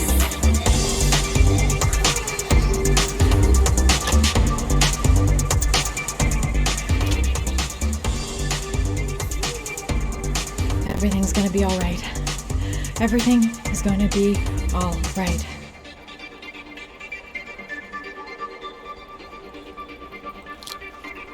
I go in, I make him talk to the gun, and I get out of there before I get into big trouble. Everything's gonna be all right. Everything is going to be all right.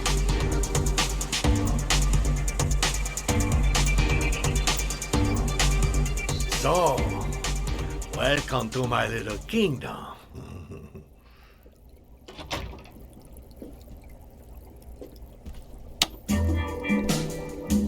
I'll take that. Just get in the way of the good things, sweet cheeks. So, show me what you can do.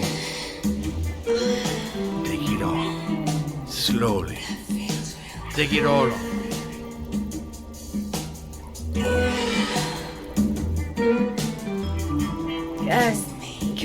Could we just talk first? Oh, no. We don't need any more talking, baby. I all talked out. Now, show me what you can do.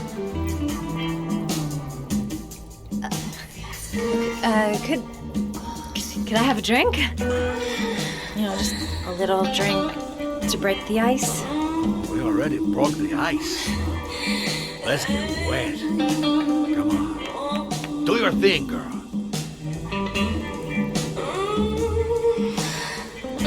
I'm sorry. I think there's been a little misunderstanding. Look, I'll just go. No harm done. Another time. I think it is you who have misunderstood, honey. I'm tired of wasting my time. It's now or never, baby. I never take never for an answer.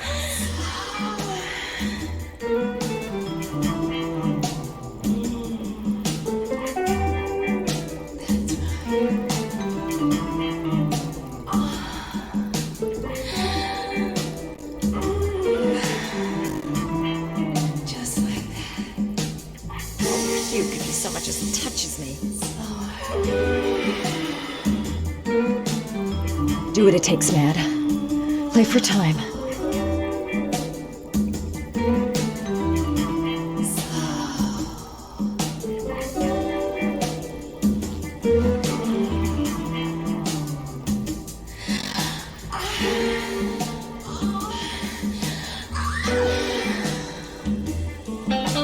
Think of something. There's got to be some way out of here. The lamp. If only I could find some way to grab it. Oh, I know!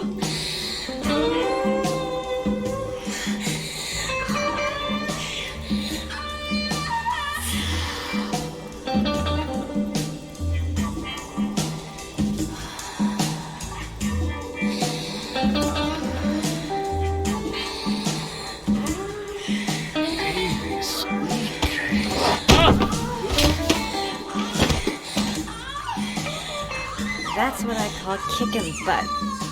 You go, girl.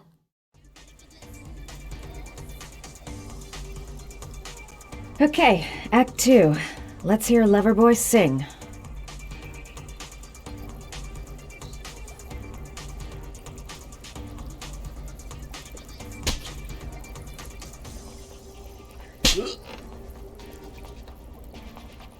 Ah!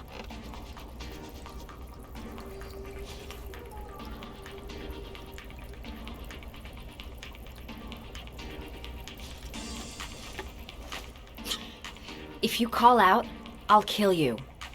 Got it? Shit. What you want? You rent an apartment on Marble Street. I want to know why. An apartment? I don't know what you're talking about. Ugh! You fucking bitch! I'm gonna kill you!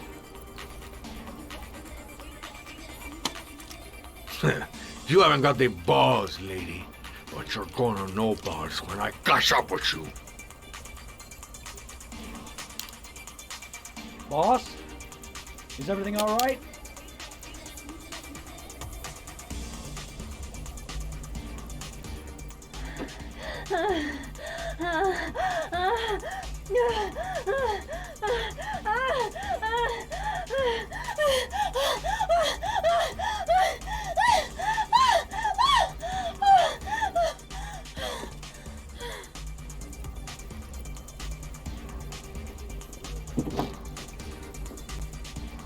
If you value those prized balls of yours, Paco, then it's time for you to talk. What you doing? Stop it! Stop it! I'm only getting started. How about some more? I never set foot in that apartment. I gave the keys to some guy. He said he needed a place. He had money. What was that guy's name? I don't know his name. I swear.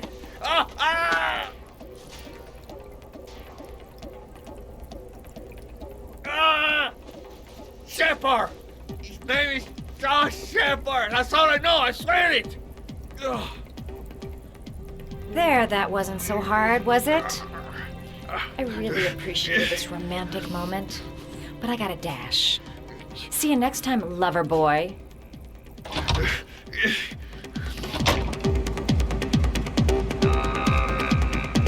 Well, that was a pretty good way of getting a guy to spill his guts. Time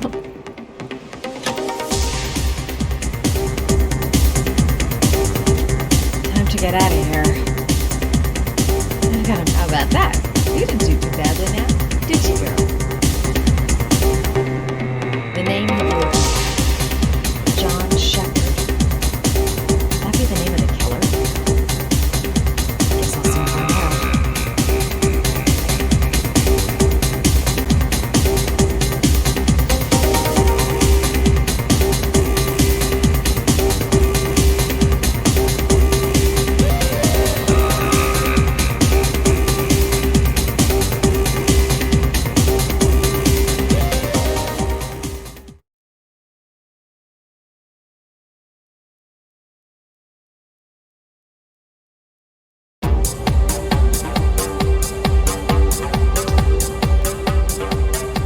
I'm here to see Paco. Paco? There ain't no Paco here, fella. Get lost. Are you absolutely certain? He's in his office. Take the stairs over there.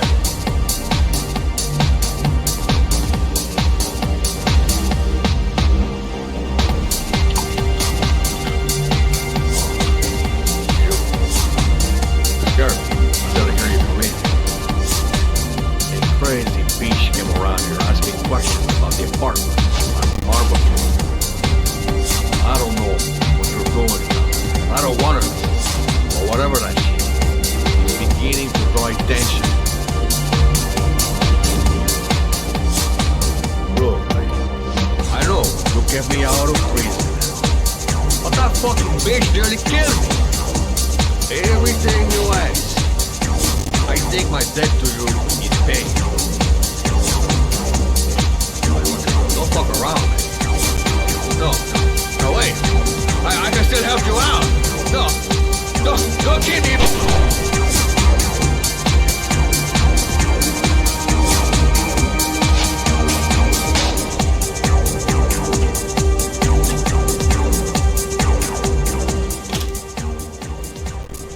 No time to waste. Gotta find Paco.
Sorry, I don't speak cop.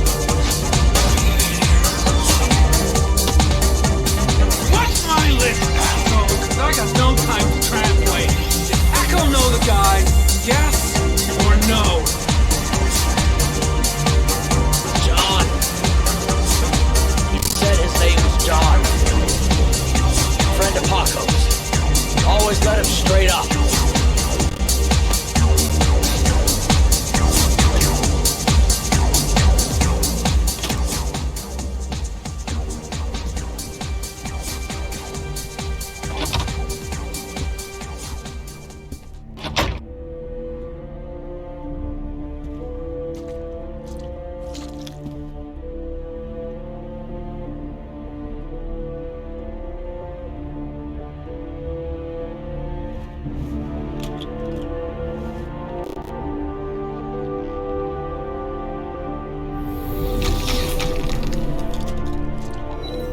Madison Page? What was a journalist doing here?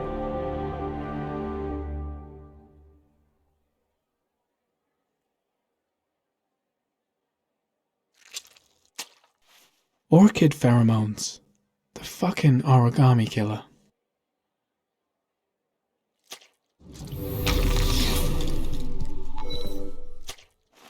A bullet, right between the eyes. Instant death.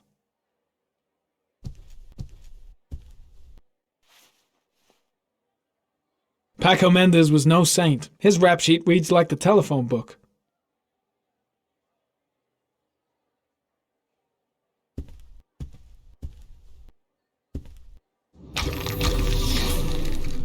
The killer was looking for something.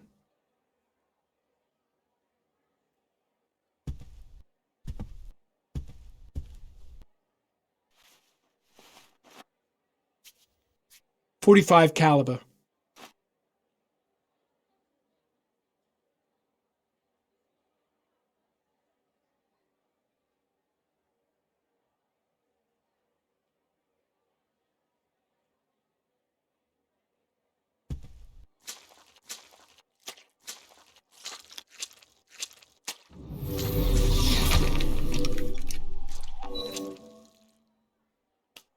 Madison Page? She may be a witness.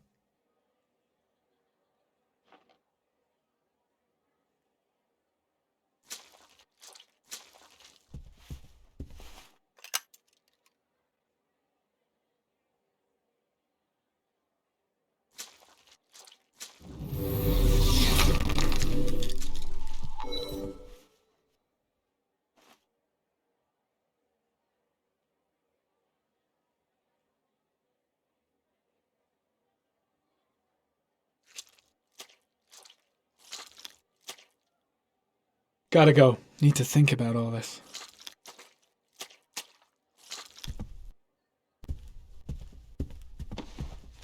His coat pocket. I tore it off during the fight. 2 receipts from the same gas station. Interesting.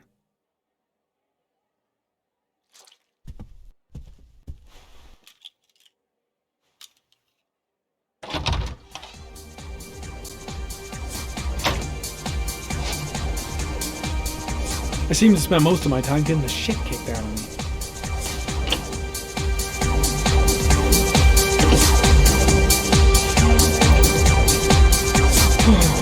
Got the shakes. Cold sweats. Now get back to the hotel fast. The suspect dead. Someone tries to kill him. On the right track, do you think? I'll end up a basket case if things keep going like this. That bastard nearly broke my neck.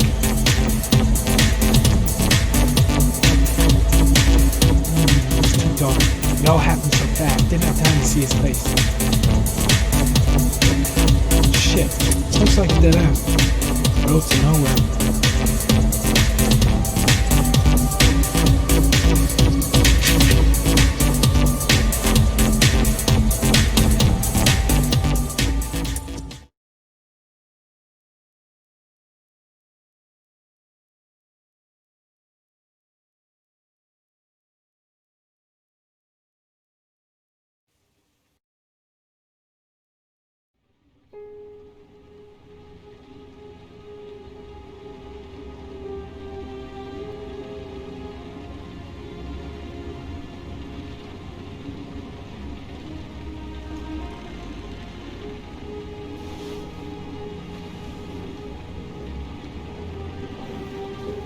Ethan, are you all right? I couldn't do it.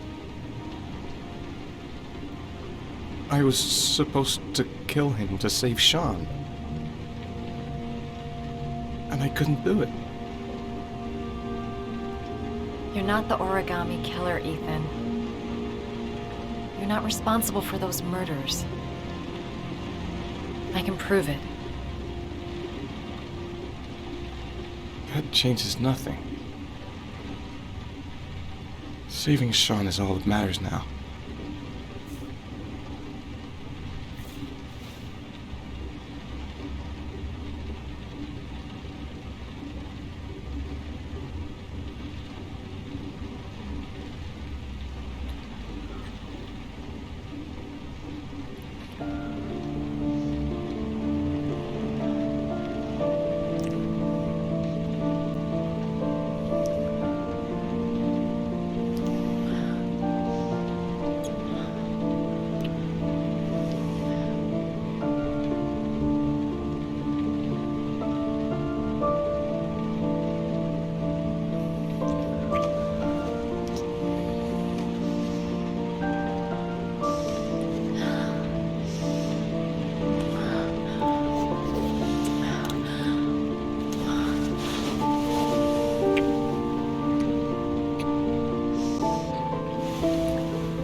guessed.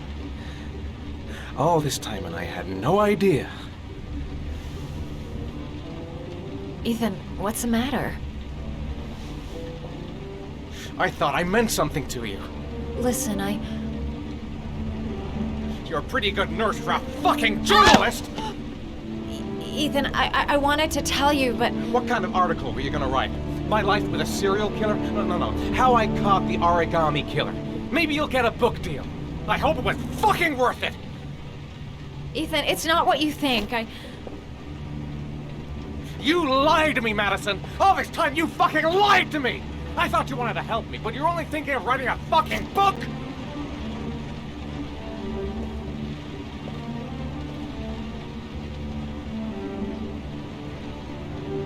It's true. I'm a journalist. And I knew that you were the father of the boy who had disappeared, and I wanted to cover the story. But then I saw what you were going through to save your son. And I understood how much you love him. I wanted to tell you the truth, but I couldn't. I was afraid that you may not believe me. I was afraid that you'd ask me to go. All I want is for you to find your son alive. And when it's all over, I want to be with you.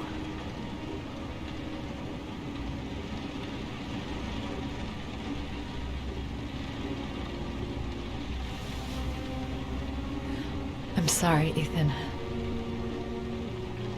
I'm so sorry.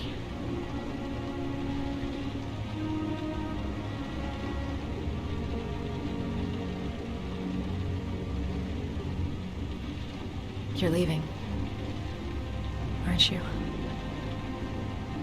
It's the last origami figure. The last letters, then I'll know where Sean is. Take care, Ethan. I can't lose you now.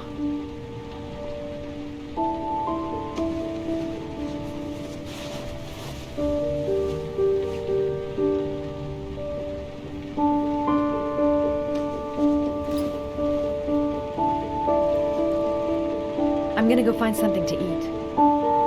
Wait for me. I'll be back in 10 minutes.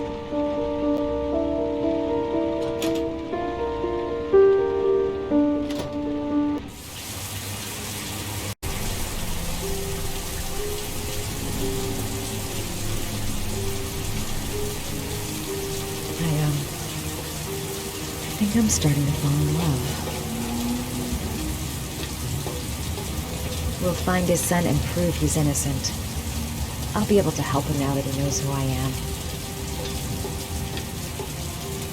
Now we gotta find his son. And I think I know where to start looking.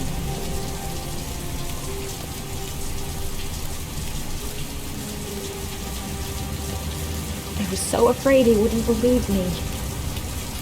Wrong move, idiot. I should have admitted everything earlier. Cops. They're looking for Ethan. It looks like a raid.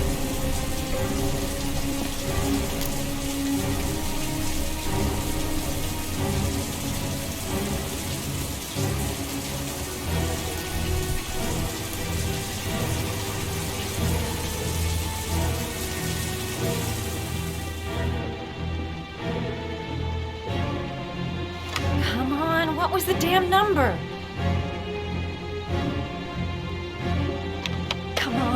Come on! Pick up the phone! Hello? The cops. They're in the motel. You've got to get out of here.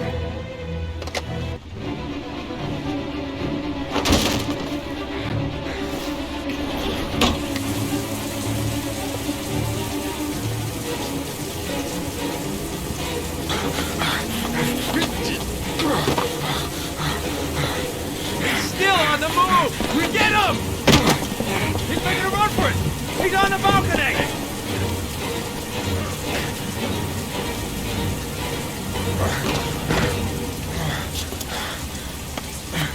Whoa!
around. Holy fuck!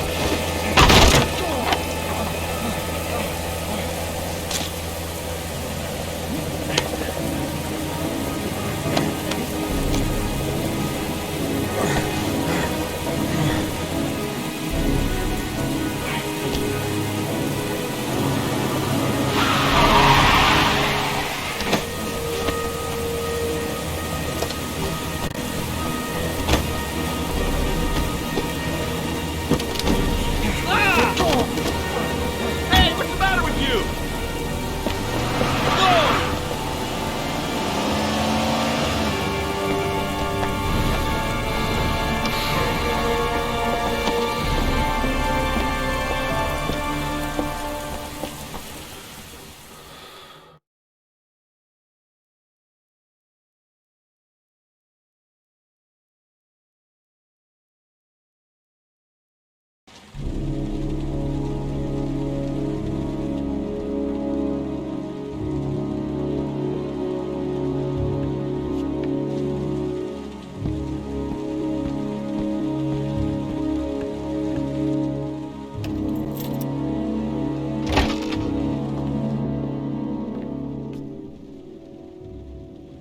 Lauren? I'm sorry, Scott. You should have listened to me, Mr. Shelby. I told you to drop the investigation. Your son is a serial killer. How many people does he have to kill before you turn him in? Gordy has his faults, but he's still my son. You have no children, Mr. Shelby. You can't possibly understand. You leave me no choice. Your investigation is over. For good.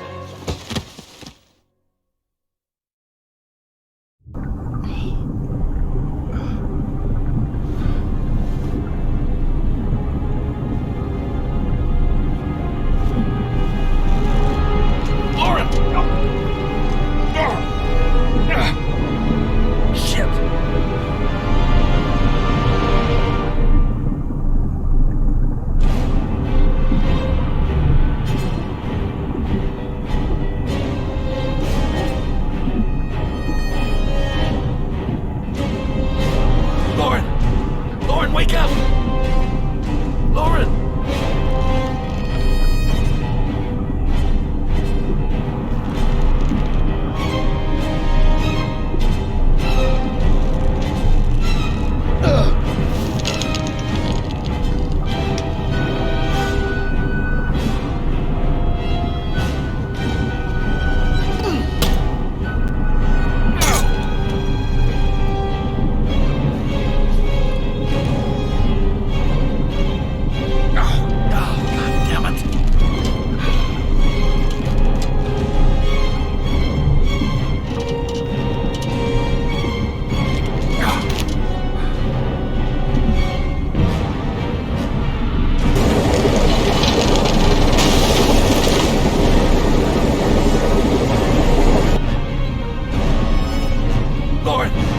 Lauren, wake up!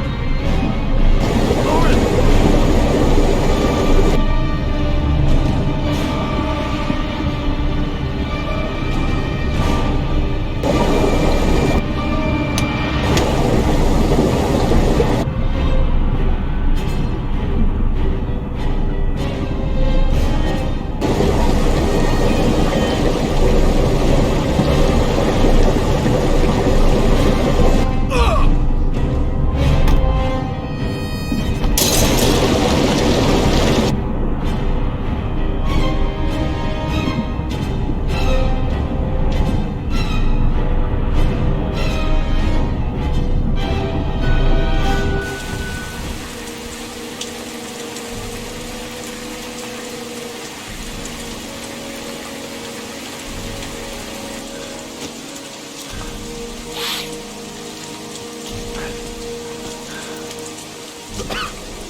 I was going to take up swimming again.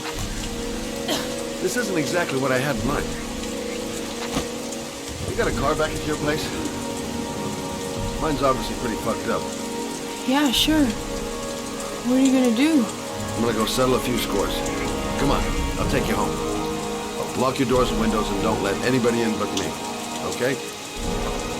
Be careful, Scott. I don't want to lose you.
Stay back! Don't come near me, or I'll shoot! Fucking asshole. Please. Oh!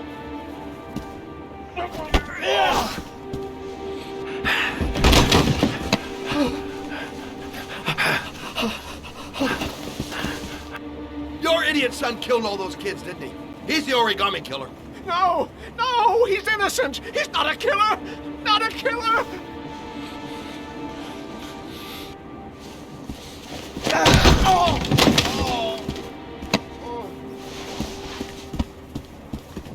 You're a fucking liar.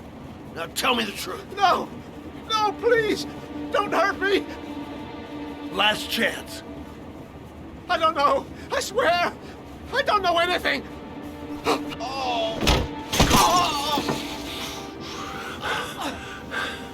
Stop! Stop! I beg you. I'll tell you everything.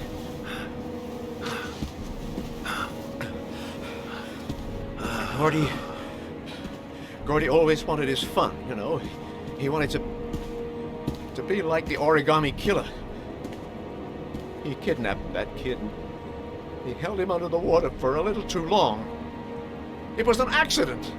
An unfortunate accident. He just wanted to play. He told me everything.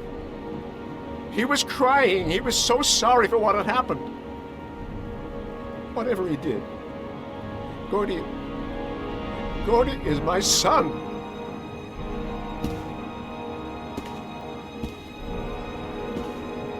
No one will miss him. What? That boy, Gordy killed. No one will miss him. A street trash like so many others.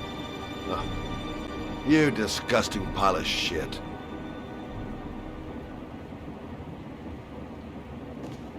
And what about John Shepard? Why did you put flowers on his grave?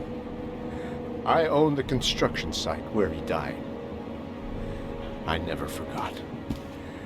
I've been putting flowers on his grave for 30 years. John had a twin brother. What happened to him? I don't know. He was adopted, I think. His mother. His mother should know. Her name is Anne. Anne Shepard.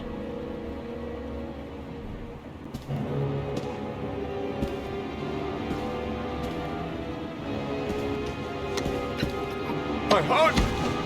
My heart! Quickly! I need my pills. In that drawer. There.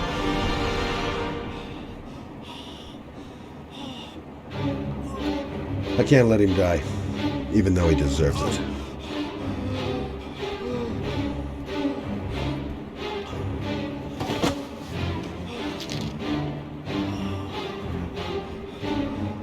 I'm no better than him if I let him die.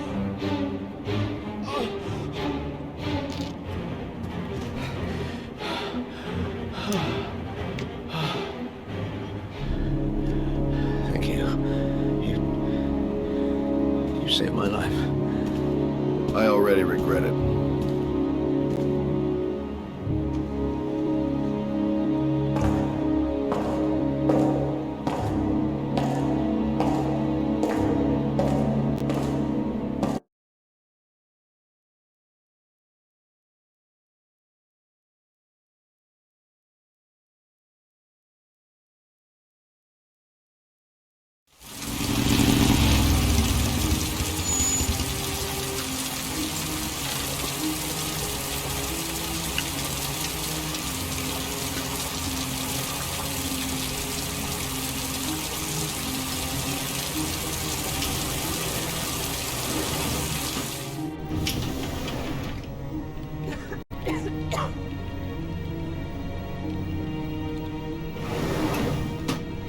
Hello, I'm looking for Anne Shepard's room. Please sign the visitor's book. Are you a member of the family? Yeah, you could say that. Oh, she'll be pleased to have a visitor. No one ever comes to see her. With the Alzheimer's, she has trouble remembering things, but it'll still please her. You know. It's room 19 at the end of the corridor. Thank you.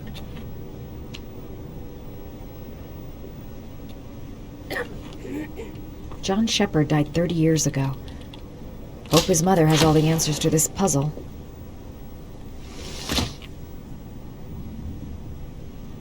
Only a few hours left before Sean Mars dies. Hope I'm not wasting my time.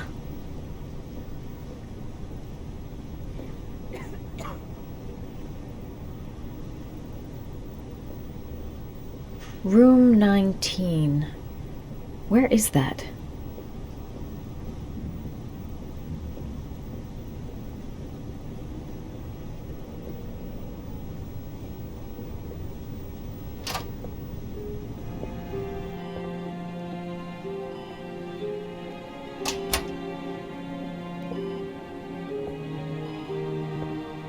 Hello, Mrs. Shepard. Is it time for my pills already? No, Mrs. Shepard, They're never on time with my pills. I don't know what they do here. In the other hospital, they were always on time. But here...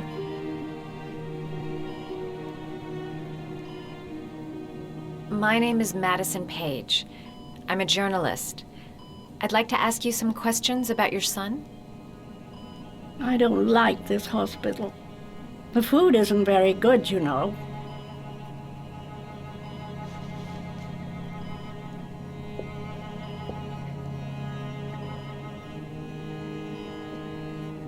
Your other son, Mrs. Shepard, John's twin brother. What was his name? What other son? I have no other son. I never had any children. Do you remember John? My Johnny. He is a good little boy, you know.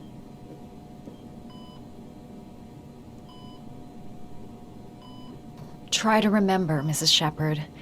John's twin brother was placed with a foster family after the accident. What was the name of the foster family? I asked them for a television, you know. They said I didn't have enough money. It's a pity. I'm fond of television.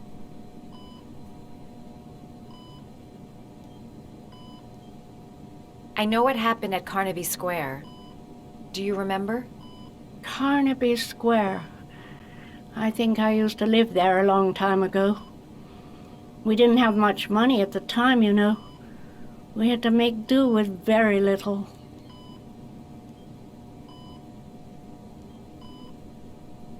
I think your son is in trouble, Mrs. Shepherd. He's done some terrible things. I need to find him. Do you understand? Terrible things you're telling me. He never came to see me, can you believe it?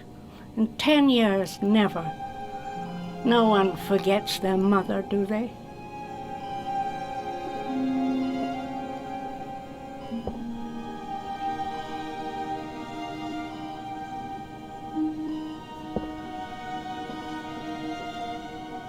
It'd take days, if not longer, to find the name of the family that adopted her son. Sean Mars would be dead by then. This woman might be the origami killer's mother. Must be some way to get her to remember.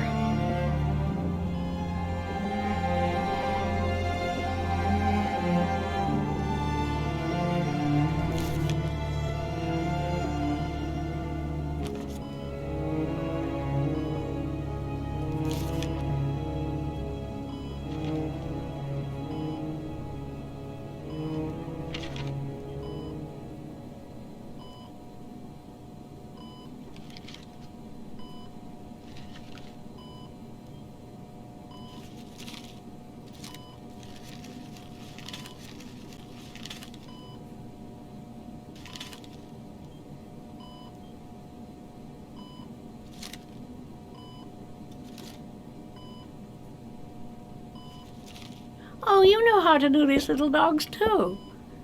My children loved origami. I taught them how to do it. John loved the little dogs. He always wanted to call them Max. Max, Max, Max? All dogs with the same name. I was wasting my time telling him they couldn't all have the same name. But he always wanted his paper dogs Max. It's funny, isn't it?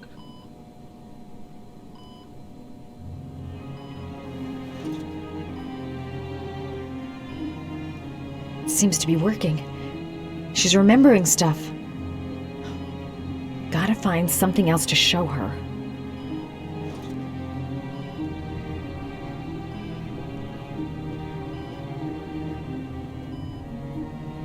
Did you make these origami figures? My little paper animals. They played with them for hours. I showed my boys how to make them, you know. Yes, your boys, Mrs. Shepherd. John and... what was your other son's name again? My other son? I only had one son. My little Johnny. All right, no point in wasting my time. I won't learn anything more by staying here.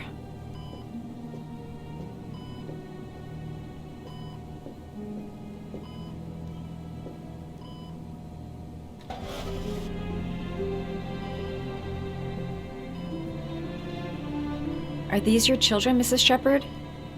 John and his brother? Is that them? They're good little boys. Their father never looked after them. Always drinking. They didn't have an easy life, you know.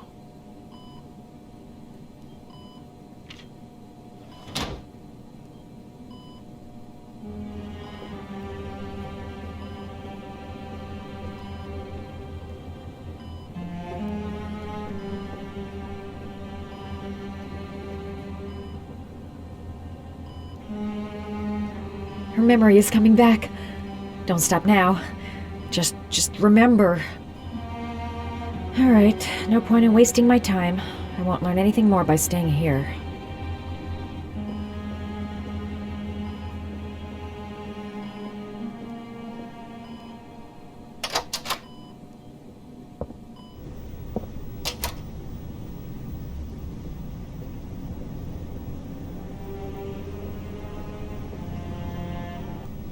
Does Mrs. Shepherd ever talk about her past? It's not all very clear to her now. Sometimes she'll remember the oddest things, though. I suppose if she sees something that reminds her of her past. Did she ever mention her sons? Sons? Well, she often mentions John. I think he drowned. Does she ever talk about her other son? I didn't know she had another one. I've never heard her mention it. I'm looking for her other son. He was adopted. I mean, he's probably changed his name. Is there any official documentation on Mrs. Shepherd? No, there's nothing really. Nothing about her family. I guess if her son was adopted, then she's the only one who could tell you about that. Sometimes, if you show her things, it seems to trigger a memory from her past. You might get it to remember. Thanks for the advice.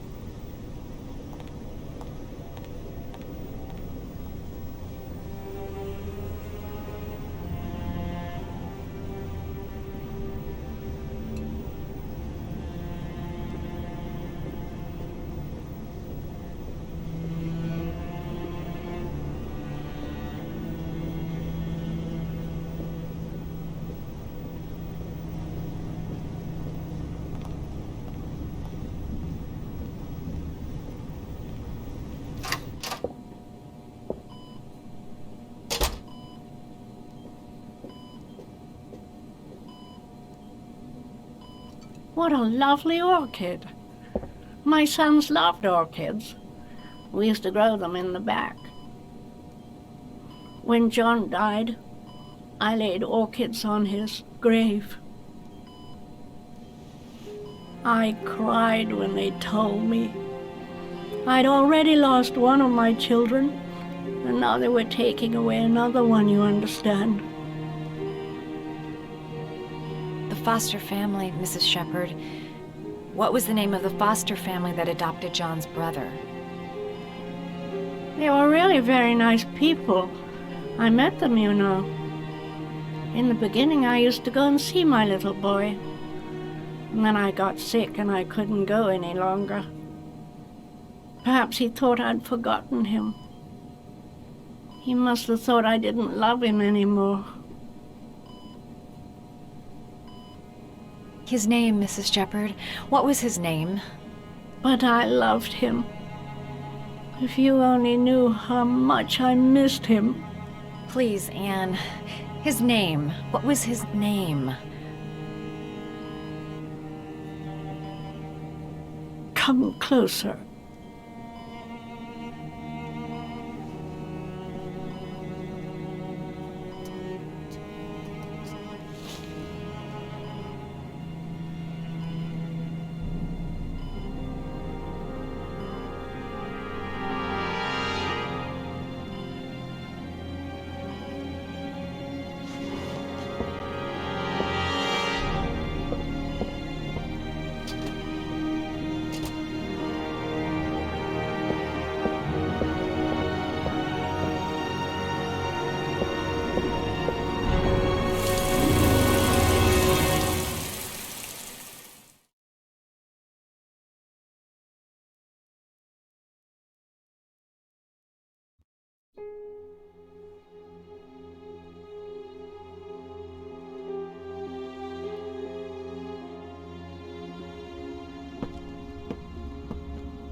The last origami figure. The last trial.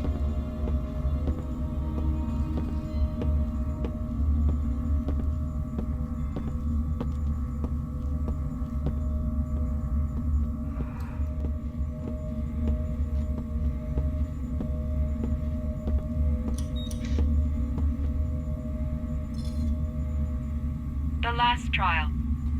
The last question. Are you prepared to give your life to save your sons? There is a deadly poison in this vial. It will kill you in exactly 60 minutes. If you drink it, you will get the last letters of the address. You will have enough time to save your son and say goodbye to him, but then you will die. You can drink the vial or decide to leave. The choice is yours.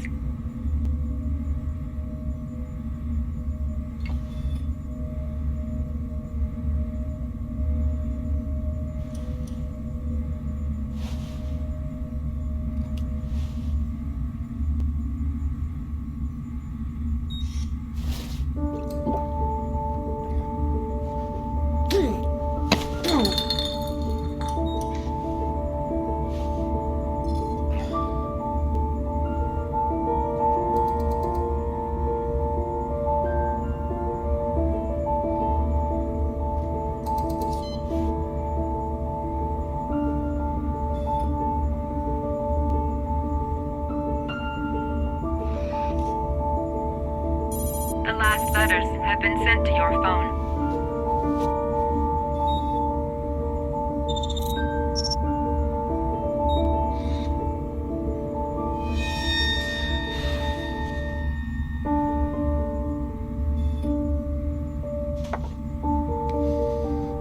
I did what I had to, Sean. Your dad's coming to save you.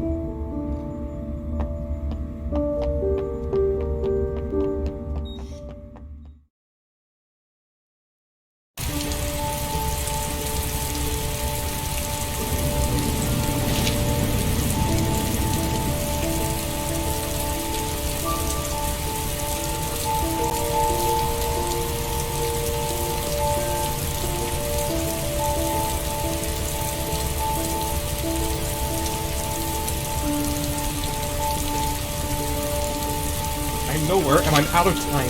Damn fucking shitty letters from this fucking address! Come on! There's gotta be a way to do this!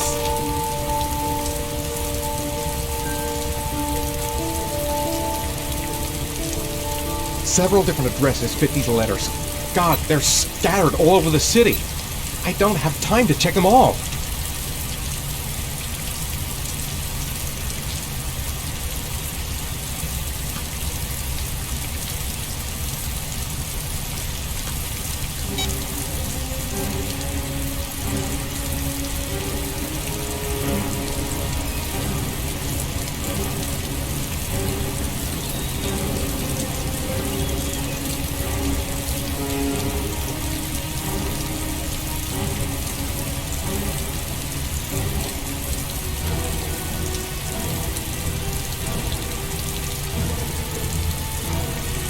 I may only have time for one address. If Sean's not there, I'm done. It's a crapshoot.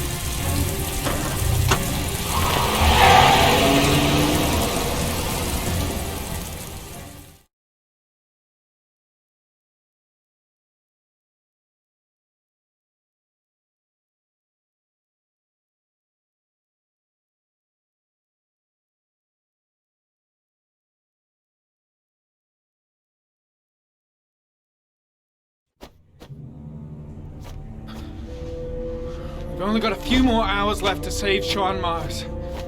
There has to be a goddamn clue somewhere. It's probably staring me in the face.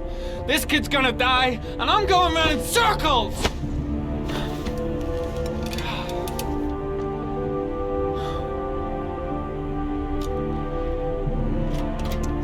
All packed up and ready to go? What are you talking about? The investigation's over. We know who did it. We no longer need your services anymore, Norman. So you can ride your files all the way back to Washington. I'd be lying if I said I was gonna miss you. The investigation isn't over. You have absolutely nothing on Mars. Mars is guilty. Case closed. Anyway, it's no concern of yours now. You're off the case. So pack up and fuck off. Blake, you are an unbalanced, psychopathic asshole! I'll take that as a compliment. Honestly, I don't give a shit what you think. I found the origami killer. Everyone's happy. End of story. Have a nice trip back, Norman.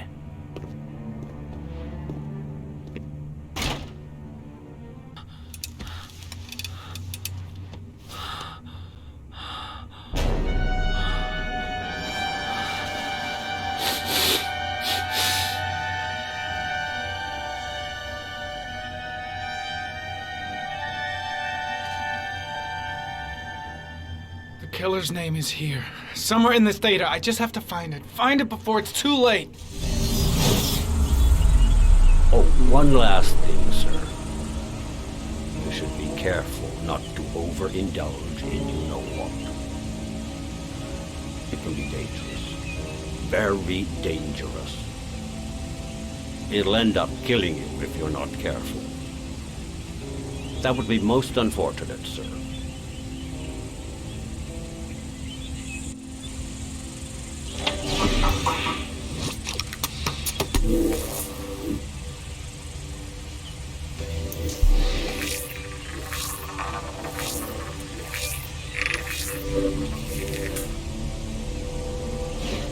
Harry was in record mode when I was fighting with the killer. Perhaps there's something on it.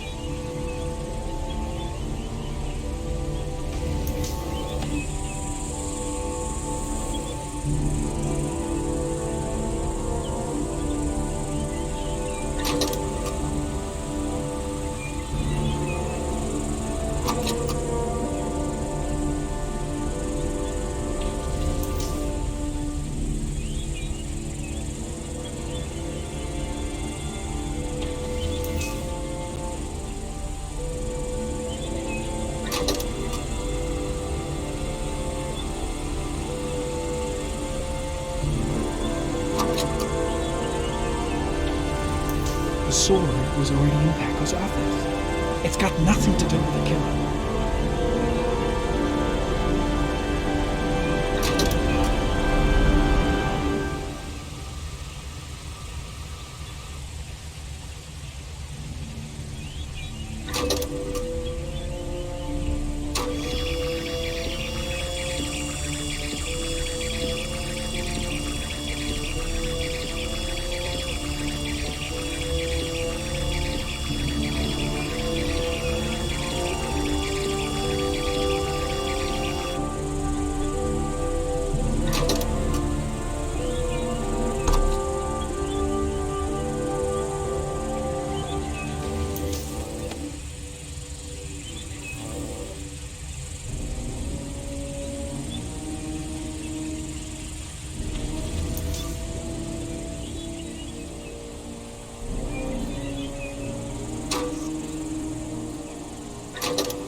Gold watch.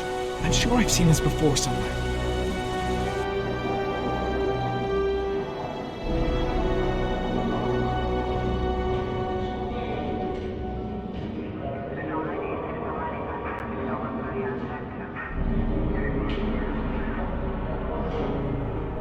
The watch they give for promotions to lieutenant. The killer is a cop.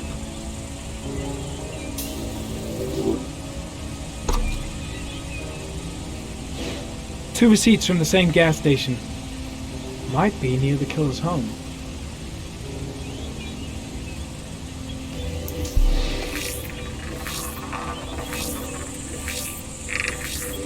Ugh, that doesn't get us anywhere.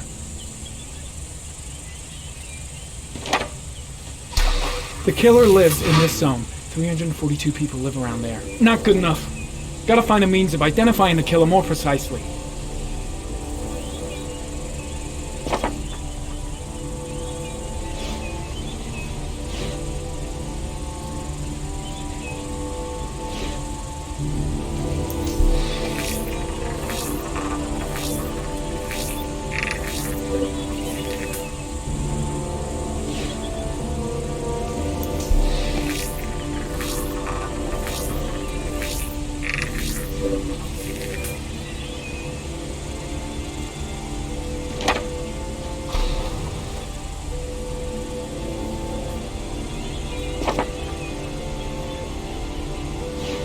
Looks like the killer is a cop. Carter Blake!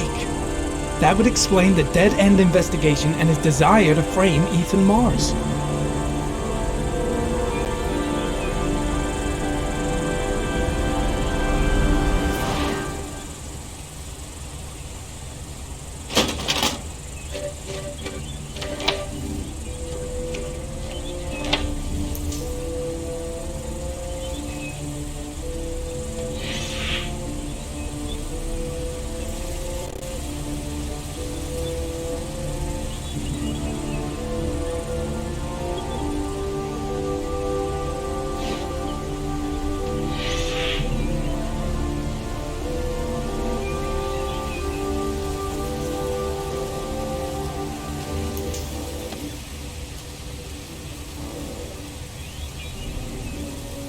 The killer is white, aged between 30 and 45. He is intelligent, calm, and determined.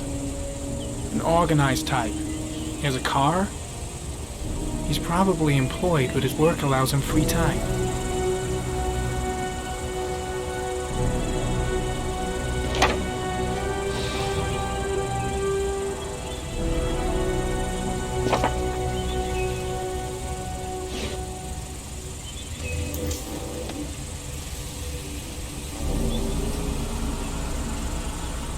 was always a railroad line adjacent to where the bodies are found. And all the victims disappeared in the fall.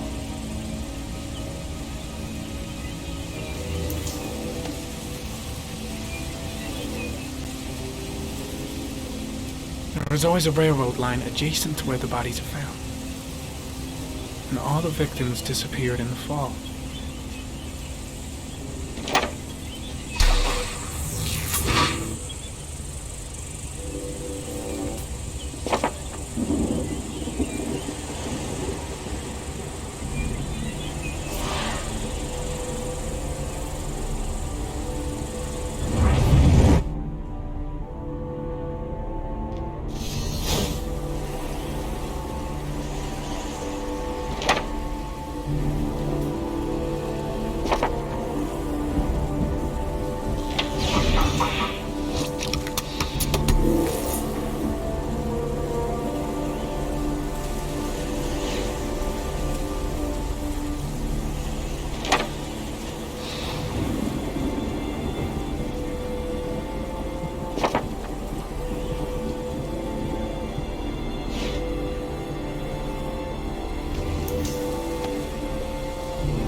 Just one origami store in town.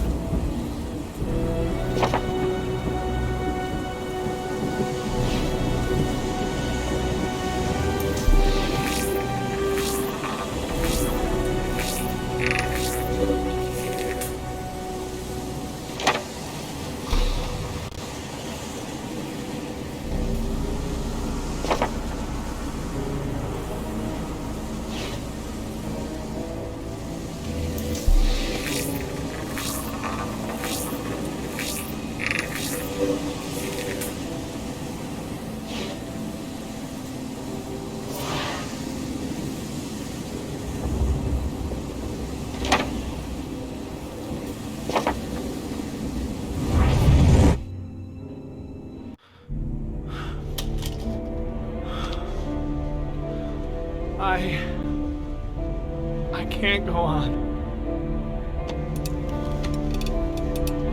I can't go on.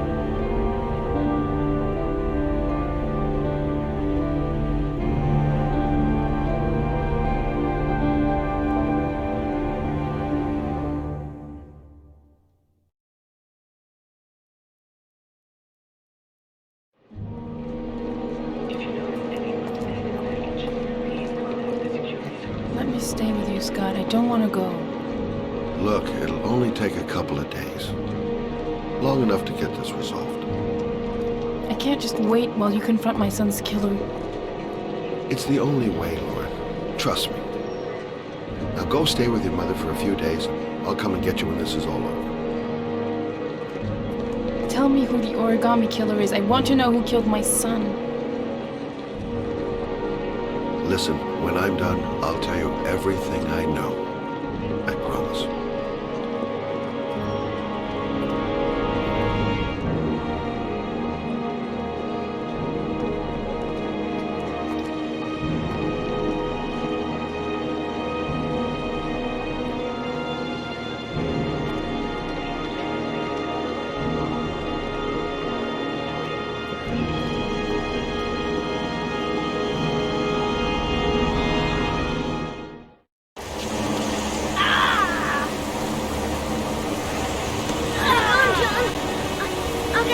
Just hang on. Go on, hurry.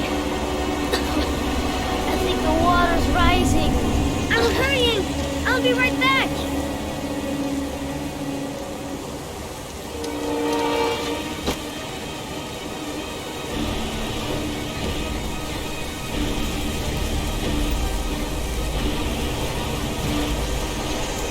Need to get help fast.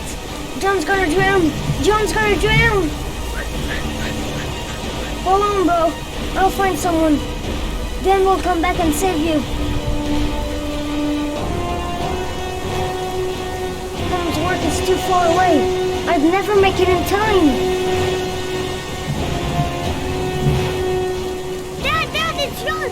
He fell into a pipe. He's Get out of dying. here, you little bastard. Leave me alone. Come, Dad.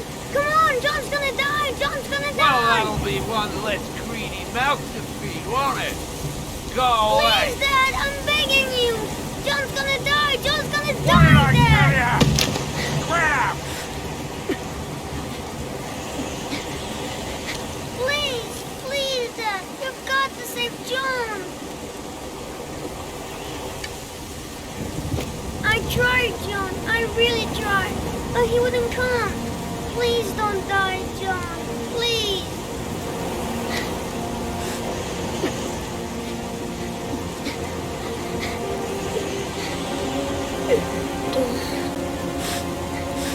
Don't forget about this guy.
lost your touch, girl.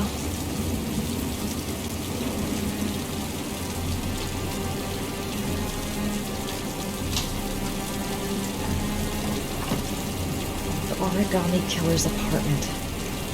There must be something that'll tell me where Sean Mars is.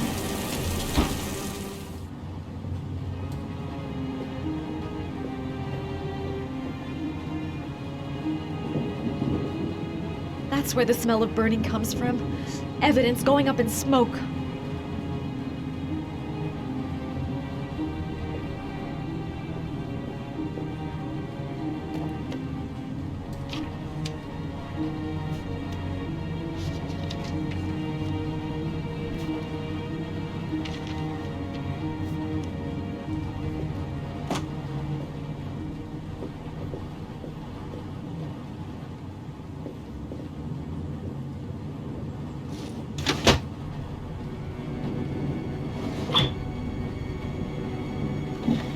He used to be a cop.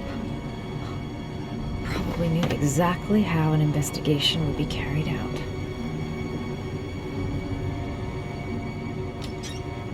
A cop's uniform. Always trust a cop. That's why children went with him. He was dressed as a cop.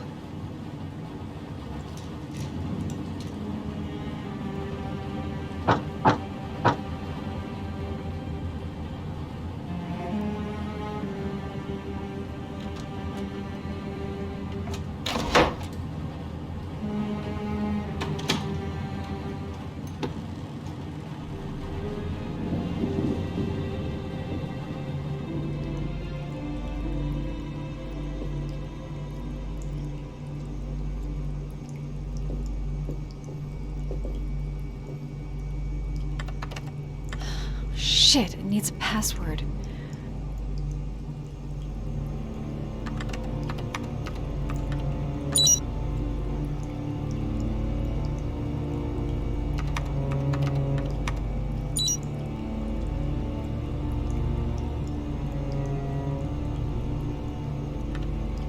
Got it. Max. The name John gave to his paper dogs when he was a child. What the hell is that? An address. It's gotta be where Sean Mars is. Hurry, there's no time to lose.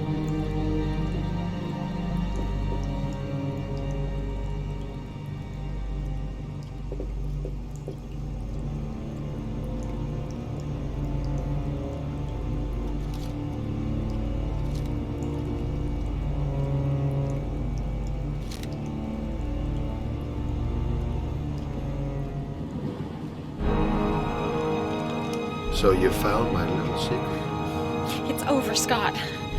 All those children killed just to find a father capable of saving his son? Shut up! You don't understand. There's one child left. There might still be time to save him. Let him go. Do what your father couldn't do.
Way too high. I'll kill myself if I jump. I gotta find something else.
I know where Sean Mars is. I've got to call that FBI guy, Jaden. He's the only one I can trust. He'll be able to save him.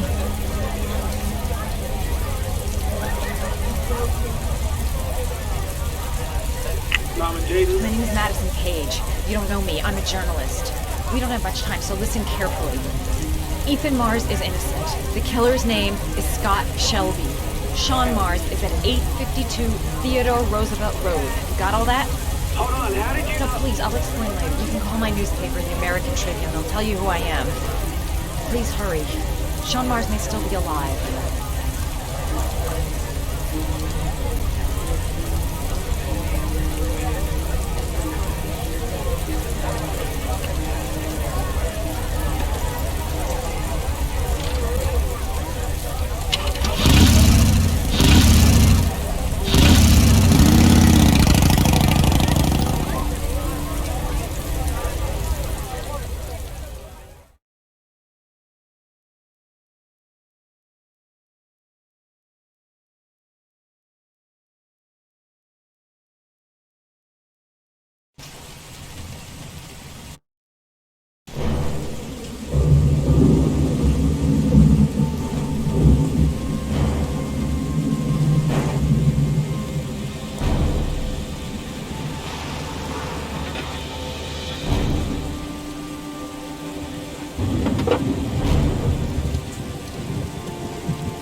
I've been looking for a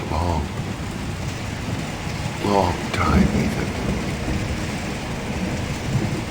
Looking for a father that would be able to do what mine could not do.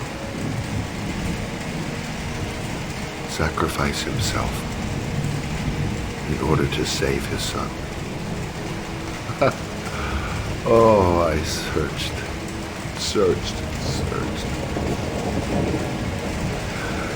And then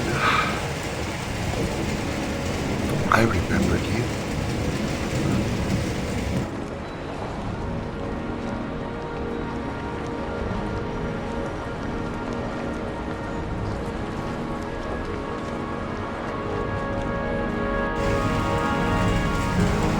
All those murders, just to find a father capable of saving his son. Just to find a father? Do you have any idea how it feels to be a worthless nothing in your father's eyes? Believe me, I've suffered just as much as my victims. I finished your damn trials. Now give me back my son! He's there. All you have to do is open that grate.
Suspect is likely to be armed and dangerous. All personnel are ordered to shoot to kill. I repeat, shoot to kill. Ash, are the snipers in position? Yes, Lieutenant. They're ready on your command. Perfect. He won't get away this time. We'll gun him down as soon as he shows his face. Hey! You there! What are you doing? Lieutenant, my name is Madison Page. I'm a journalist. I have proof that Ethan Mars is innocent. He's not the origami Ash, killer. what is a journalist doing here? I thought I told everybody to keep their mouths shut. Now get her out of here. I don't want her getting in the way. Okay, Lieutenant. All right, come on. You're about to make a terrible mistake, Lieutenant. Ethan Mars is innocent. I can prove it.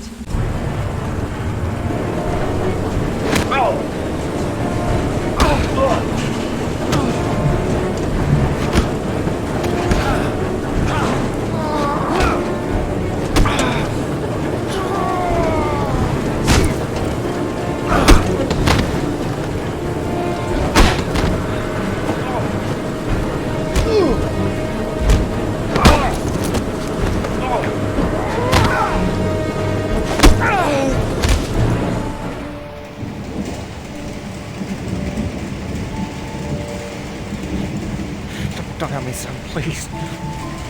Breathe. Gotta breathe.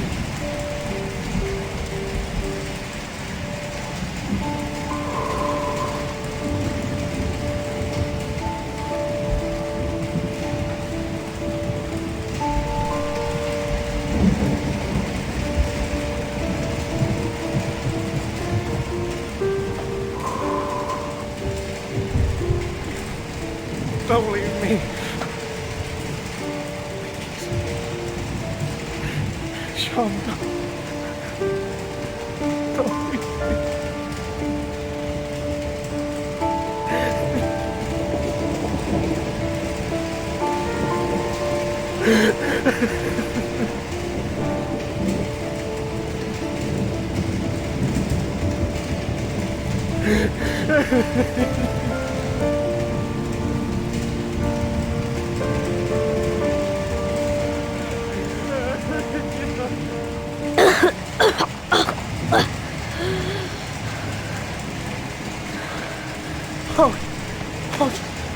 Sean. Oh. I thought you were gone. Dad, I knew you'd come and save me.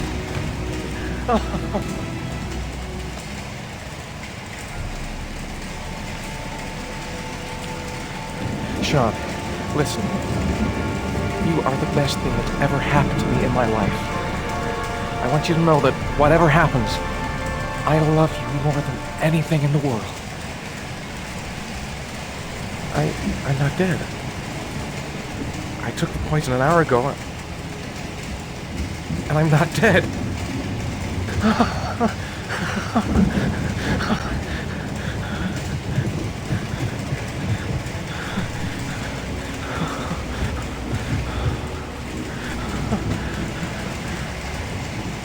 Ash, get her out of my face.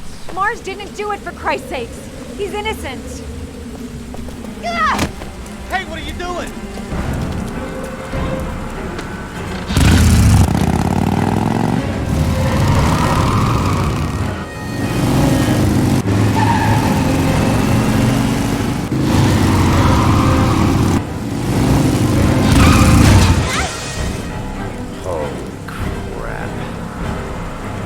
What do we do? Attention all personnel, hold your fire. I repeat, hold your fire. Madison? What's going on? The cops. They're out there. They have the building surrounded. They'll shoot you if you go outside.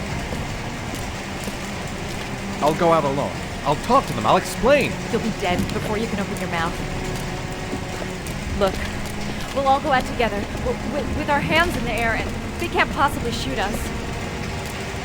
I have the evidence that proves your innocence, Ethan.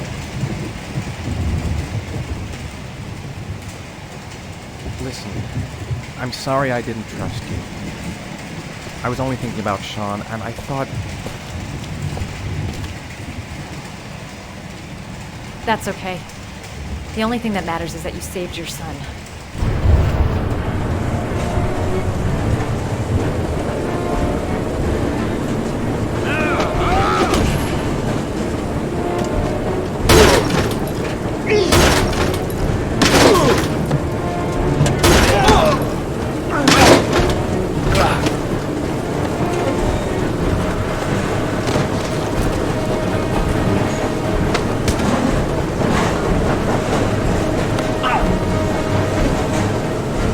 Save me. Please, save me.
was general relief this morning when the police announced that they had found Sean Mars alive more than 4 days after his disappearance.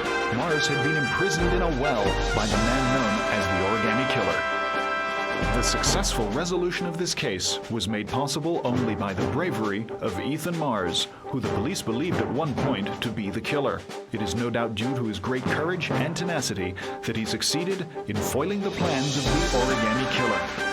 The police commissioner presented him with an official apology today. Our main headline today: it is reported that the police have identified the man thought to be the Origami Killer.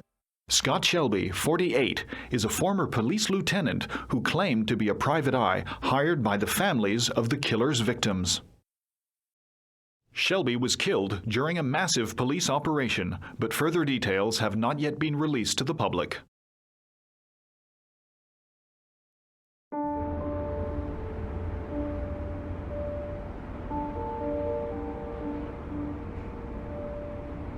Let's just say a friend of a friend let me jump in line. If we like it, it's ours.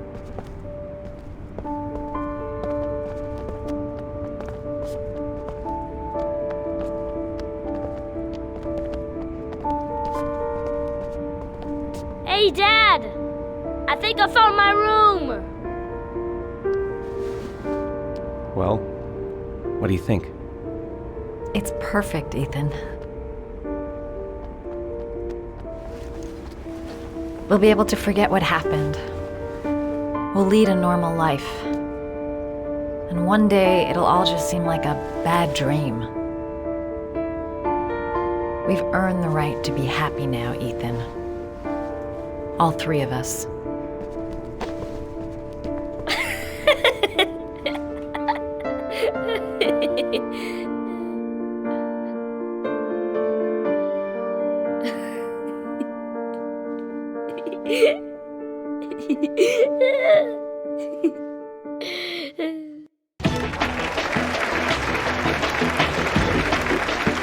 Our guest today is on the cover of today's World magazine this week and has been hailed by the whole nation as a new hero for our times.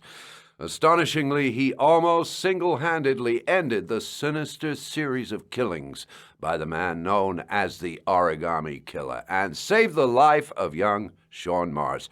His determination, courage, and intelligence have won our admiration. Norman Jayden, give it up.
You killed my son, Scott. Were you thinking about that when you held me in your arms?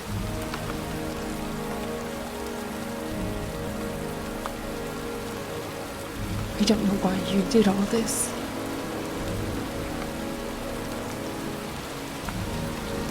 Nothing can justify it anyway.